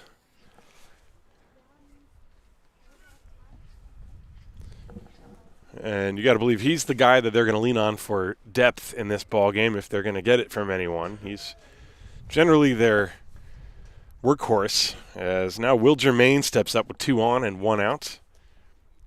And the pitch is low. Germain doubled to start the game, and then he was thrown out trying to move to third on a ground ball back to the pitcher. It was a nice play by Infante.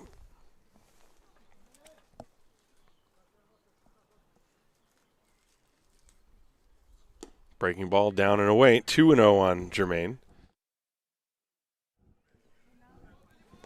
So Gonzalez is on third. Fabian Beck is on first base.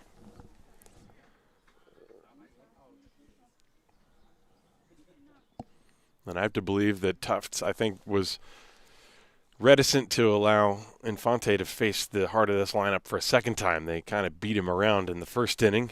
Pitches high and outside, 3-0. Like I said, this is not an easy lineup. The Stuttgart Reds, they have some hitters, 1 through 9. And even the young guys putting good swings on the ball and making good, solid contact. Ball 4, that will load the bases. And that'll bring up Tony Horvatic. The Disciples threw out a runner at home, threw out a runner at third in the first inning, and then the 2 home runs kind of negated all of that. Horvatic was thrown out trying to score on the double by Danilo Weber. It was a good throw by the second baseman, Simon Lechner. So bases loaded, 1 out. Stuttgart threatening. And the pitch is high. Steinlein has yet to throw a strike.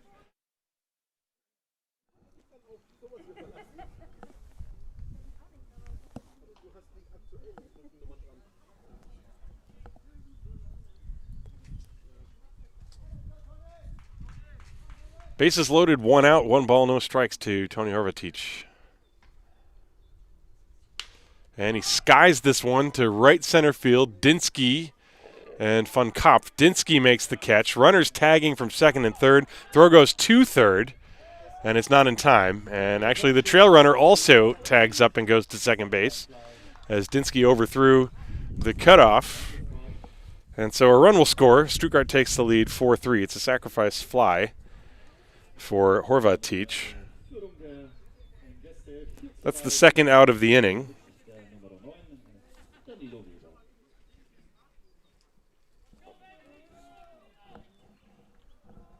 So Beck is now at third. Germain is at second.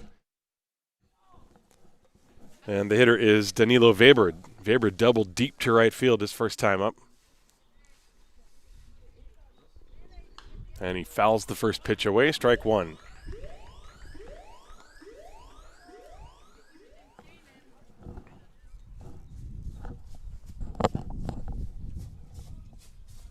Steinlein taking his time.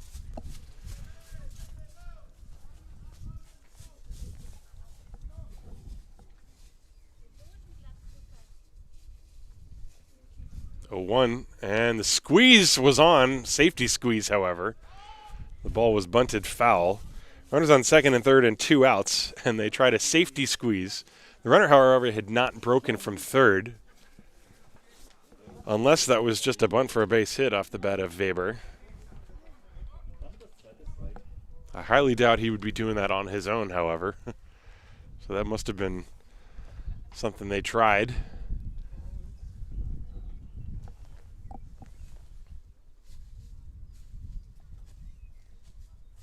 Infield is back.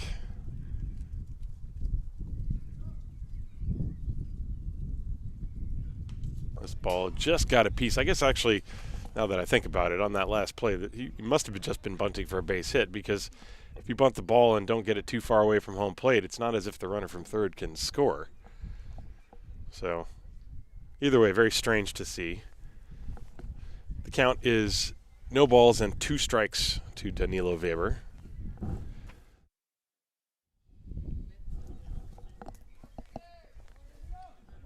Steinlein has his sign and comes set.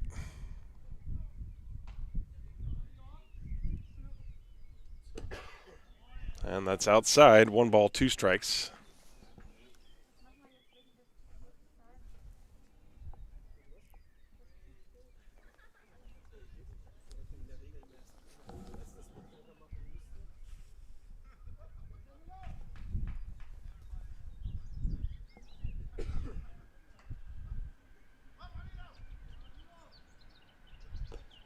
That's down and away, scooped by Thorpe. Still 2 strikes on Weber, but now 2 balls and 2 strikes.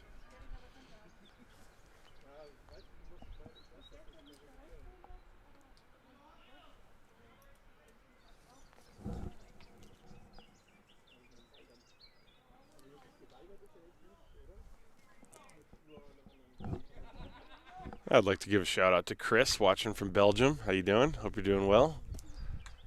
Thanks for tuning in. Here's the 2-2. That's outside, full count, 3-2. The Disciples have just had trouble getting multiple outs in a row in both games. Every second batter is reaching. That does not bode well for the pitching. Full count. Fly ball hit to deep right center field. Dinsky chasing it, looking into the sun. He will not get it.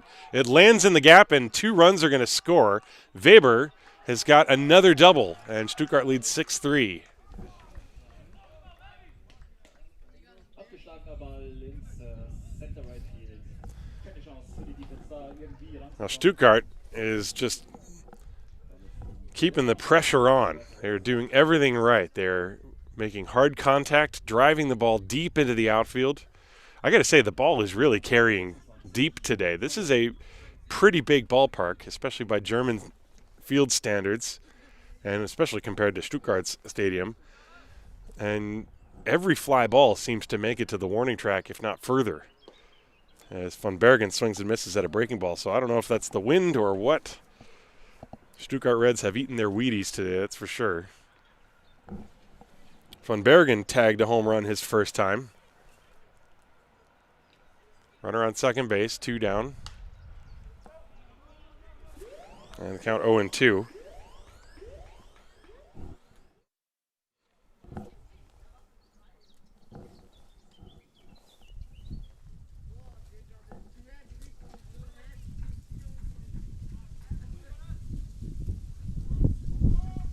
And time is called as the breeze picks up.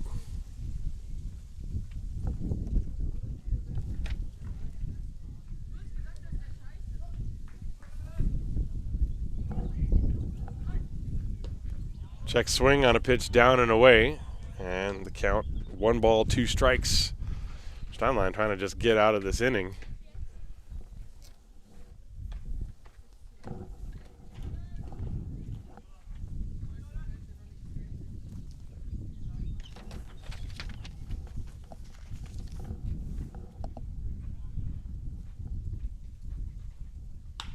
This ball lined to left field. Mushik has to play it on a bounce.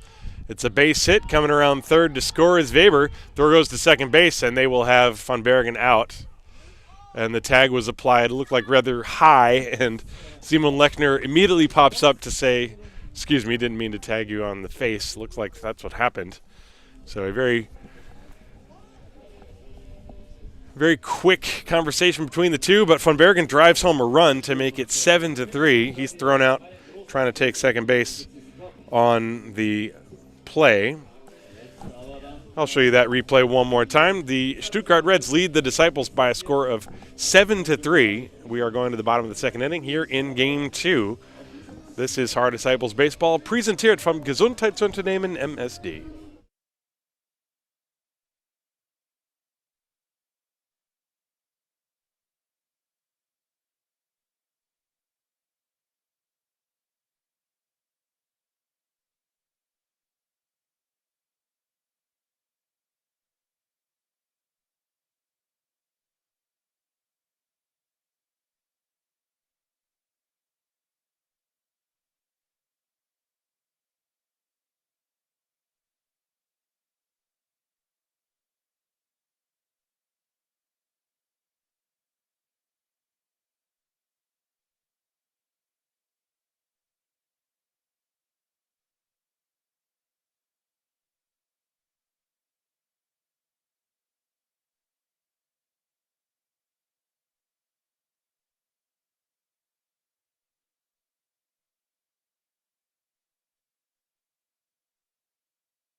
We go to the bottom of the second inning. Dustin Ward once again has been given a lead. 4 runs for the Stuttgart Reds in the top half of the second inning. And the Disciples will come up to the plate, and they will send Titus von Kopf, Miguel Pinheiro, and then the top of the order, 8, 9, and 1. The Disciples scored 3 runs in the first inning thanks to only 1 hit. They only have 2 hits in both games. They had 1 hit through the entirety of 7 innings in Game 1. And Dustin Ward pumps strike 1 to Titus von Kopf.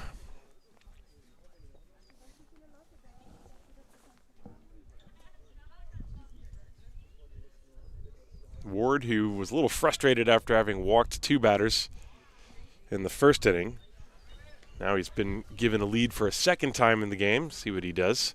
That pitch was outside, ball one. 1 ball and 1 strike to Titus von Kopf. Von Kopf playing right field in game 2. And he slices that ball to right field. This is going to hang up for De Leon. 1 down.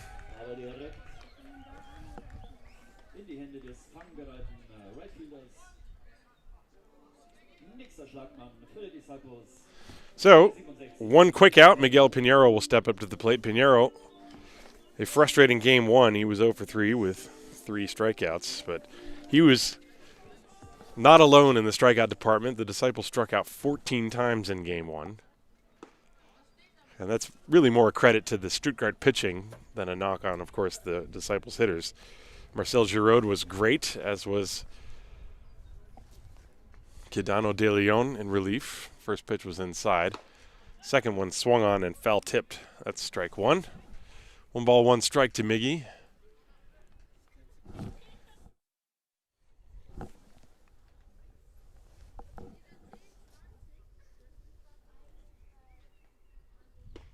And swung on and missed 1 and 2. Pinheiro having trouble catching up to the fastball today. And I kind of got to think Ward is going to throw him another one.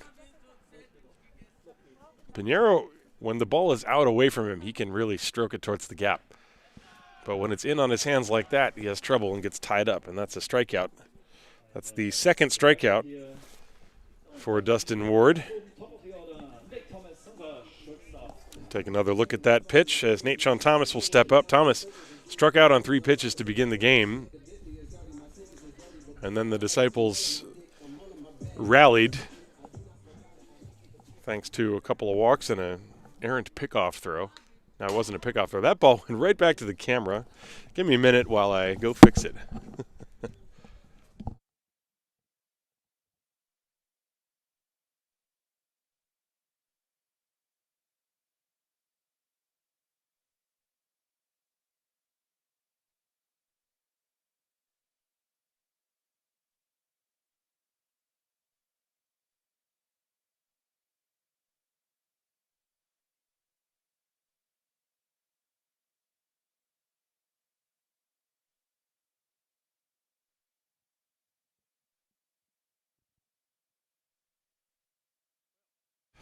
We're back. The camera managed to survive. That was a direct hit, by the way. And Nate Thomas got a direct hit. Let's see if we can see what this foul ball looks like. Boom. That's one for the highlight reel. Thomas, however, knows what that camera felt like because he was hit on the backside by that breaking pitch. Well, maybe I should get an affiliate link for Panasonic cameras. They can survive a foul ball if you buy one. So now Enzo Mushik is aboard with Nate Sean Thomas on first base. There are 2 down in the inning. 7-3 Stuttgart. And a check swing on a pitch, and he went, says home plate umpire Jens Weider. Strike 1.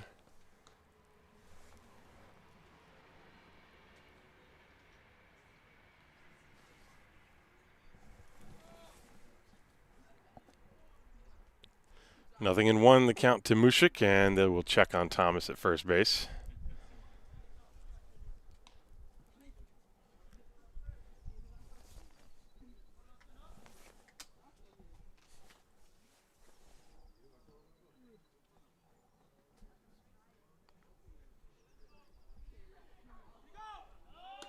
Curveball is a strike on the outside corner. Thomas had faked, and then he stopped.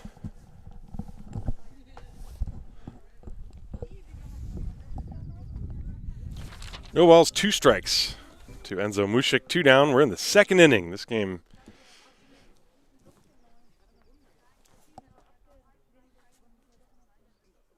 and swung over the top. There's that big curveball that I mentioned at the top of the game. 2 strikeouts in the inning for Dustin Ward. 2 strikeouts and a near camera fatality, but that did not happen, thankfully. So we will go to the third inning. No runs, a hit, no errors. 1 man left on base, and At the end of 2 complete, it's the Stuttgart Reds 7, the Haar Disciples 3. This is Haar Disciples Baseball, präsentiert vom Gesundheitsunternehmen MSD.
So we go to the top of the 3rd inning. Stuttgart 7, Haar 3. Here's Kruno Gojkovic. Gojkovic yanked a home run deep over the right field fence his first time.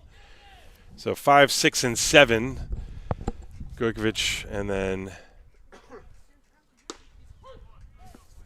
Daniel Zeller and Xavi Gonzalez. First pitch from Luke Steinlein is a strike. Of course, Gojkovic's home run was off of Juan Infante.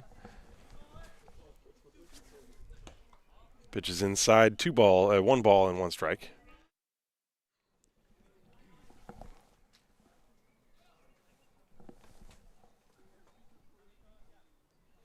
Steinlein working with a windup. That's not something he does very often. Pitch is in there, strike 2, 1 and 2. I have not seen Luke Steinlein use a complete windup in several years, but he's doing that little leg turn. And he gets the chase. Thorpe throws to first, and it's in time. So a strikeout, and then the play is completed. 2-3, 1 down. That'll bring up Daniel Zeller. Let's take a look at that last pitch from Luke Steinlein. Look at his delivery. He's kicking with the front leg. That pitch dropping down out of the zone, and Gojkovic just waved over the top. So that's the first out here in the 3rd inning. Daniel Zeller will step up to the plate. Still a lot of game to go here, but if the Disciples are going to have any chance, they need somebody on the mound to step it up and put some zeros. Dinsky fighting the sun on a fly ball to center, and he puts it away as he goes down to a knee. That was not easy, but he made the catch. So 2 down, and now, question, can the Disciples get a 1-2-3 inning? They have not accomplished that feat yet today in Game 1 or Game 2. And no, I didn't just jinx it, everybody. Xavi Gonzalez up to the plate, squares to bunt, and he pops it foul. That one's going to go into the Disciples' dugout on 2 bounces. Gonzalez, of course, has been on base 6 consecutive times, so if he makes an out here, that will be newsworthy in and of itself, regardless of the 1-2-3 inning or not. He walked his first time. And he waves at that one. 0-2.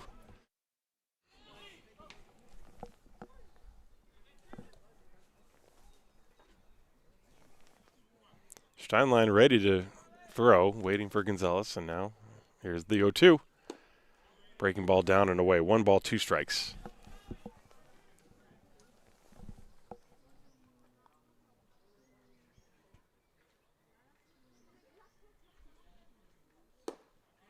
And Gonzalez almost went for that one. Laid off at the last minute. 2-2 now. Will he throw it 3 times in a row? It looked like a little slider that's dropping down and away.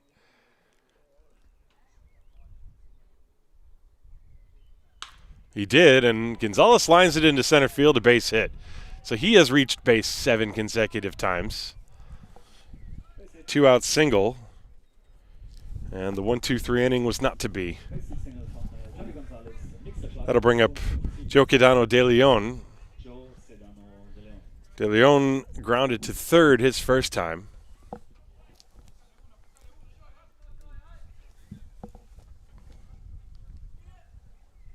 Gonzalez is a threat to go, I believe, at first. The pitch, there's a slow ground ball to Thomas at short. He gloves, throws on the run. And Patrice came off the bag. And the call is safe at first base. Patrice, I think, thought that he tagged him on the way by. Pichler right there says no. And this is an instant replay of what we saw in the first game. Here comes Tufts. This time he's sort of jogging over there to get a clarification on the call. Patrice, I don't know that the throw was so offline that Patrice had to come off the bag. I guess the throw took him to the inside. And Tufts is just asking for a second opinion, I guess. And so Pichler and Ozzie Scharf, the home plate umpire, are going to get together and discuss it. And now, that's Jens Weider. It's Weider and Scharf discussing things here. They're going to get together. This is a courtesy most of the time, as the manager Tufts just saying, look, can you please ask for a second or maybe third opinion? And the call is going to stand. That's no big surprise.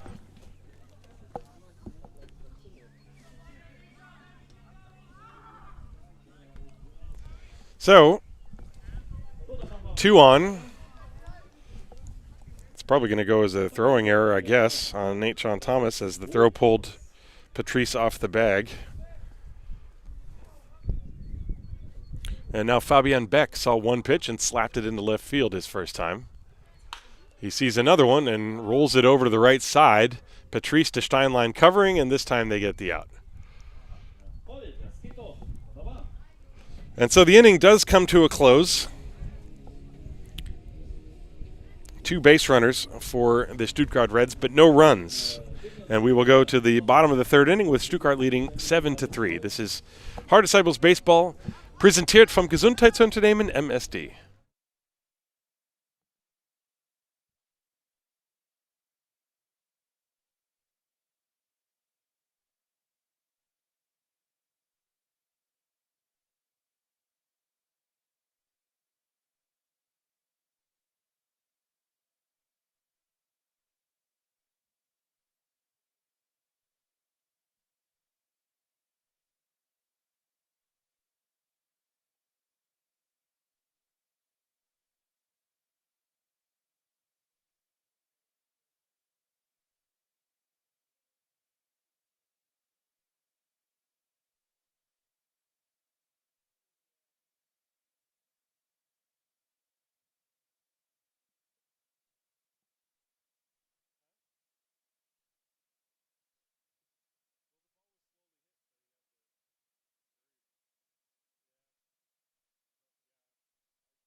To the bottom of the third inning, Dustin Ward is back on the hill for the Stuttgart Reds, leading the Hard Disciples 7-3. He will face 3, 4, and 5. Will Thorpe, Daniel Patrice, and then David Dinsky. Thorpe showing bunt, takes a ball. 1 ball, no strikes. Thorpe walked and scored his first time. Again, the Disciples only with 1 base hit in the game. That was the ground ball single off the bat of Daniel Patrice. Thorpe pops this one up, foul, and behind the plate, out of play. Off to the left. Strike 1. 1 ball, 1 strike.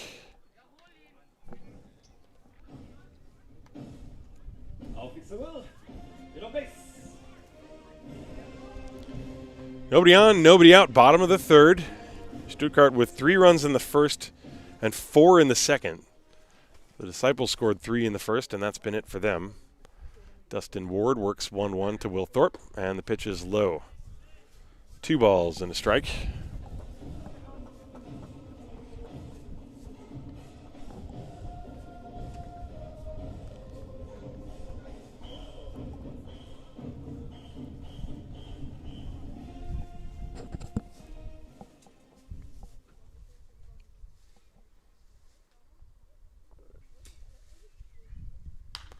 And this one popped foul out of play to the right. 2-2 now the count. Thorpe scored the second of the three Disciples runs back in the first inning. That was a rally that consisted of 2 walks, a ground ball single, and then a comebacker that Ward threw over the first baseman's head down the right field line. That allowed the other 2 runs to score. And the 2-2 pitch. Breaking ball, and this one hits him.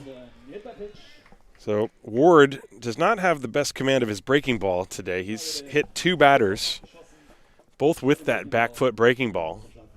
And so Thorpe is on base to start things.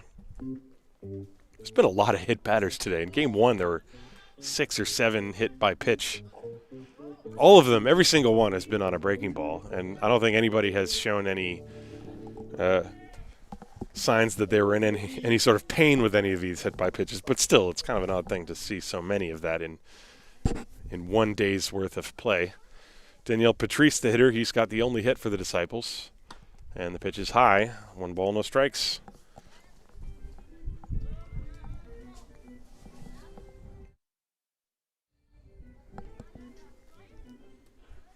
Disciples trail by 4. We're in the bottom of the 3rd inning. Nobody out. Will Thorpe, the runner at first base. 1 ball, no strikes on Patrice. And here it comes.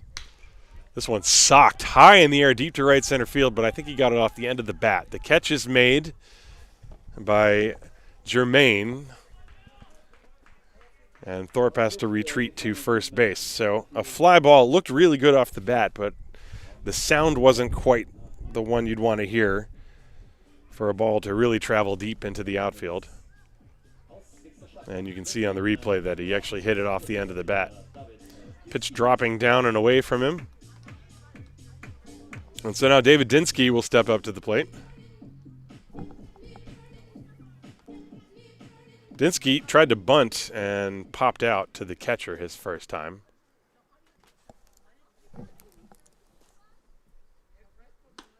And he looks at a fastball strike. 0-1 to him. 1 out. Thorpe, the runner at first base.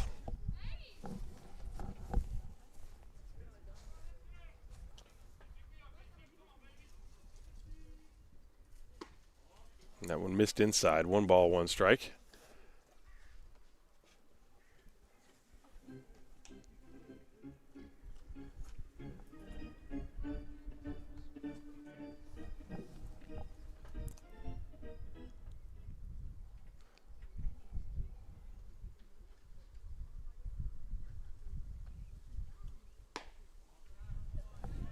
That one missed.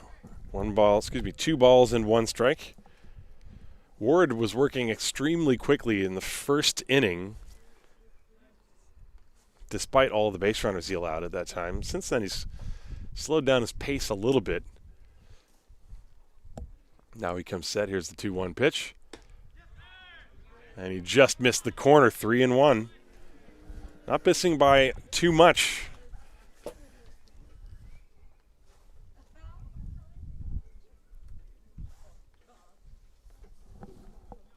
Three balls and a strike. Thorpe off first base. Swing and a miss. And Thorpe had started to go towards second base, but then stopped. Full count now on David Dinsky. Simon Lechner is on deck.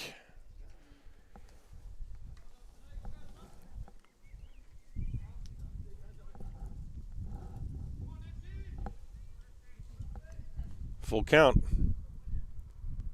And a check on Thorpe. That was the lollipop move.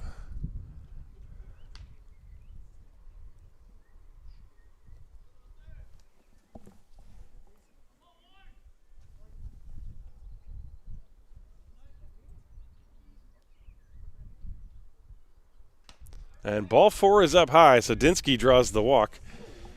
And the Disciples have 2 on.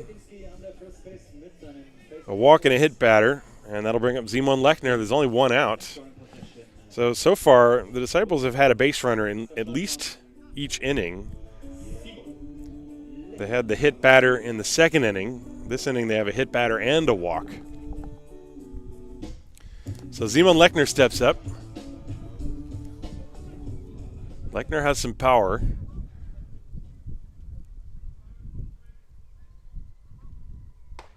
It was Zeman who hit that comebacker back in the first inning that Ward airmailed down the first base line. So he takes the first pitch high. 1 ball, no strikes.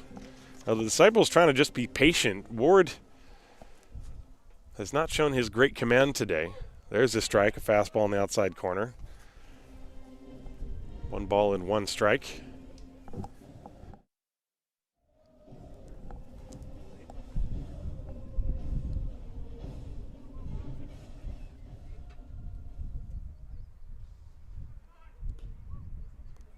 This one is low, 2-1. That one down in the dirt. Well, there are the types of games for a starting pitcher where maybe you know you don't have your best stuff and you just have to find any way you can to battle through the inning time after time, and this appears to be one of those type of games for Ward. So far, at least. 2-1. That one's popped foul out of play. A fastball. Lechner was a little bit late on it, and the count even. 2 balls and 2 strikes. The ball leaving the ballpark.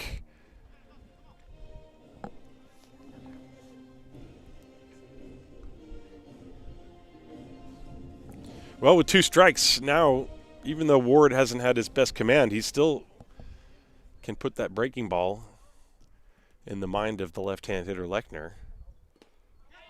And that was an off-speed pitch that dropped down and in. Lechner checked his swing, the appeal, and no, he did not go. That didn't look like the big curveball unless, from my vantage point, I didn't see it correctly, but he's got a 12-6 bender that he can sometimes snap off. 3-2 the count. Runners leading first and second with 1 out. And a bouncing ball to the right side. Seller has it. He's got 1 play to first, and he makes that play. The runners move up to second and third. So Lechner grounds out. Smart play by Daniel Zeller. Take the easy out rather than risk an extremely close play at second base.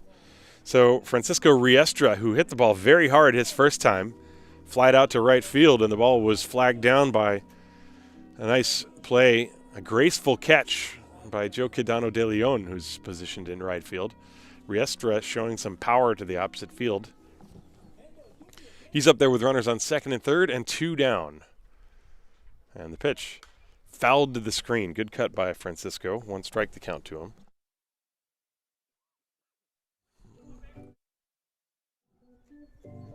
Ward trying to pitch around another couple of base runners. He hit Will Thorpe to lead off the inning, and then he walked Dinsky. And Riestra fights off a fastball off to the right out of play again, and the count 0-2.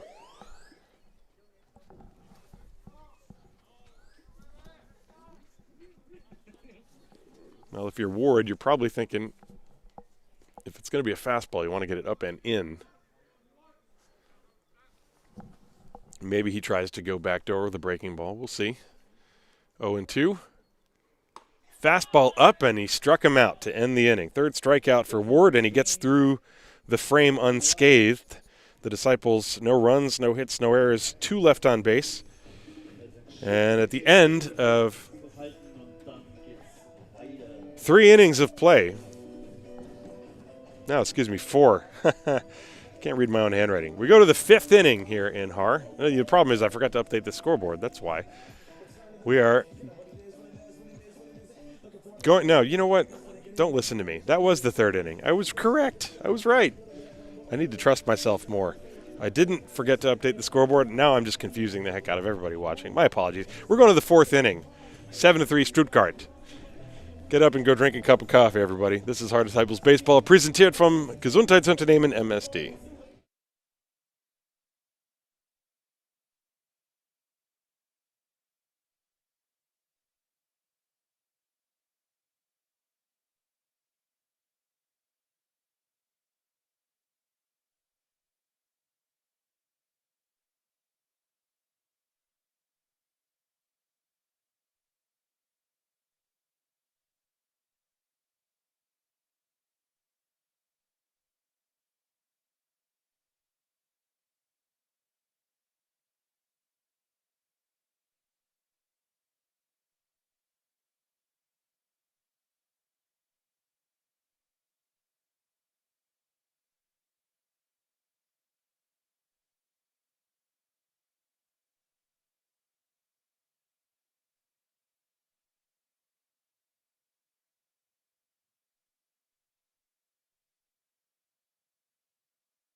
We go to the top of the fourth inning.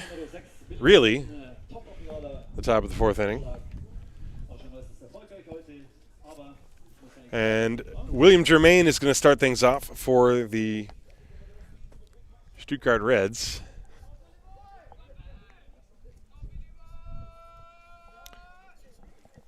Against Luke Steinlein, and he looks at a strike, 0-1. Stuttgart leading 7-3.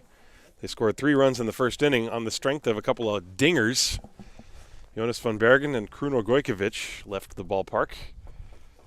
And then they scored 4 runs in the second inning. This pitch is low.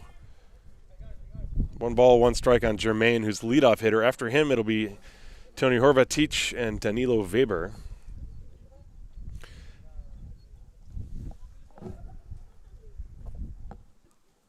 Steinlein's pitch, a check swing. He went around, strike 2.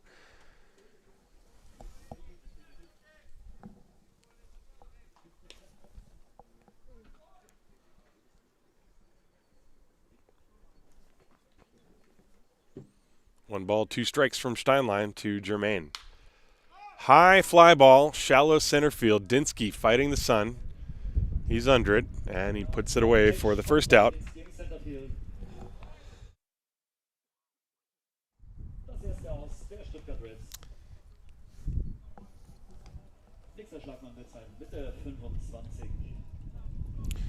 So Tony Horvatic will step up to the plate. Horvatic reached on a fielder's choice and then was thrown out at home plate, and then he drove home a run with a sac fly in the second inning, so officially 0-1. And a check swing. He went around, strike 1. That's a good pitch for Steinlein. He's been throwing it effectively in this game. Steinlein used to throw a big overhand knuckle curveball. This one looks to be more like a slider. Late break. That pitch was inside 1-1. I wonder if that's a new pitch Steinlein has been developing, or if I just missed something. Line drive, fair ball over the leaping Riestra down the left field line. Base hit for Horvatic. Over to get it from the corner is Mushik, and Horvatic is at second base with a double. So again, no 1-2-3 inning to be had here. Stuttgart has had a base runner in every inning, not only just in the first game, but also in this game.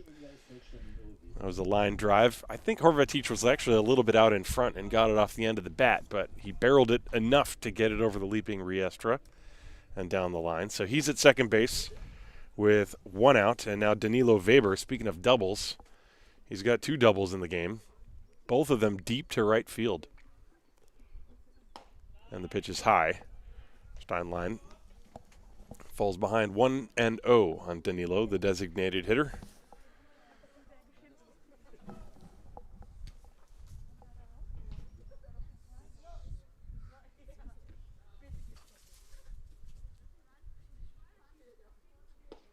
There's a swing and a miss. That's again that pitch that's dropping down out of the zone.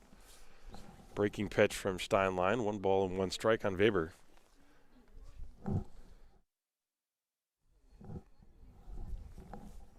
Steinlein comes set. Horvatic off second base. Steinlein just staring him down. Now the 1-1. And time had been called, I believe, before that pitch. So I don't think that pitch counted. It did not. 1 ball, 1 strike, the count. Jens Weider giving the sign. Normally when the home plate umpire calls time, he'll step away from the plate. In that case, he did not do it, but the call was clear. 1-1.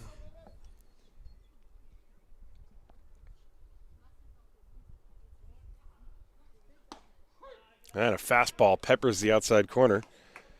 1-2. I think Weber was looking for that slider on that pitch, and Steinlein crossed him up.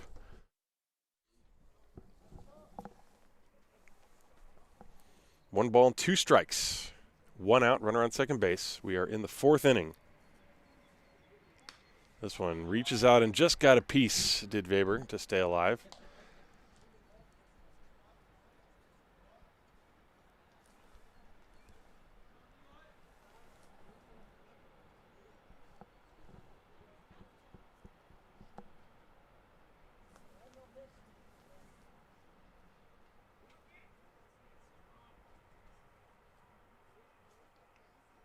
The 1-2 pitch. Strike 3 called. Fastball at the knees. And so there are 2 down. That was a good pitch from Steinlein.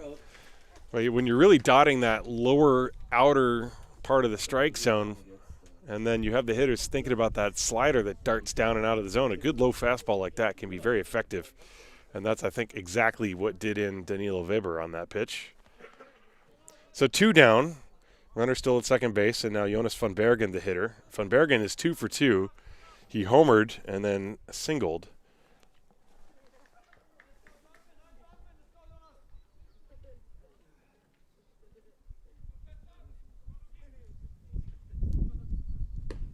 And a good off-speed breaking pitch on the corner for strike 1.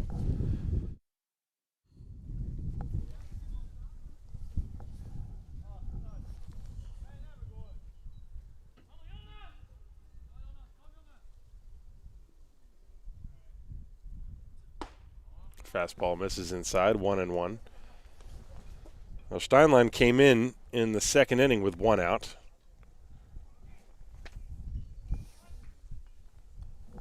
And you got to figure the Disciples need him to go as far as he possibly can in this game. They used 5 pitchers in the first game. Breaking ball, strike 2. Other options available, of course, would be Nate Thomas. Niels Schmidt could also pitch if needed, I believe. They've got Daniel Jager. So there are some more arms for the Disciples that they could turn to if they need to, but Steinlein is the guy that they want to give them the bulk of the innings. The 1-2 just missed. Tried to get that outside edge again. Count even, 2 balls and 2 strikes.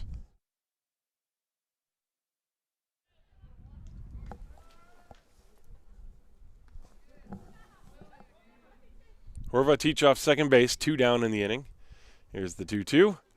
Fouled right back to the screen, and the count's still 2-2 on Jonas van Bergen. Kruno Gojkovic is on deck.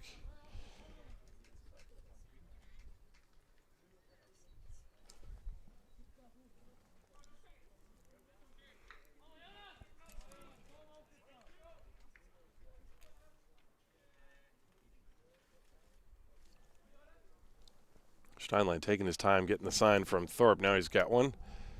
2-2 the count. And time is asked for by Van Bergen this time.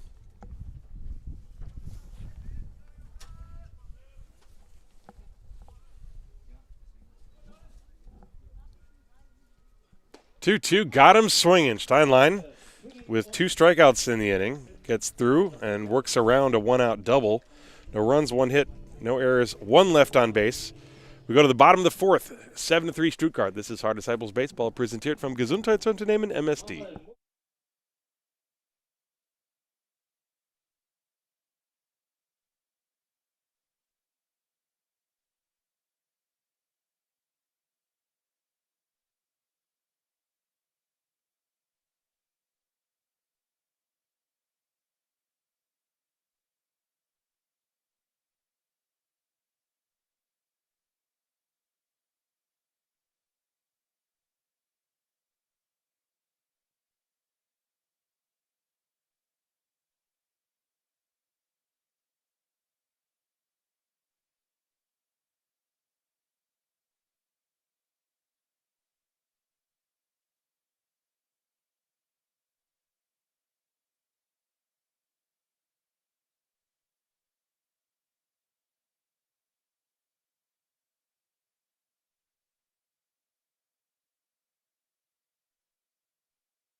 Welcome back to the bottom of the fourth inning. Tim Collins with you here.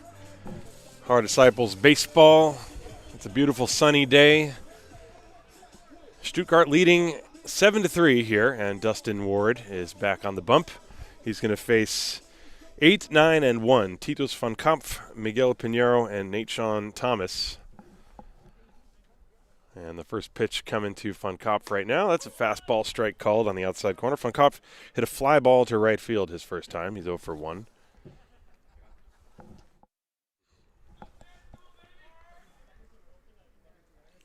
Ward so far in 3 innings, a run on 3 hits. Only one of those runs was earned. He's allowed 3 runs, rather. And I had that backwards. 3 runs on 1 hit. He's walked 3. He's also hit a couple batters and struck out 4. So the control has been fleeting sometimes for him, but his effectiveness has been there. There's a good curveball, and that was beautiful. Strike 1, strike 2, strike 3. Let's take a look at that last pitch. That's the first real good curveball I think he's thrown in this game. Take another look at this. That's the 12-6. That pitch is a beautiful thing. And so Miguel Pinheiro now, the designated hitter. Pinheiro has seen nothing but fastballs. And Ward starts him off with another, and this one was up high for ball 1. There's the 1-0 pitch on the way.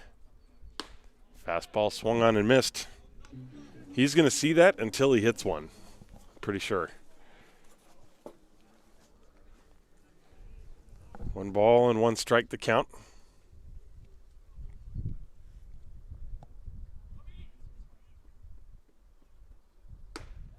One and 2, another fastball.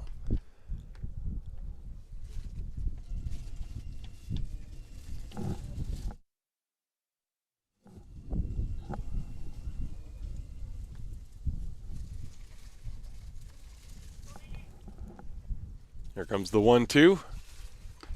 And he foul-tipped it into the mitt, but again, it was the fastball, and Miguel Pinheiro having himself a afternoon he'd like to forget. He has struck out twice.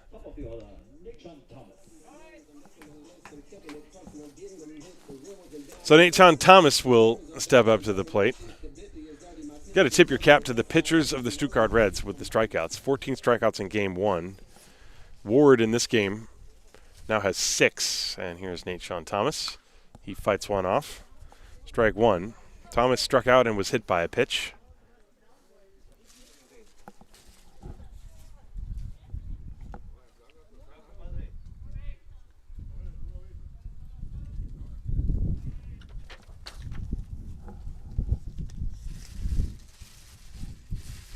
Oh, 1, fouled away, 0-2.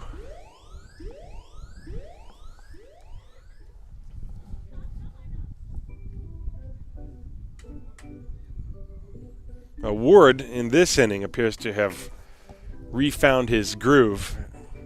He walked 2 batters in the first inning.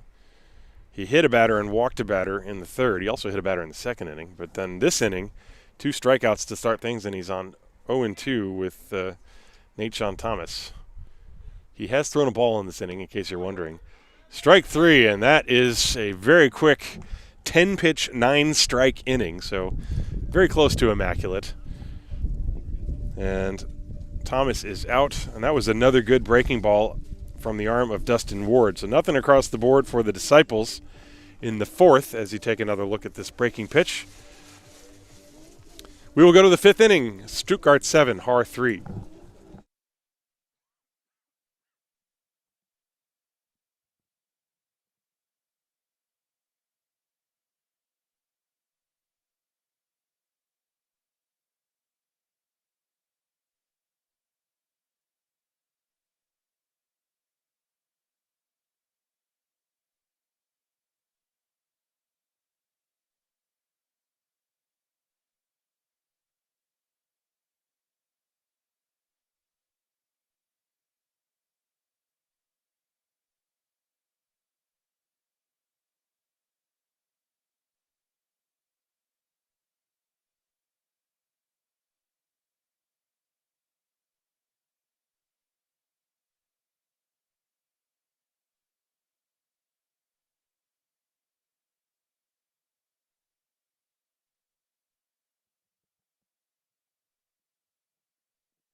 To the top of the fifth inning, Stuttgart 7, Haar 3.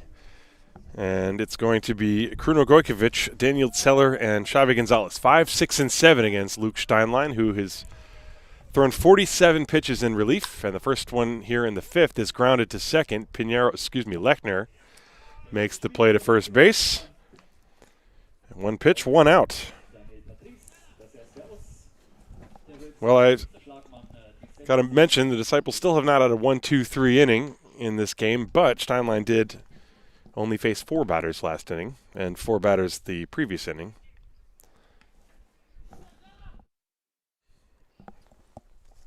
So I guess things are improving if you want to keep track of that.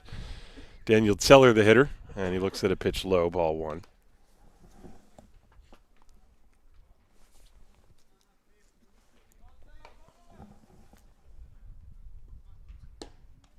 That one catches the corner at the knees, 1-1. Steinlein, when he's pounding that outside corner at the knees, he can be very tough. Foul ball, 1 ball, 2 strikes.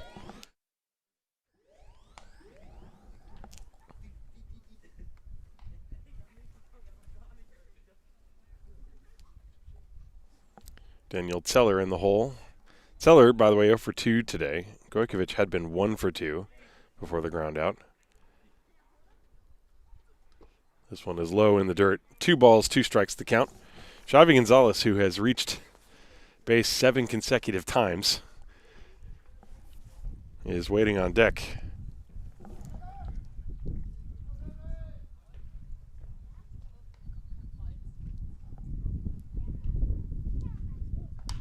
Popped up, foul territory. That's going to be out of play, I believe. Thorpe gives it a look, but it's well over the fence. Still 2-2.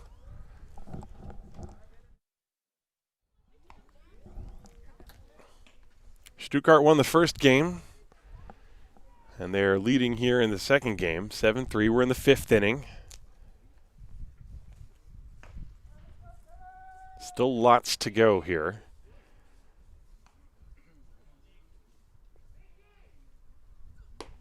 That one missed outside. Full count now for Zeller.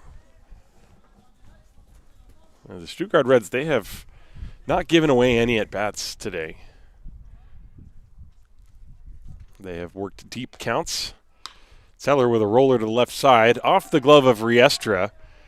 And by the time he recovers it, no chance to get the out at first base.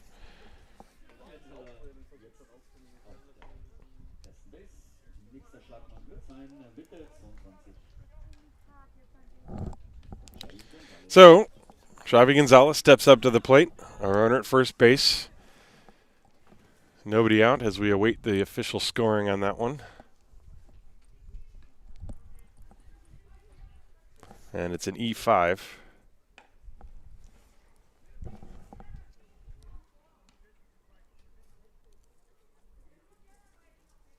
Swing and a miss. That's that good breaking ball down and away. Gonzalez, who has walked and singled. In the first game, he doubled twice and walked 3 times. So he's got 4 walks and 3 hits in 7 plate appearances.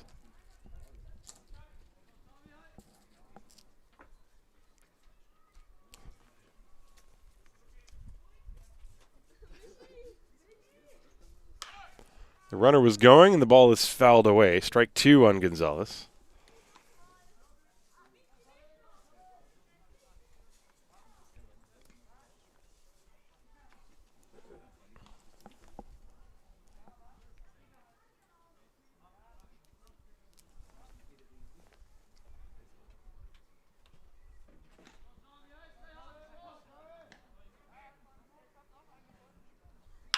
Ground ball to third baseman Riestra, goes to second. The ball is dropped by Lechner, and everybody's safe. Well, defensively, the Disciples have not played well today. That was a tailor-made, maybe not a double play ball. It was hit too slowly, but they would have had the out at second base, and the ball just went into and directly out of the glove of Simon Lechner. So everybody's safe. Fielder's choice, and that's got to be E4. And that'll bring up Joe. Quidano De Leon.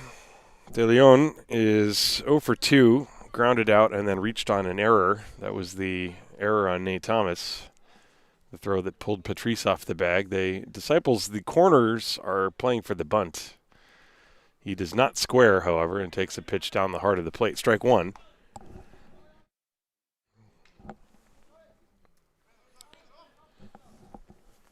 Quidano De Leon playing right field today. He's made a couple nice catches out there.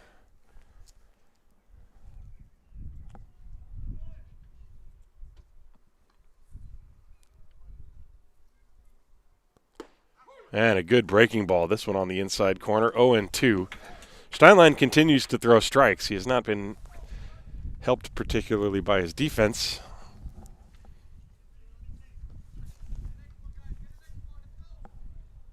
But that's part of it. You just have to move along the line and try to pick up your teammates.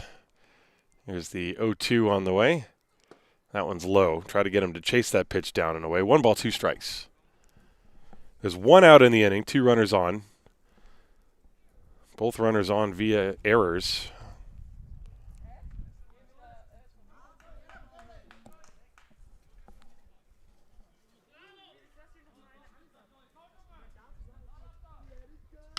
Ground ball pulled foul. Pretty good swing, however. 1 ball, 2 strikes.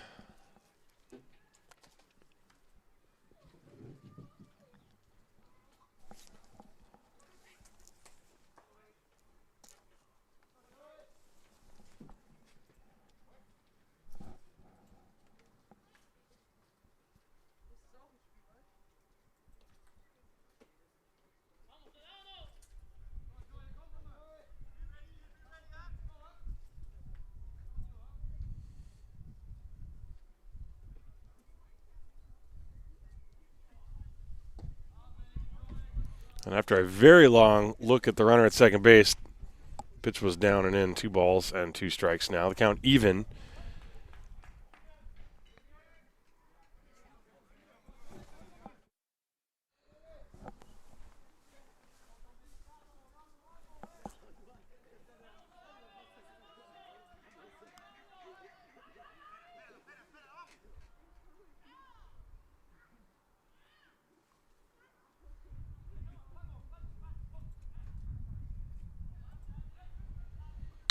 Ground ball to short. Could be 2. Thomas flips it to Lechner. There's 1 on to first, and that is a double play. Just what the doctor ordered. 6-4-3 on the double play, and that erases any stress that might have been created by the 2 errors in the inning. No runs, no hits, 2 errors, and 1 left on base. We go to the bottom of the 5th inning in Haar, 7-3 Stuttgart. This is Haar Disciples Baseball, präsentiert vom Gesundheitsunternehmen MSD. Let's watch that double play one more time.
Stuttgart leading 7-3 as we go to the bottom of the 5th inning. Here's second game of a doubleheader. And for the Disciples, it'll be 2, 3, and 4. Enzo Mushik, Will Thorpe, and Danielle Patrice against Dustin Ward. Ward, who has thrown 73 pitches so far through the first 4 innings. But he looked very good in the last inning, and he gets a swinging strike on his first offering here in the 5th. Ward with 4 consecutive strikeouts, actually, if you go back to the end of the 3rd inning.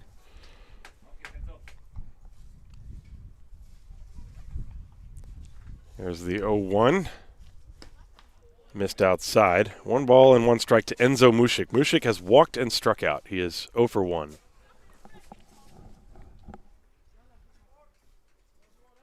And Ward comes back with the 1-1 pitch.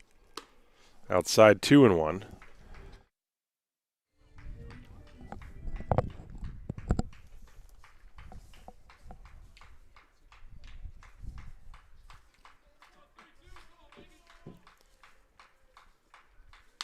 As a tapper pulled to the foul side. 2-2 now on Mušik. Mušik in the 2 games, he's been on base a couple times.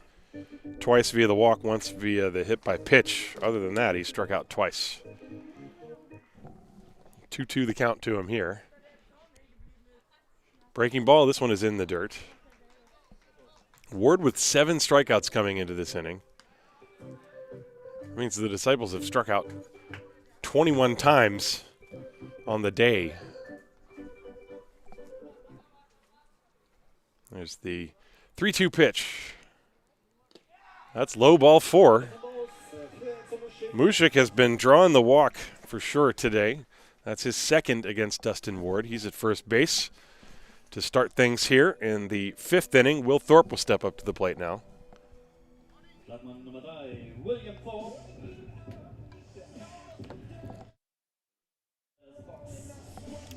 So Thorpe steps up. Thorpe has walked and been hit by a pitch. So he's been on base twice, but hasn't gotten to swing the bat a whole lot in there.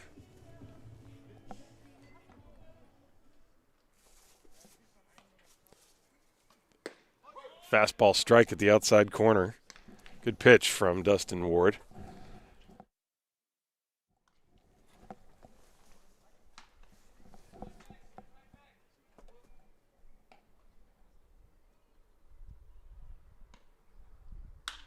Thorpe with a fly ball, shallow right field. That's going to dunk in for a base hit. The throw to second base, and they got the force at second base.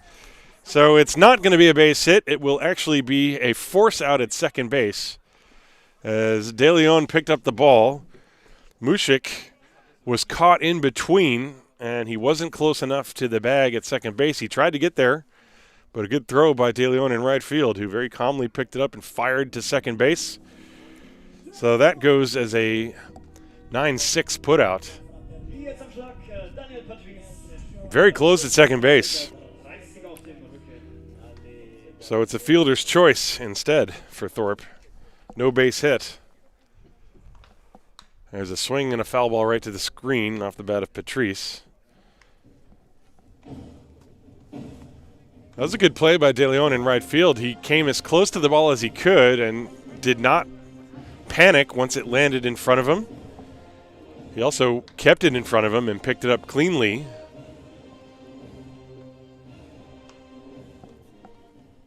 One strike to count to Patrice. That's high. 1 ball, 1 strike. But literally everything that could possibly go wrong for the Disciples has gone wrong.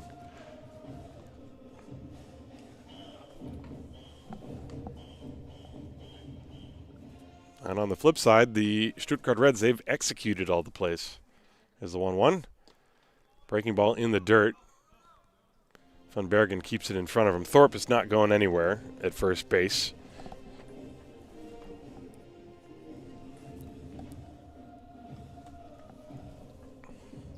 Daniel Patrice with a 2-ball, 1-strike count. There's 1 out here in the 5th inning.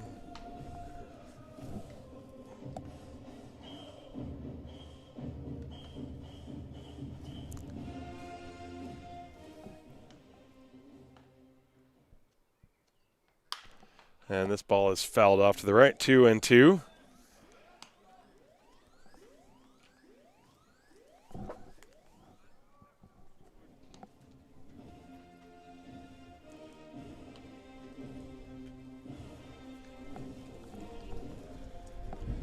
One out in the inning. The Disciples could have had 2 on with nobody out, but that forced play at second base. Fastball missed inside. 3 balls and 2 strikes now on Patrice. Patrice has singled and flied out. Again, the Disciples, they only have 1 hit in this game. They had 1 hit in the first game. They've got 1 in this game. And we're in the 5th inning. 3-2. Strike 3 called at the knees on the outside corner. And Patrice is out number 2. And you can see the frustration starting to mount for the Disciples. 2 down. That's strikeout number 8 for Dustin Ward. And now David Dinsky will step up to the plate. Dinsky has popped out attempting to bunt and then walked. So he's 0 for 1. This one is in the dirt, ball 1. 1 ball, no strikes. Thorpe still the runner at first base. Mushik started the inning with a walk. Thorpe hit a line drive into right field that looked like it would be a base hit. But Mushik was actually thrown out at second base by the right fielder, Joe Quidano de Leon. And so that's a fielder's choice. Then Patrice was called out on that close pitch on the 3rd strike. And now the count is 1-0 on David Dinsky. So Thorpe is at first. There are 2 outs here in the bottom of the 5th. Pitch is low. 2-0.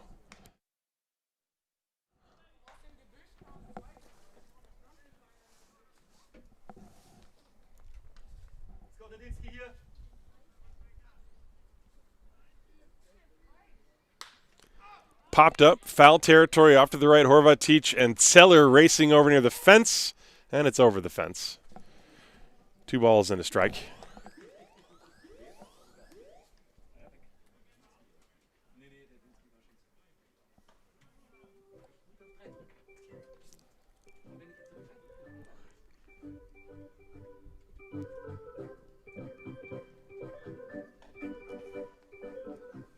Well, the 2 big blasts of the game came off the bat of Jonas von Bergen and Kruno Gojkovic in the first inning.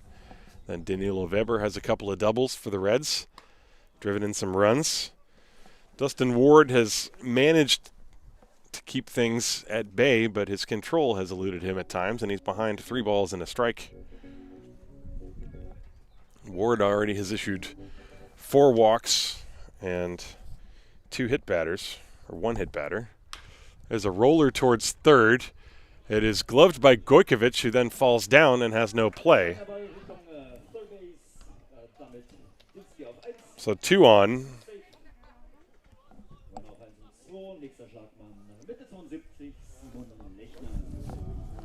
That's going to be a base hit, I guess. Simon Lechner coming up. Let's take a look at this ground ball. It was weakly hit. Gojkovic, who was way off the line, had to go towards the line, and he sort of stumbled, and I don't think he had any chance to get Dinsky, who's very fast, down the line. So that's a base hit.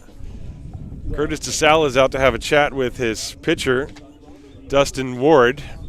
There's activity in the Stuttgart Reds bullpen. Ward, who started the inning at 73 pitches, is going to stay in the ball game. He's now at 92 pitches, or somewhere in that vicinity. I rely on the e-scoring for the pitch count, and it's not always exactly up to date, but in that vicinity. Simon Lechner now steps up to the plate. So 2 on and 2 outs. Lechner reached on an error and grounded out. He's 0 for 2. Left-hand hitter. He's got some power. The pitch is down and in, ball 1. Ward trying to work his way through the first 5 innings of this game. Like I said earlier, he's really only had 1 inning where he looked super comfortable, and that was last inning. He's had to battle. And you can see with his body language, his command is just not really there. He's been missing. He's been falling behind. He's been able to make the big pitch when he needs to and get out of the jam. The Disciples have 2 base hits. Both of them were grounders towards third. 2-0 the count on Simon Lechner. And a strike. Fastball outside corner. 2-1 on Lechner.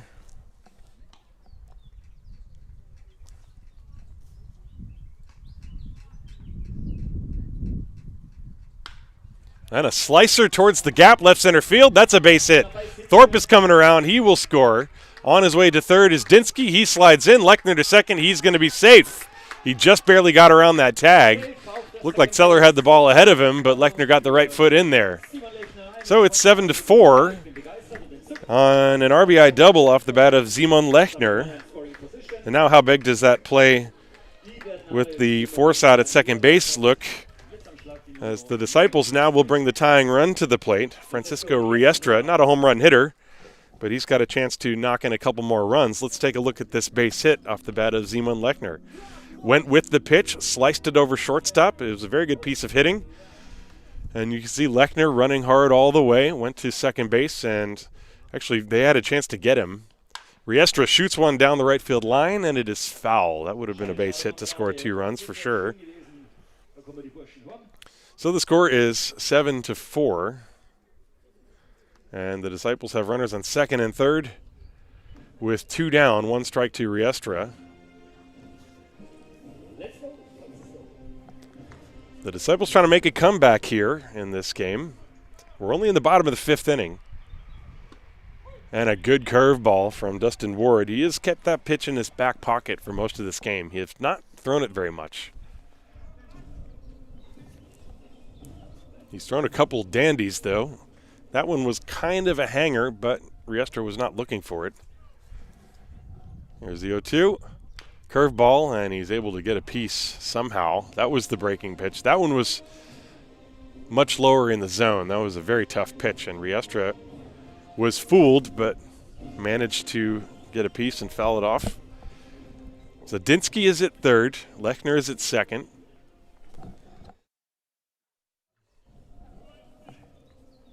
And the count 0-2 on Francisco Riestra. Riestra is 0-4-2, struck out and flied out. Here it comes. Just got a piece and fouled it back to the screen. Still 0-2.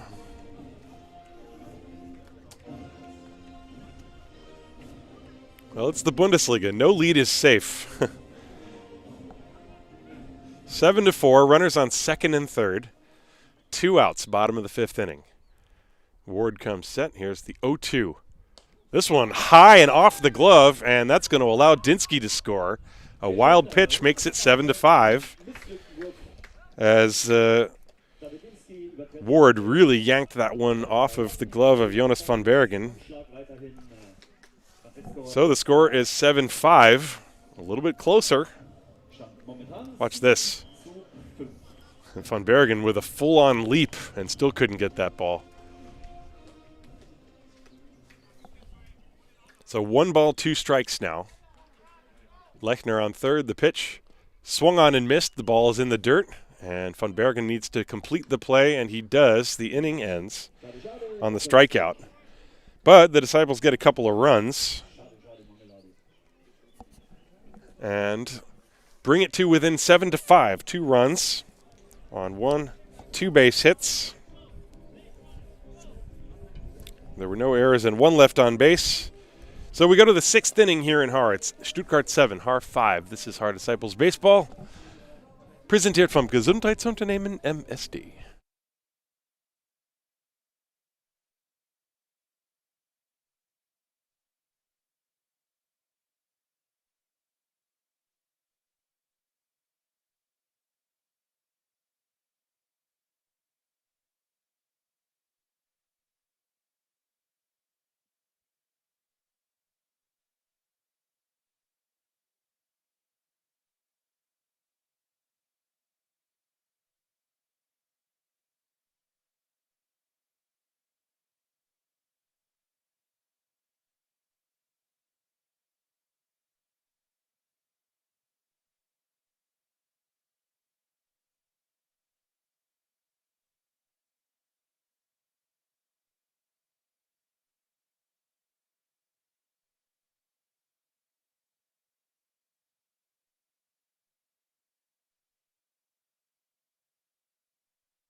To the top of the 6th inning.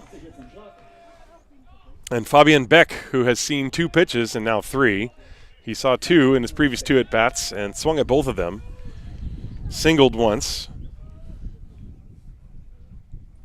And the first pitch was up past his head, and the next one is inside. 2 balls and no strikes. 7-5 the score as the Disciples were able to scratch out a couple of runs in the last half inning against Dustin Ward. There's a strike. 2-1 on Fabian Beck. After Beck, it'll be the top of the order with Bill Germain and Tony Horvatic.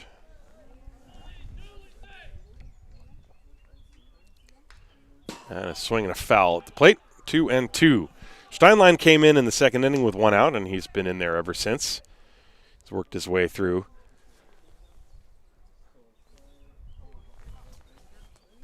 To date, he's given up 2 runs on 4 hits, 1 walk, 3 strikeouts so far. His pitch count is 67. 2-2 pitch. Pop fly, slicing into left field. This is playable for Mushik. He's there. Dinsky was there to back him up just in case. So 1 away. Steinlein, when he's pitching well, he does actually get a lot of lazy fly balls to the outfield. And he's done that a few times. So far, now the top of the order with William Germain.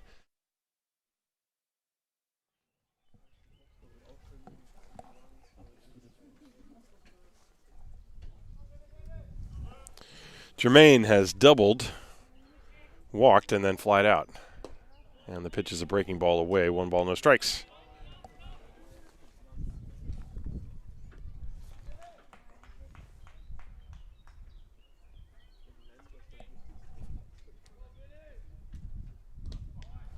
Two and 0.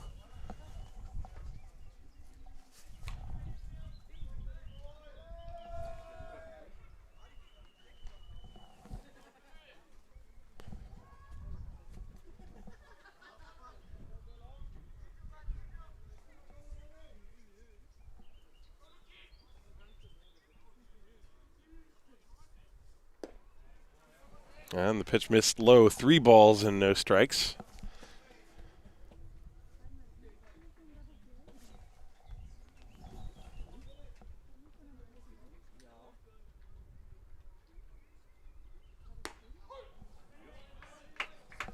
Now it's 3-1 as Steinlein just roared back and fired the fastball. Germain was taking all the way. 3-1. He'll be hacking here, though.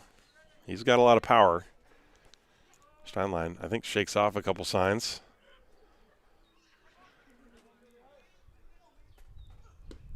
And he missed ball 4. So Germain has been on base 3 times in this game. And that'll bring up Tony Horvatic. Horvatic reached on a fielder's choice and then was thrown out trying to score. He also has hit a sac fly and doubled, so he's had a productive day at the plate. 1 out. Runner at first base is Germain. He's got a pretty big lead. You may see him go here. There's a curveball waved at and missed. Strike 1 to Horvatic. Looking down for the signs from Curtis DeSalle, third base coach.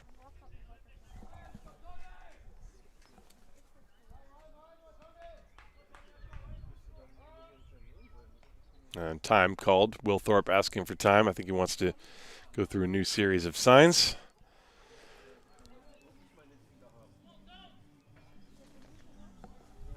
Germain off first base, extending his lead ever so slightly, and a check on him. That's what all that cat and mouse must have been about. And another pickoff attempt. That time he almost handcuffed Patrice, did Steinlein. Germain's already standing on the base.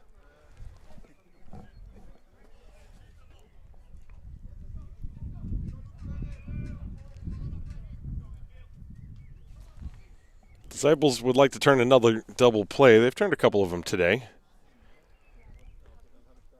Check swing, and he went around. That's strike 2. 2 times that down and away breaking pitch, and twice Horvatic has chased it. Germain off first base. There's one away. Steinlein checks him. Comes set. 0-2.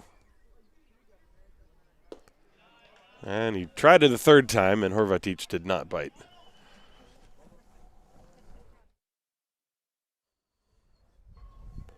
One ball, two strikes.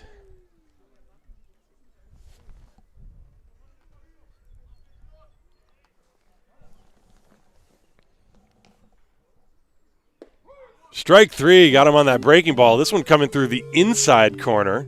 And Horvatic saw nothing but off-speed pitches that entire at-bat. And he is down, strike three. Take another look at that last pitch. It was an indoor breaking ball. It's kind of an odd place to throw that. I would venture to guess that's probably not where it meant to be thrown.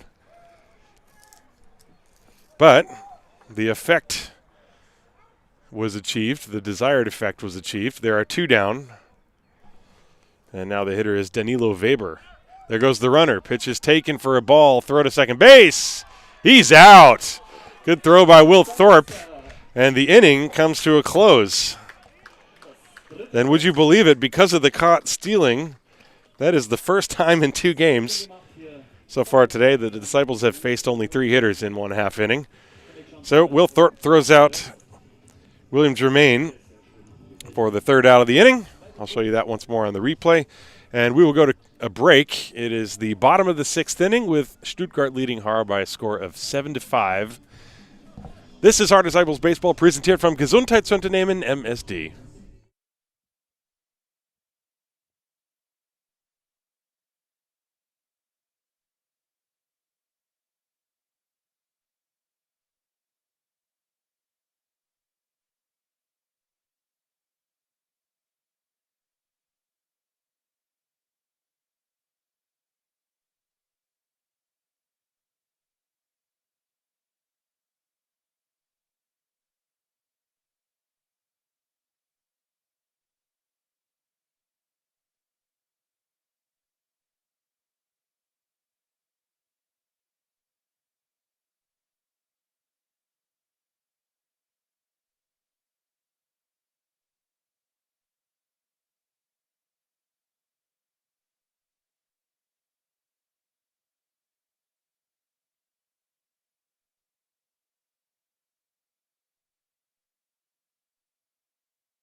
We are back. It's the bottom of the 6th inning. Stuttgart leading 7-5, and they have a new pitcher on the mound. That's the right-hander Yannick Witt, in relief of Dustin Ward, who battled his way through 5 innings, allowing 3 hits, 5 runs, but only 3 of those runs were earned. He walked 4, had 9 strikeouts. He threw 102 pitches, 58 of which were strikes.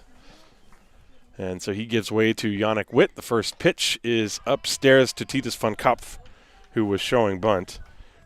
Ball 1. Von Kopf, Miguel Pinheiro is scheduled, but Jose Palacios has a bat. And then the top of the order, Nate Sean Thomas. So it's 8-9-1 in the order against Yannick Witt, who hits the outside corner with a fastball.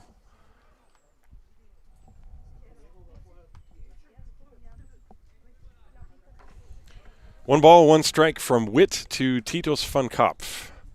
And van Kopf way out ahead of a breaking ball that was sweeping away from him, and now the count is 1-2.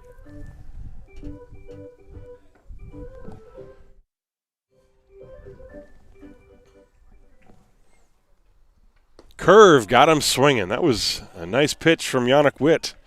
And down goes Titus van Kopf. Van Kopf is 0 for 3. 1 out in the inning. Let's take a look at that pitch. A little frisbee slider type of thing. And so Jose Palacios, who was with the Disciples several years ago and then played in Regensburg for a while, and now he's back with Haar. He's going to pinch hit for Miguel Pinheiro. And the pitch is a fastball strike from Yannick Witt. But I got to tell you, the arms coming out of the bullpen from the Stuttgart Reds looking pretty darn good. In the first game, you had De Leon, not to mention Marcel Giroud, who started curveball. It's fouled at the plate, strike 2. But they're coming in, they're pumping strikes, and they're doing it with some velocity. Yannick Witt.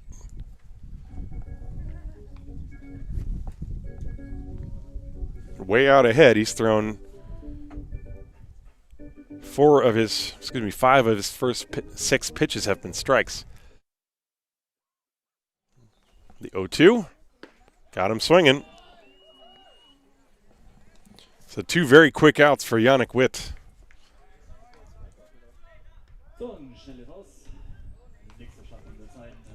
Palacios never really had a shot during that at bat, and now here's Nate Sean Thomas. I'm looking at my scorecard. 7 of the 9 hitters in the lineup have struck out in this game. Pitches up high, and it's 1 ball, no strikes.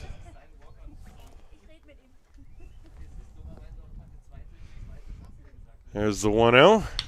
There's a high pop fly off the end of the bat, very high into shallow center field. Germain is under it, and he puts it away. Yannick Witt, a very quick 1-2-3 inning in the 6th. Nothing across the board for the Disciples. Time to go to the 7th inning here in Haar. Stuttgart 7, Haar 5. This is Haar Disciples Baseball, präsentiert vom Gesundheitsunternehmen MSD. And I just would like to make a quick announcement, first of all, that if any of you are interested in hearing a live stream jazz concert, you can do that tomorrow night on my other YouTube channel. My name is Tim Collins. If you just type in my name at YouTube, you will find me. And tomorrow night, Sunday at 8 p.m. German time, live jazz concert. That was the official announcement. Since I'm the one doing these broadcasts, I'm allowed to freely advertise, so I don't care. But if you're interested at all, please feel free to tune in tomorrow at 8 p.m. Otherwise, stick around and watch baseball all day. There's going to be all sorts of action. There's a lot of other live streams going on. Of course, with the Bundesliga South, none of the teams are allowed to have any fans in the stadium. And so pretty much all the teams have set up live streams, which is something that I knew back in 2014 when I started doing this. I knew the day would come when all the teams had a live stream. I didn't think it would take a pandemic to make it happen, but that's where we are. It looks like Will Thorpe is going to pitch for the Disciples. Is that what I'm seeing? I think that's what I'm seeing. Palacios is going to catch, and Thorpe is pitching. This is a new one for me. I have not seen this. So we will move to the top of the 7th inning. Stuttgart leading 7-5, and the Disciples are going to put Will Thorpe on the mound.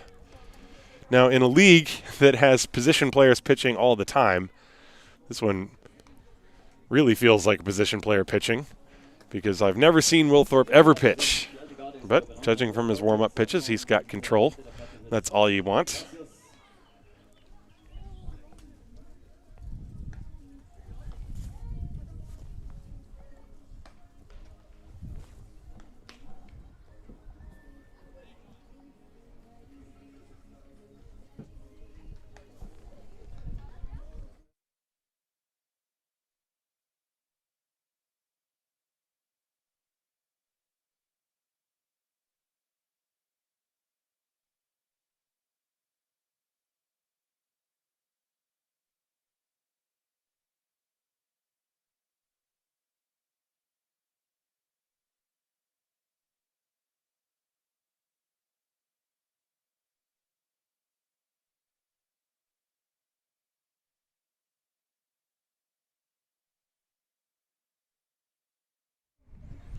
So here we go, top of the 7th inning. And Thorpe is going to take over on the mound. And it's Danilo Weber, 3, 4, and 5 for the Stuttgart Reds.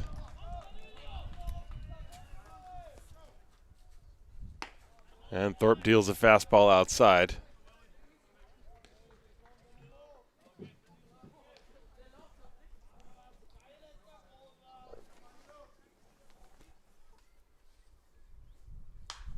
Popped up.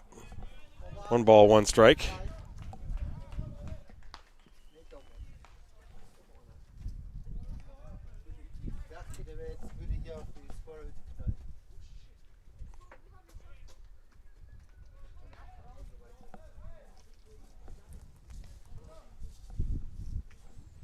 Weber today has doubled twice and struck out looking. He also drove in a couple runs. And Thorpe deals a strike. 1 ball, 2 strikes. Well, let's see if there's any secondary pitches coming.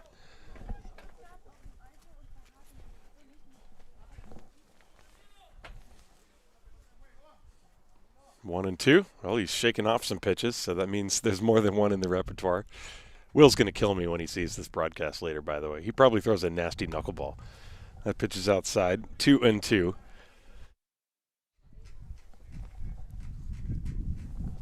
That looked like a little snap me over breaking ball. 2 balls, 2 strikes on Danilo Weber. And a little pause. Little Johnny Cueto.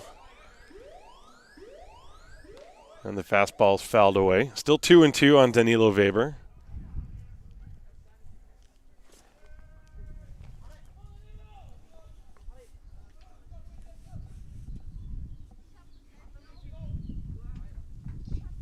There's a line shot, base hit left center field towards the gap. Weber trying for his 3rd double. Here comes the throw. He is safe. 3 doubles for Danilo Weber. Got a pitch down and in and dropped the bat head on it. Let's take a look at that on the replay. He's really swinging the bat very well. And that'll bring up Jonas van Bergen.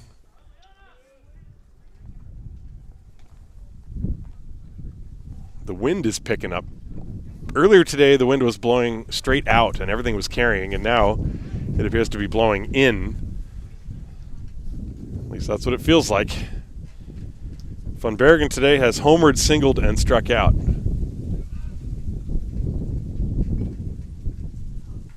And the pitch is high. 1 ball, no strikes.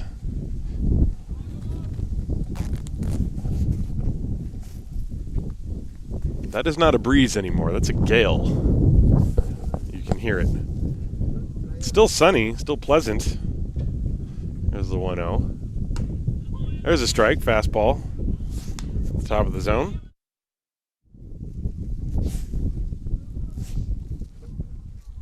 One and 1.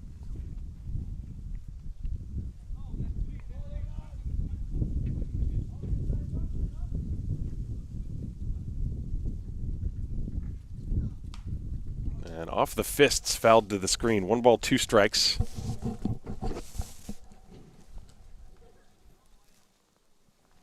Stuttgart scored 3 runs in the first. The Van Bergen 2-run homer and the Gojkovic solo shot.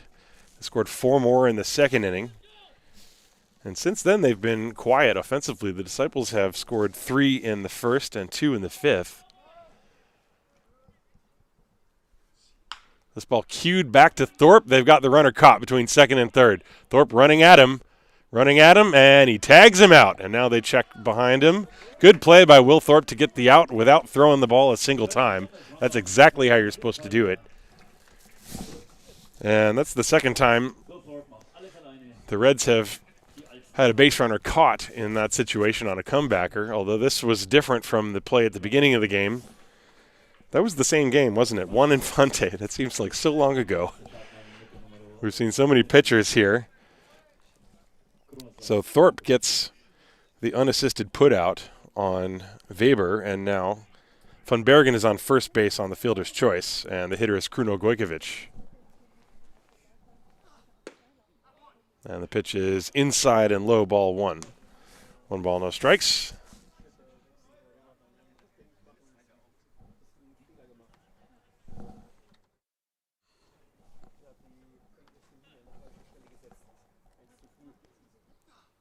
This one slapped foul off to the third base side, 1-1.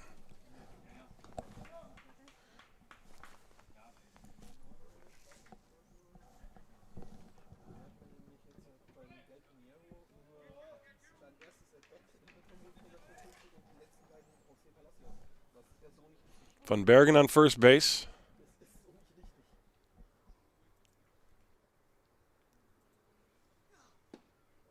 And that one missed low. Thorpe dropping down a little bit on that delivery. He's got some good pop on the ball. That pitch had a little bit of movement too. 2-1.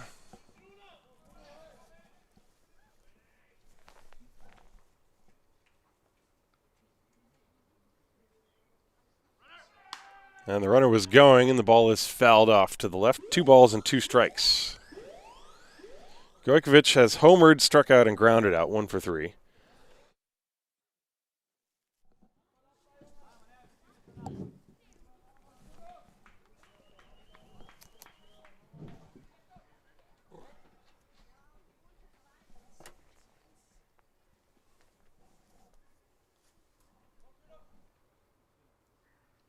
Two and two, and instead a check on the runner.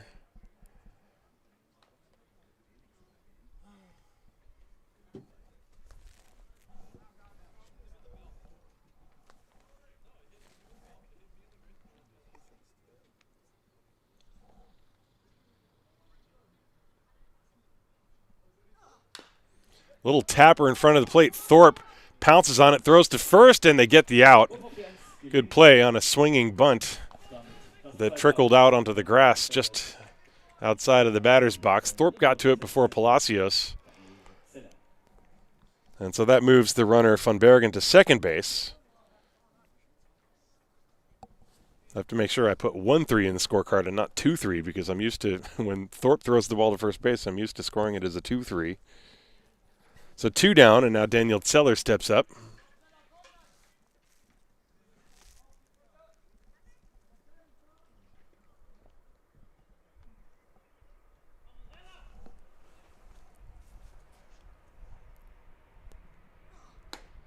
And the fastball is high. You can really hear Thorpe giving it his all with every single pitch. You can hear his grunt back here.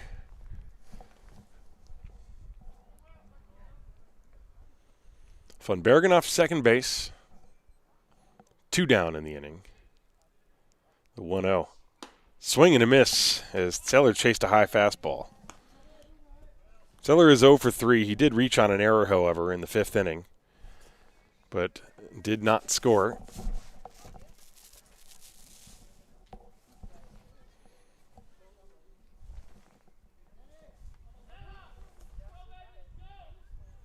One and one on Daniel Zeller. Thomas running in behind the runner, and Thorpe steps off. Thought for a minute Thorpe was just going to wait for everybody to go back to position and then deliver the ball, but I've seen that before.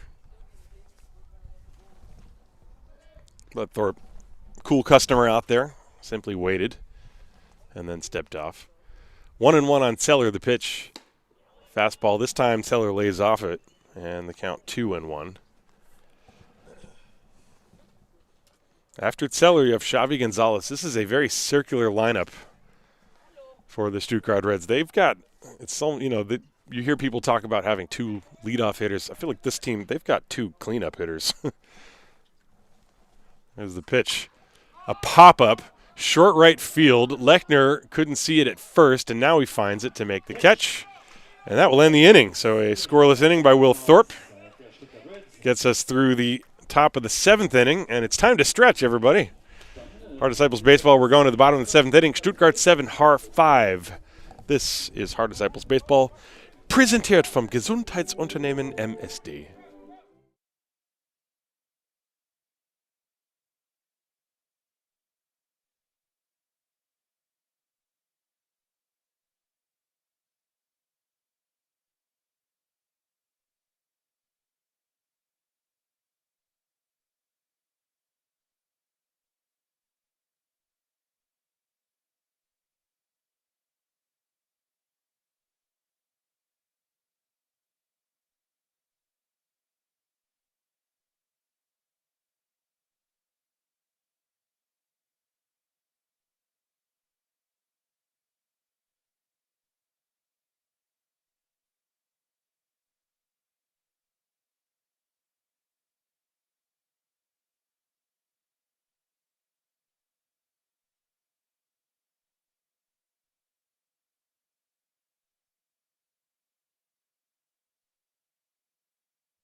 We are back for the bottom of the 7th inning, and the Stuttgart Reds have put Frito Finken back behind the plate to catch.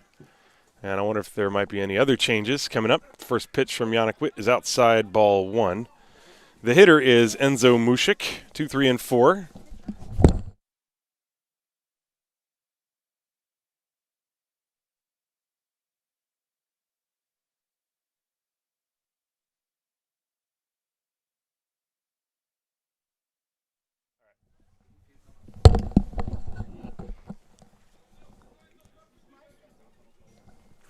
So Frito Fink has gone in for Quidano de Leon. That's the switch that was made, and then he goes behind the plate, and Van Bergen goes to right field.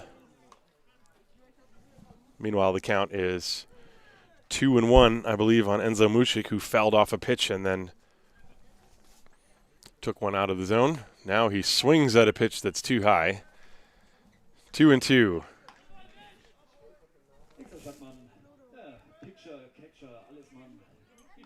That was actually strike 3. So I missed one while I was getting the scoring update. I failed to see one of the strikes. So Mushik is struck out, actually.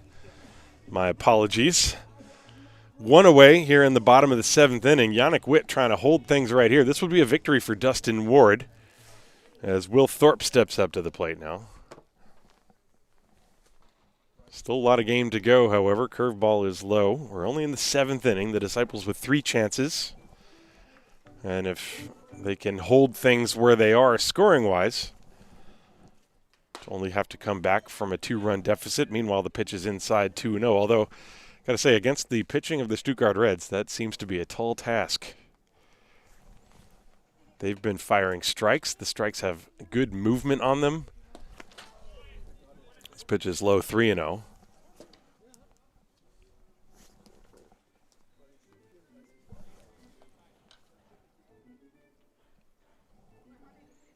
Three balls, no strikes on Thorpe. He'll be trying to get a board for Daniel Patrice. And the pitch is high, ball 4. So, Thorpe draws the walk, and now Daniel Patrice, the tying run, will step up to the plate. Thorpe's been on base 3 times today, 4 times rather. Should have had a base hit, but it has to be ruled a fielder's choice because of that force out at second base. But other than that, he's walked twice and been hit by a pitch. And now Patrice, who has singled, one of only 3 hits in the game for the Disciples. He takes a pitch for a strike.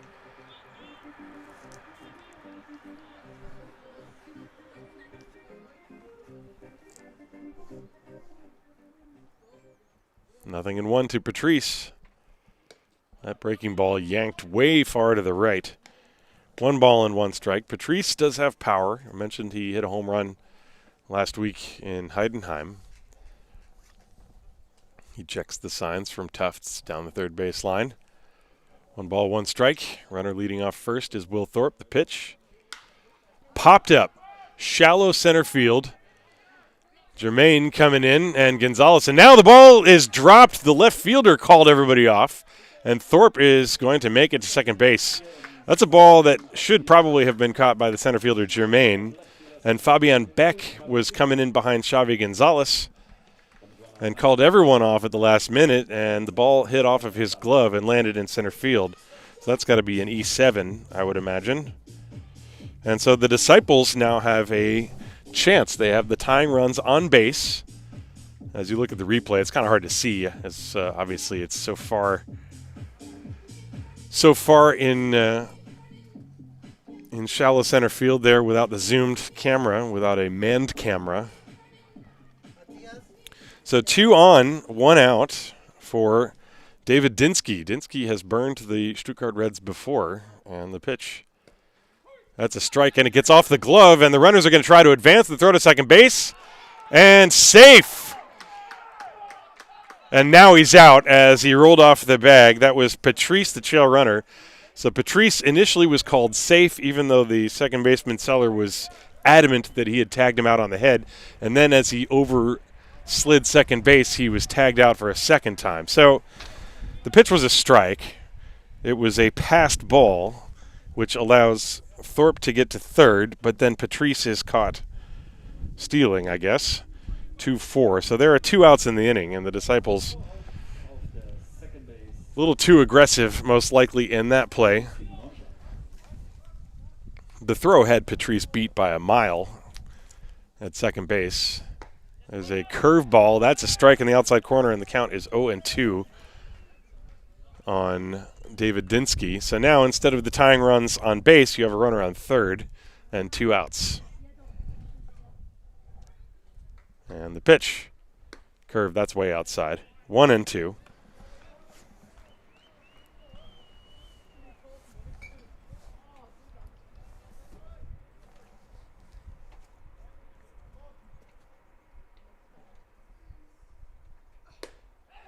And the pitch is low and outside. They appeal. He did not go around.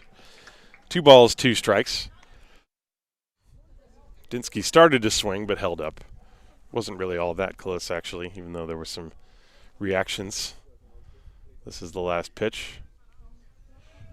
So the count, 2 balls and 2 strikes with Thorpe off third base. The pitch, curve, tapped weakly on the ground to short. Gonzalez, and it goes right under his glove. Thorpe will score.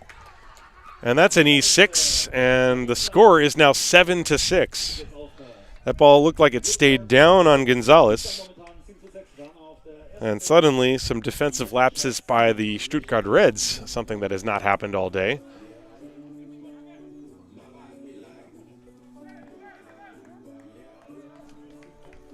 Let's watch this one. The score is 7-6 as Thorpe comes around to score on that little ground ball.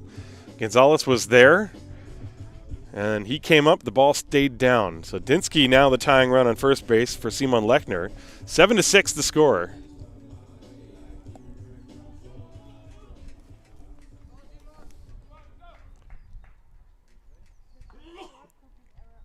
And there he goes. Pitches low, throw to second base, bounces, and Dinsky is safe. Stolen base, and now a base hit could tie this game. Dinsky going on first move.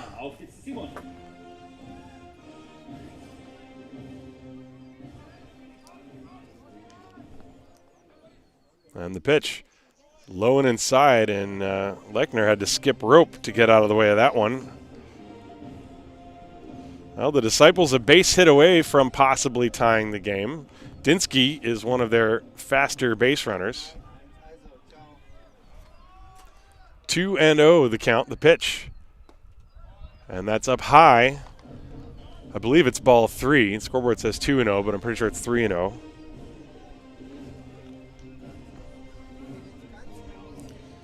You think Lechner's swinging? Maybe. Well, he took a fastball down the pipe, so maybe not. 3-1. On deck hitter is Francisco Riestra. Lechner has always been a very patient hitter. He will not swing at anything outside of the zone. And he doesn't there, and he draws the walk. The Disciples, an inauspicious rally, a walk and 2 errors, and now another walk. And Curtis DeSalle is coming out to the mound. There's no activity in the Reds' bullpen, so this is Yannick Witt's responsibility, at least for the time being.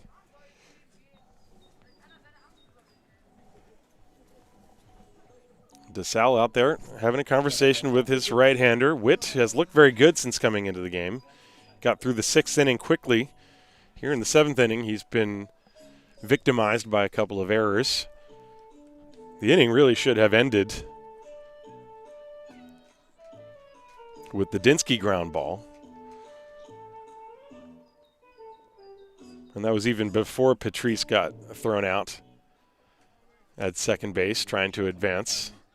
And so Francisco Riestra is 0 for 3. He hit a fly ball to deep right field back in the 1st inning.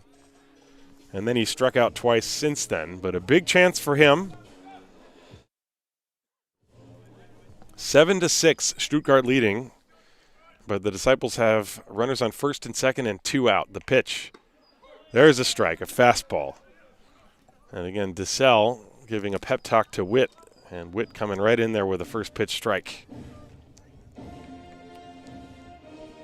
0-1. And the runner's going for third. The throw is not in time. Dinsky has stolen third base. That's the type of thing you better be sure you're going to make it, and he was sure, and he made it very easily. Trail runner stayed put, and that was a wise decision by Lechner. So now first and third, and now a wild pitch could tie the game. Dinsky with 2 stolen bases in the inning after reaching on that error. Lechner still the runner at first. Riestra with a 1-ball, 1-strike count.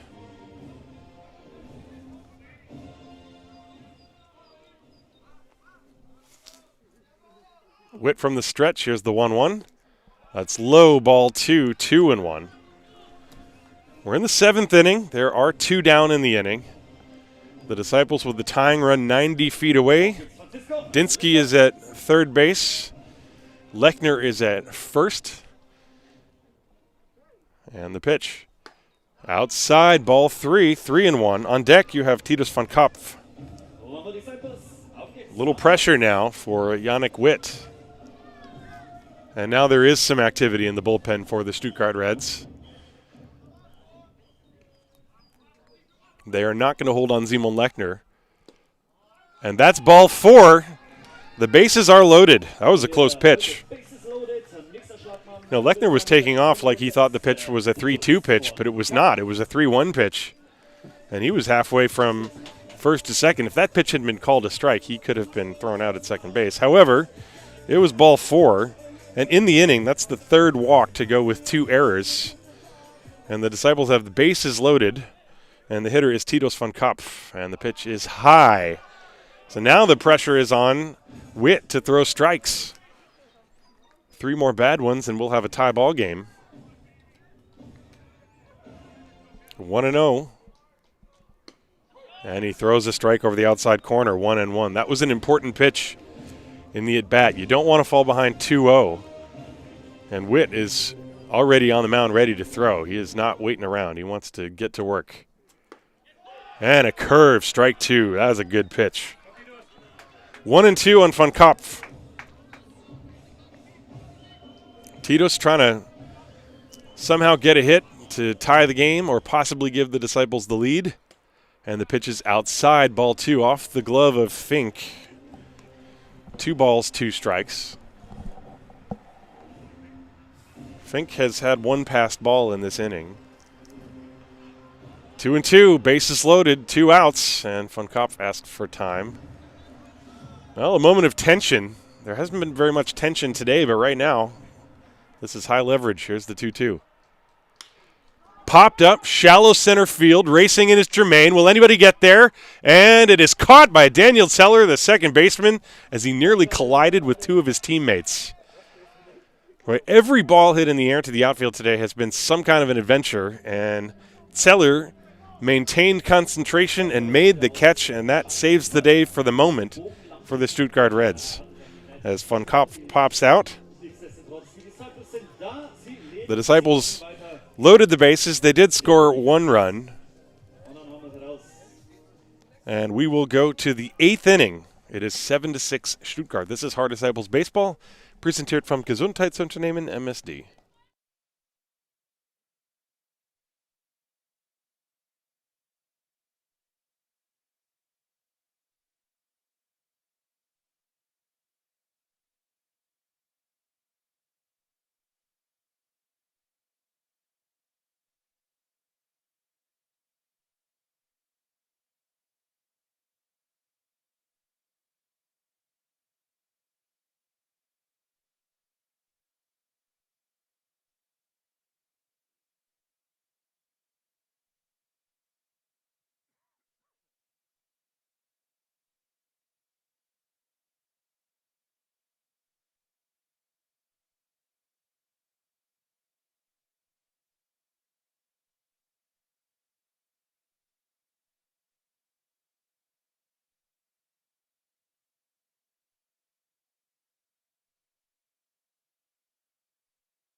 To the 8th inning, and Xavi Gonzalez will step up to the plate against Will Thorpe. Thorpe pitched his way through the 7th. He's going to try to replicate that here in the 8th. 7 runs, 10 hits, and I believe 3 errors for the Stuttgart Reds. The first pitch was a ball, as Gonzalez showed bunt. The Disciples have 6 runs on only 3 hits. Gonzalez and then Frido Fink and Fabian Beck, 7, 8, 9. Ground ball down the third baseline, foul past Riestra, strike 1.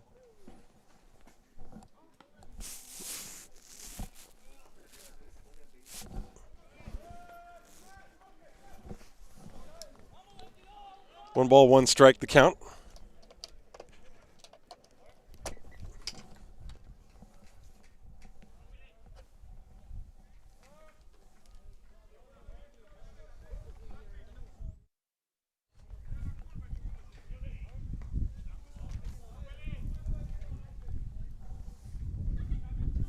And Thorpe is ready. Here's the 1-1. This ball is popped up. No idea where it went, but it's out of play. 1-2.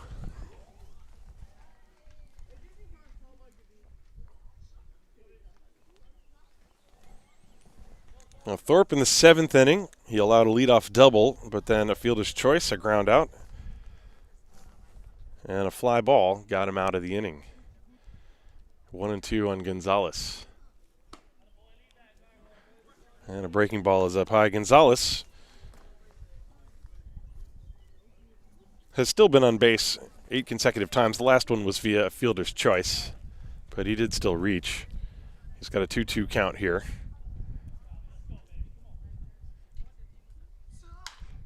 This ball is popped up, foul territory off to the right. Patrice gives it a look, and it's over the screen. Still 2-2.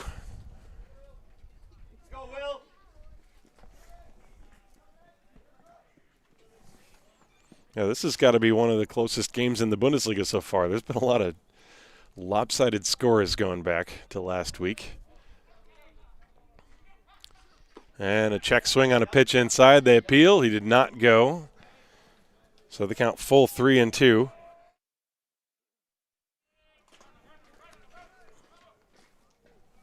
We got a 1-run game. 7-6 Stuttgart leading. The scoreboard says 7-5. Excuse me. It's 7-6. That's my mistake.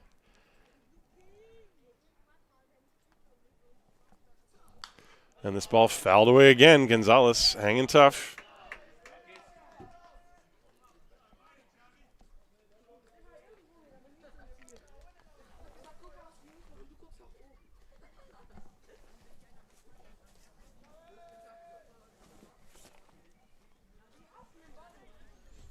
Three balls, 2 strikes, nobody out. Top of the 8th inning. The pitch, swing and a miss. And Thorpe strikes out Xavi Gonzalez. And that's the first out here in the 8th inning. Well, Thorpe working his way through, throwing strikes. That was a good fastball. Gonzalez could not catch it, and so that'll bring up Frido Fink. Fink came in to catch. And a half swing roller up the first baseline. It stays fair for Patrice. He gloves it and takes it to the bag. That's a 3 unassisted for the second out. So Thorpe doing very well here in relief.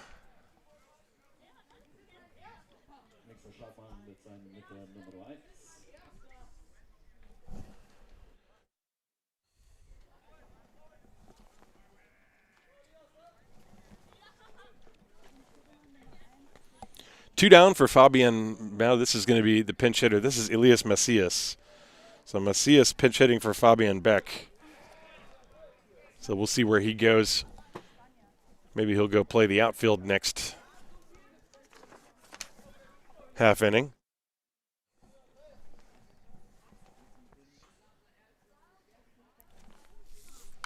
And he fouls that pitch away.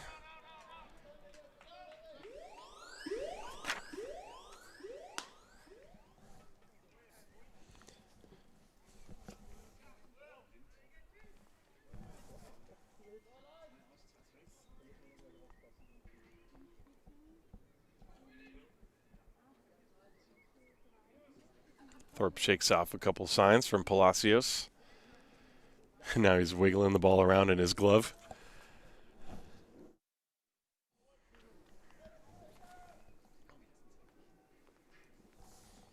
(7-6) the score. We got 2 down in the top of the 8th. Here's the pitch. And Thorpe really letting out a loud yell after he released that pitch. And Macias fouled it away. 2 strikes to count on Elias Macias.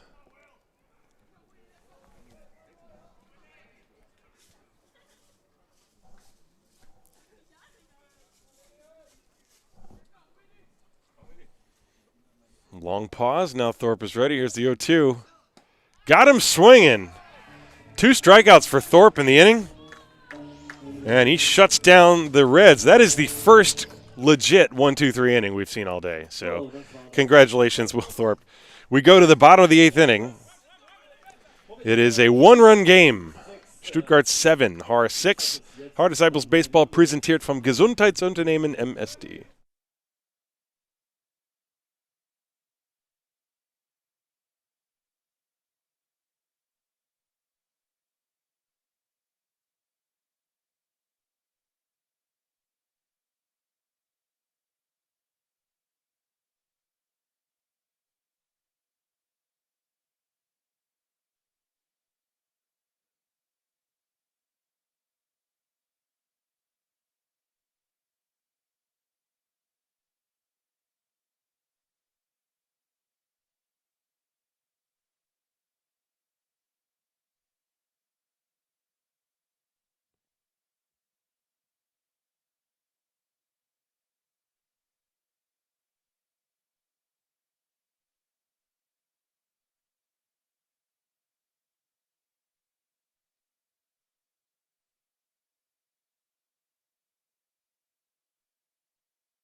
So we go to the bottom of the 8th inning, a 1-run affair. Stuttgart 7, Haar 6, and a couple of defensive changes. The new left fielder, as predicted, is Elias Macias. He pinch hit for Fabian Beck. And the new pitcher is Moritz van Bergen.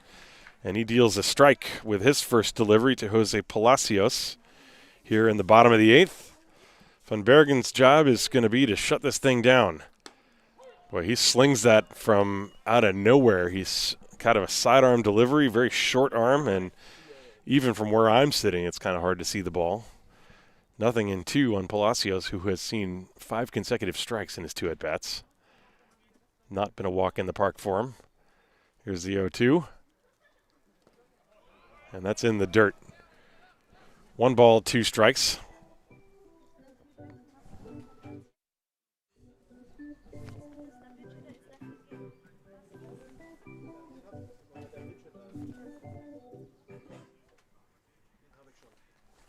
One and 2 on Palacios. And it's low, 2-2. Palacios is the number 9 spot in the order. After him, it's Nate Sean Thomas and Enzo Mushik. If anyone should reach, Will Thorpe.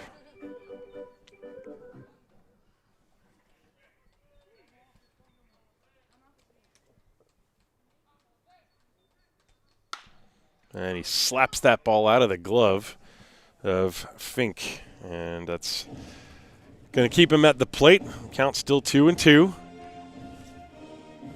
Bottom of the 8th inning, Stuttgart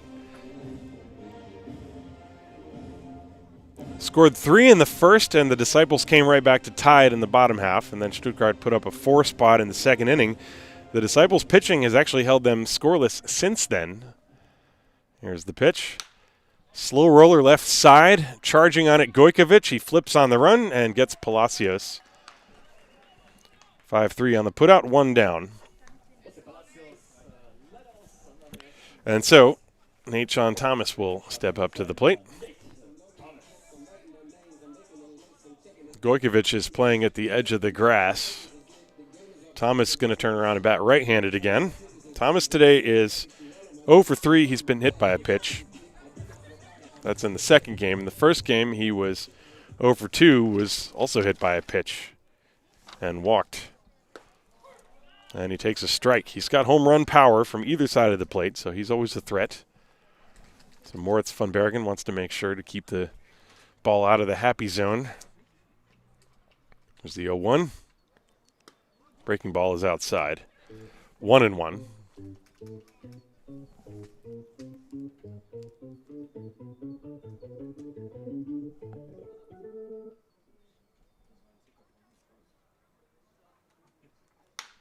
Off the end of the bat, into the air in right field, and it's going to be caught by Jonas van Bergen. So there are 2 down. And now Enzo Mušik will step up to the plate.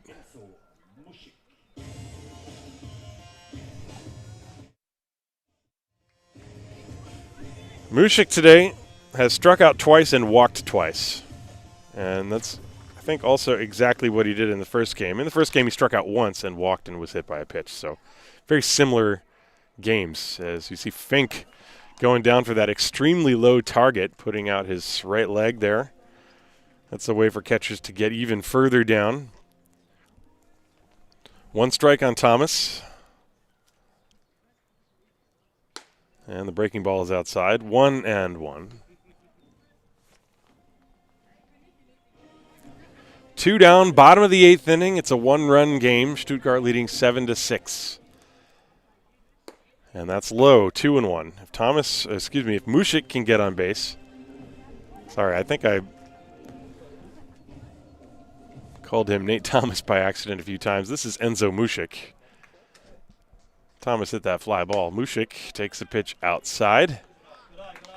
3 balls and a strike on Mušik, who has done a good job getting on base with the walk.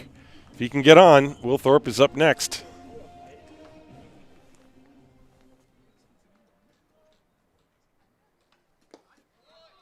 And he does just that. Mušik with his 3rd walk. And that gives Will Thorpe a chance with 2 down here in the bottom of the 8th.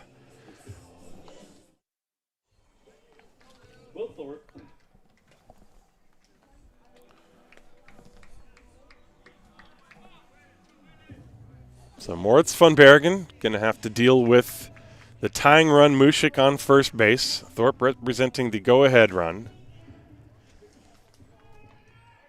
Thorpe has been on base 4 times. 2 walks, a hit by pitch, and reached on a fielder's choice. He's also scored 3 of the 4 runs. 3 runs of the 6, rather, 3 runs out of his 4 plate appearances. Right-hand hitter with power, and the pitch high and outside.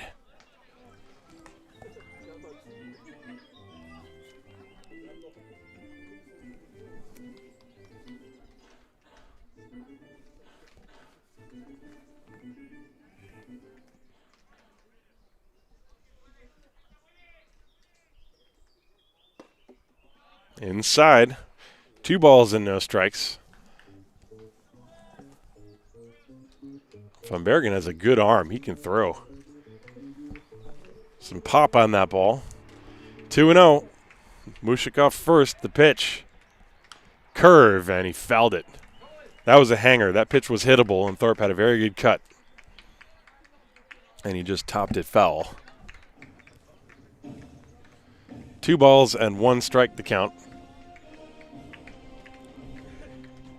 Macias, the left fielder, is playing way off the line. They are not playing Thorpe to pull at all. Fastball right through there at the knees, and the count now even 2-2. 2 down, bottom of the 8th. Tying run is on first base, Enzo Mušik. The 2-2 pitch to Will Thorpe. And he got another hanger and fouled it back to the screen. That's that little slider. Van Bergen has shown an excellent fastball. The breaking pitch has been a little flat so far.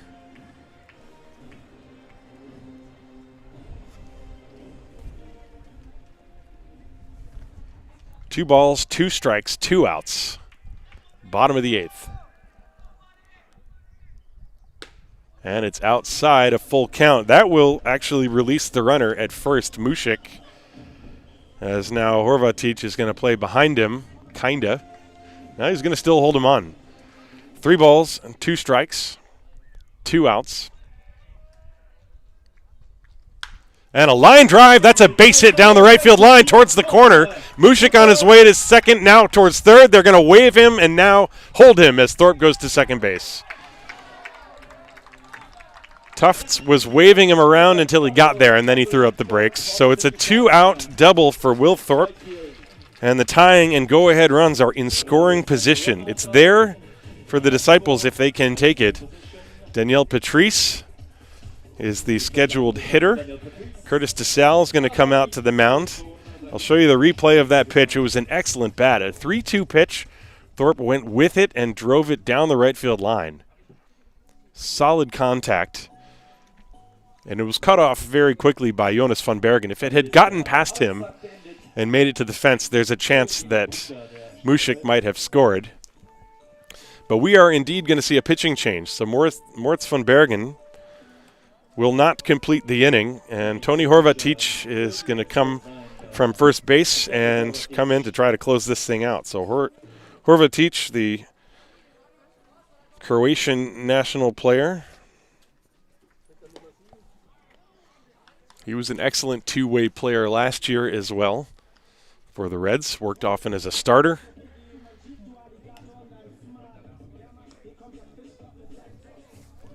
And so we'll see what the Reds do defensively. It looks like Gojkovic is going to play first base.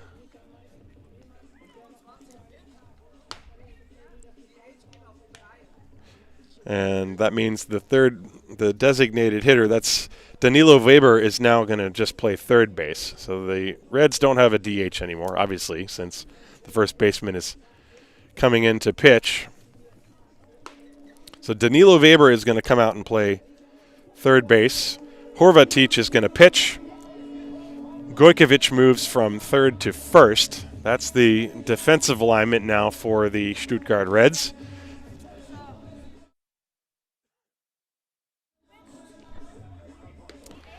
And so the Disciples have their chance. They have second and third with 2 outs. We're in the bottom of the 8th inning, a real good ball game. It didn't start off that way. Stuttgart routed the Disciples 13-2 in Game 1, and they came out of the gates swinging, scoring 7 runs in the first 2 innings of this game. But since then, the Disciples have held them in check, and they have been scratching and clawing their way back. And here they have their cleanup hitter, Danielle Patrice, who is coming up to the plate with runners on second and third. There are 2 down here in the bottom of the 8th inning. So as clutch a spot as you could get. And Tony Horvatic is going to try to slam the door here in the 8th and then presumably try to do it also in the 9th if he can get that far. The pitch to Patrice is a fastball poured in for a strike, 0-1. Patrice has singled in 4 trips. He also reached on an error. 0-1 pitch. Just missed low, 1-1. Horvatic has good pop on his fastball.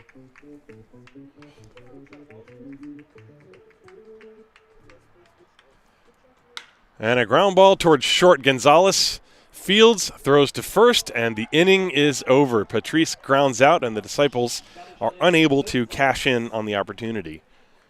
So Horvatic comes in and does the job. And that means we're going to go to the 9th inning with Stuttgart leading 7-6. This is Haar Disciples Baseball, präsentiert vom Gesundheitsunternehmen MSD.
Well, we go to the top of the ninth inning. Will Thorpe has thrown 2 scoreless innings, allowing 1 hit. He struck out 2. He has not walked anyone. And he's going to deal with the top of the order, William Germain, and then Tony Horvatic and Danilo Weber. So it's not going to be an easy task for Thorpe, but he's going to do his best to keep the Stuttgart Reds offense at bay.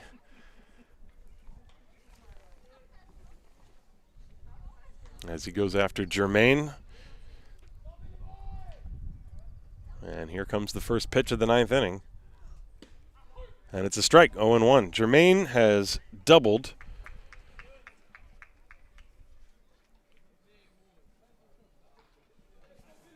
Singled, flied out, and reached on a walk. He's got 2 hits. He's also scored a run. 0-1. That pitch missed outside. 1 ball and 1 strike. Thorpe that time trying the little pause in his leg kick.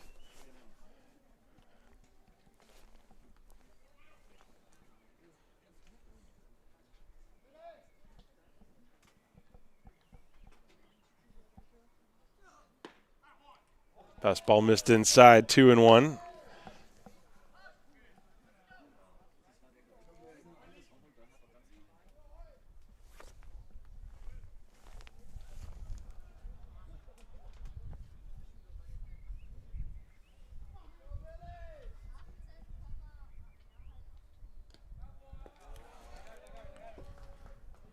And he misses low ball, 3 balls and 2 strikes.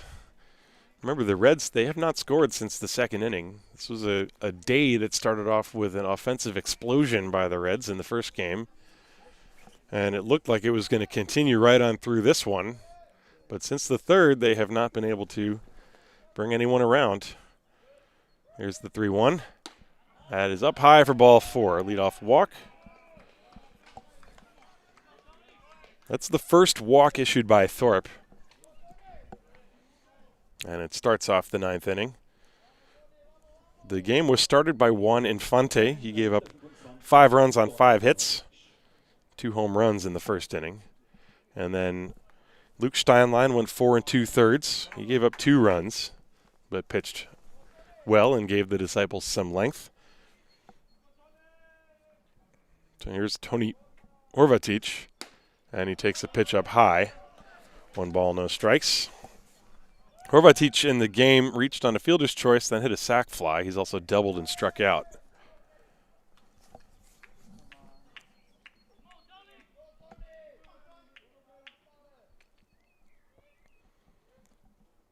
And a check on the runner at first base. Germain is back.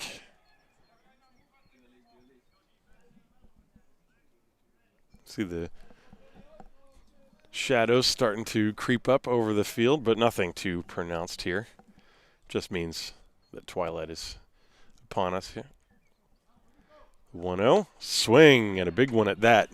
Nothing there, however. 1 ball and 1 strike for Tony Horvatic.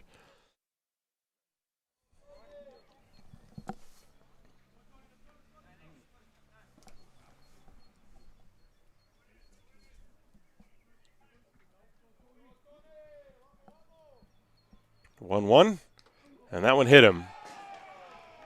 So Horvatic will take first base, so a walk and now a hit batter, and that's how the inning begins in the ninth. Antonio Horvatic heute zum 44. Mal angeschossen worden, aber fällt nicht um. Der nächste Schlagmann mit der Nummer 9. Yeah. Danilo Weber.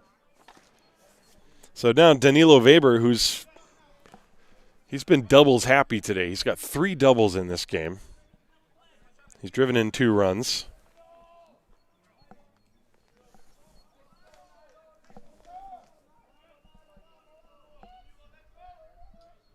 And a chance for some more here.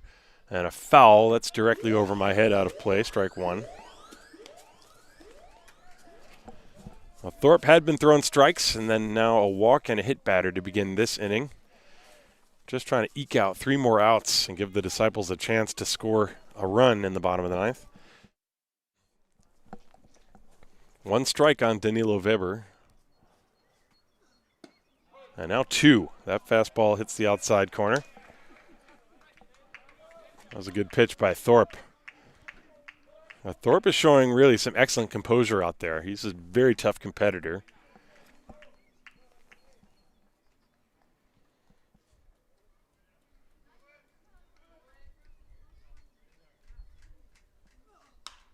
This fastball gets in on the hands of Weber, and he's able to fight it off. Still 0-2.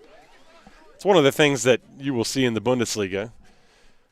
You see, obviously, Tony Horvath teaches a position player pitching for the Stuttgart Reds, and so is Thorpe. But that's a very common occurrence in this league, and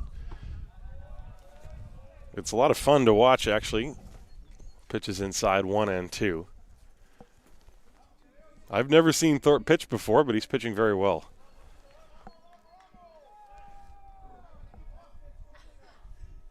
One ball and 2 strikes on Danilo Weber.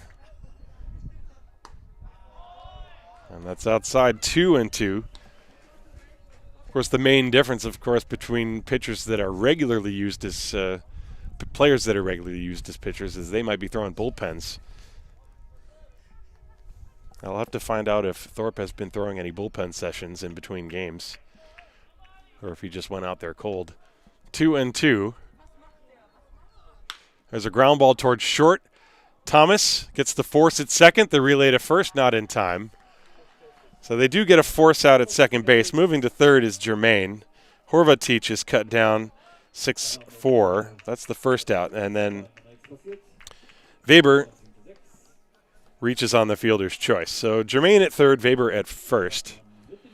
Ball was hit too slowly, really, to hope for a double play. And Lechner tried to get rid of the ball as quickly as he could. And now Jonas van Bergen. And Thorpe forgot there was a runner on first and was about to go from the full windup. And Palacios reminding him to step off.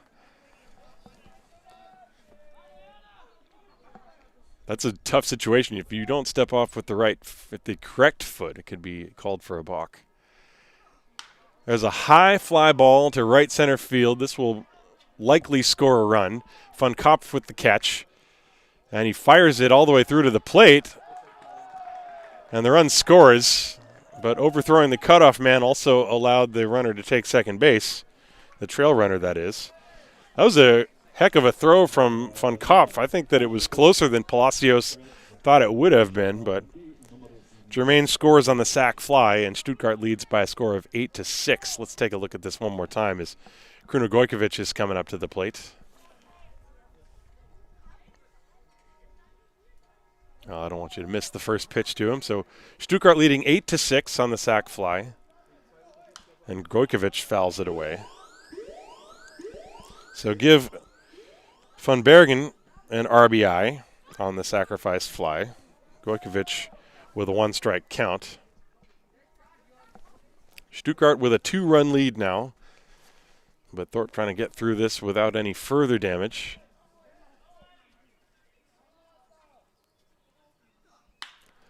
And that's drilled to the gap in left center field, and that's going to land on the warning track.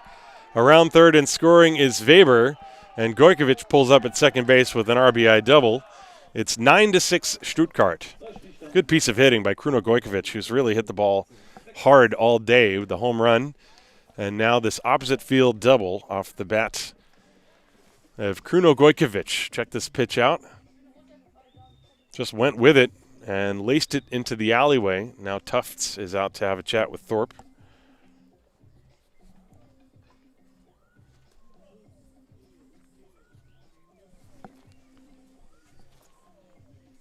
And I think Tufts wants to check to make sure Thorpe's still got enough gas in the tank to get this last out. And it looks like he's satisfied with the response he got. And so Daniel Zeller will step up to the plate. Zeller does not have a hit in either game, but he's been on base a couple of times. And the pitch There's a pop-up into right field. Von Kopf was shading his eyes from the sun. Lechner and Von Kopf, and it's Von Kopf who makes the catch. So one more pitch, and Thorpe is able to get through the inning. But 2 runs for the Stuttgart Reds. They score 2 times with the benefit of, let's see, a walk, a hit by pitch. I can't read my own handwriting anymore. How many hits were there? I think there was only 1 hit in the inning. There was the fielder's choice. Yeah, there was only 1 hit. 2 runs, 1 hit, no errors, and 1 left on base. So we go to the bottom of the 9th inning. It is 9-6 Stuttgart. Last chance for the Haar Disciples. This is Haar Disciples Baseball präsentiert vom Gesundheitsunternehmen MSD.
So we are back for the bottom of the 9th inning. Stuttgart finally able to score for the first time since the 2nd inning. They pushed across 2 runs in the top half of this inning. They have 9 runs on 11 hits. And the Disciples have 6 runs on only 4 hits. Both teams have made 3 errors. So there has been all sorts of stuff happening in this one. It was a 1-run game until last half inning. The Disciples have never had a lead at any point in this game. They did have a tie score after the first, but Stuttgart immediately retook the lead in the second, and they have never relinquished that lead. And Tony Horvath is going to try to close it out, and he'll do so against David Dinsky. First pitch is low. The Disciples need 3 to tie. So Dinsky, who's the number 5 man in the order, leading things off. He'll be followed by Simon Lechner and then Francisco Riestra. 5, 6, and 7. And Dinsky, a whiff there, doesn't get anything.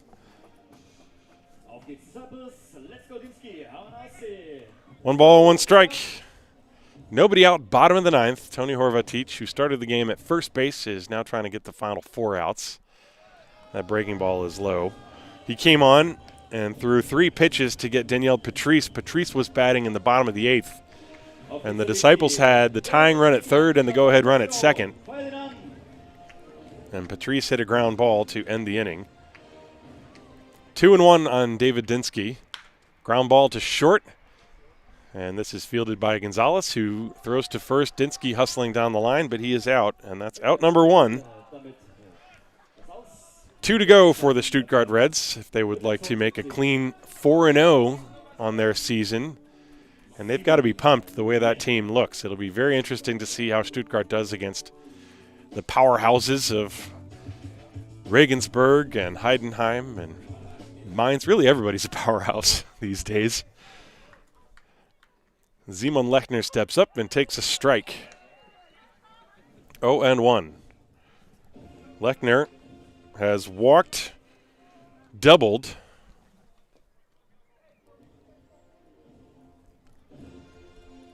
he also grounded out and reached on an error. That pitch is inside, 1 ball and 1 strike.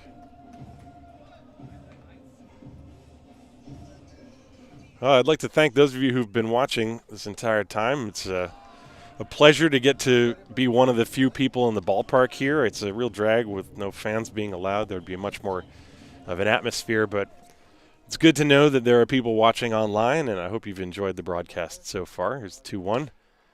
That's a pitch just missed inside. And Horvatic is wondering where that one was. 3 balls and 1 strike. And there's ball 4. Lechner doing what he does. He draws so many walks. That's the second one he's drawn today. And so a glimmer of hope. Here's Francisco Riestra.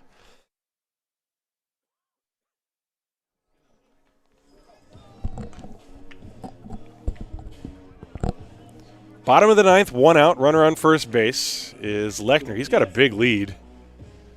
You do not want to get picked off in the 9th inning when you're trailing by 3, that's for sure. And the pitch to Riestra is low. Ball 1, 1-0.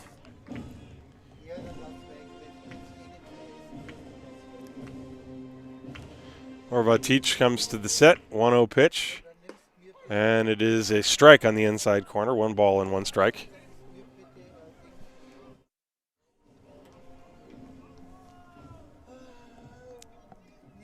Lechner on first base. A double play could end the game. And the pitch. Swing and a foul at the plate. That one getting off of the catcher, Frito Fink. 1-2. Titus von Kopf is on deck.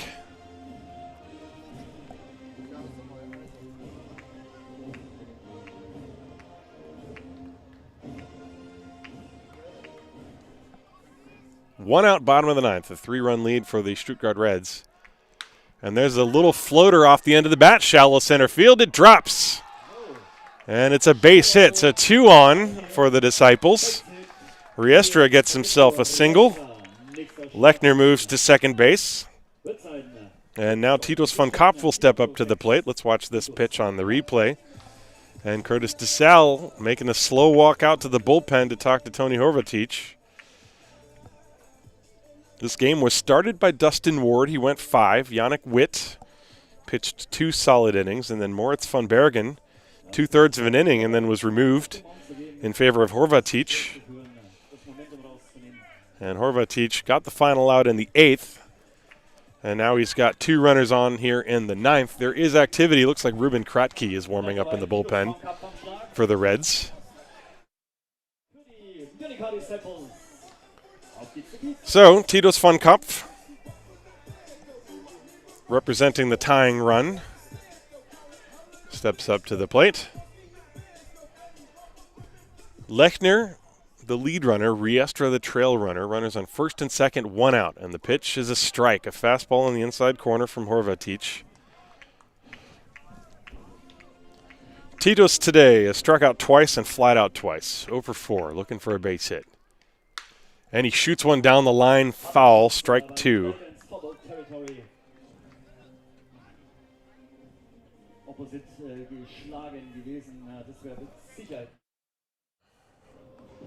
Nothing in 2 from Horvatic to Titus von Kopf. 1 out, bottom of the 9th. Disciples have 2 runners on, trying to eke their way back into this game. The 0-2 swung on and missed, strike 3. And now the Disciples are down to their last out. And it's going to be Niels Schmidt pinch hitting for Jose Palacios. Schmidt in the first game was 0 for 3. Struck out. Actually, he was 0 for 2. He only had 2 at-bats in game 1. He's got power if he gets a hold of one. It was a good cut, but it was past him. Strike 1. So Horvatic going with number 1 on the first pitch, and I think we might see that again. 2 down, bottom of the 9th, tying run at the plate. The pitch. Tapped foul. That one made contact with him while he was still in the box. So the count 0-2. And now the Disciples down to their final strike.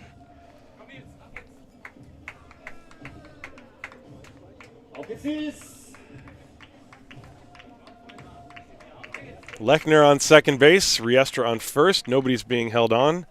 The 0-2 pitch coming right now. Strike 3 is called. A fastball on the outside corner. And that's the ball game. So Horvatic does indeed shut the door, striking out the pinch hitter Niels Schmidt to end things here in the bottom of the 9th inning. And the final score, the Stuttgart Reds 9, the Haar Disciples 6. 9 runs, 11 hits, 3 errors for the Reds. 6 runs, 5 hits, 3 errors for the Disciples. The winning pitcher, Dustin Ward, he went 5 innings, allowed only 3 earned runs, and the losing pitcher is going to be Juan Infante for the Haar Disciples. Ball game ending at 6:59 p.m. And that will conclude the day of baseball, and it was a great thing to see baseball here in Haar again. Hope you guys have enjoyed the broadcast. My name is Tim Collins. Please go and subscribe on my YouTube channel. You can follow me at Eurobaseball TV on Twitter. And if you want to, I guess you could go to my Instagram at The Real Tim Collins, because, you know, that guy who was the pitcher for the Kansas City Royals, he's not the real Tim Collins. I'm the real Tim Collins. So, yeah. Thank you for tuning in, everybody. Hope you've enjoyed the broadcast. The Stuttgart Reds go to 4-0. Haar Disciples go to 0-4. I'll be back at it next weekend. Haar Disciples, I think it's the Mines Athletics. I should have checked that before letting you know. But at any rate, next Saturday I'll be back on the job for you. So please tune in then. Thank you for watching. And have a wonderful Saturday evening, everybody, wherever you are. That's it for me. Ciao.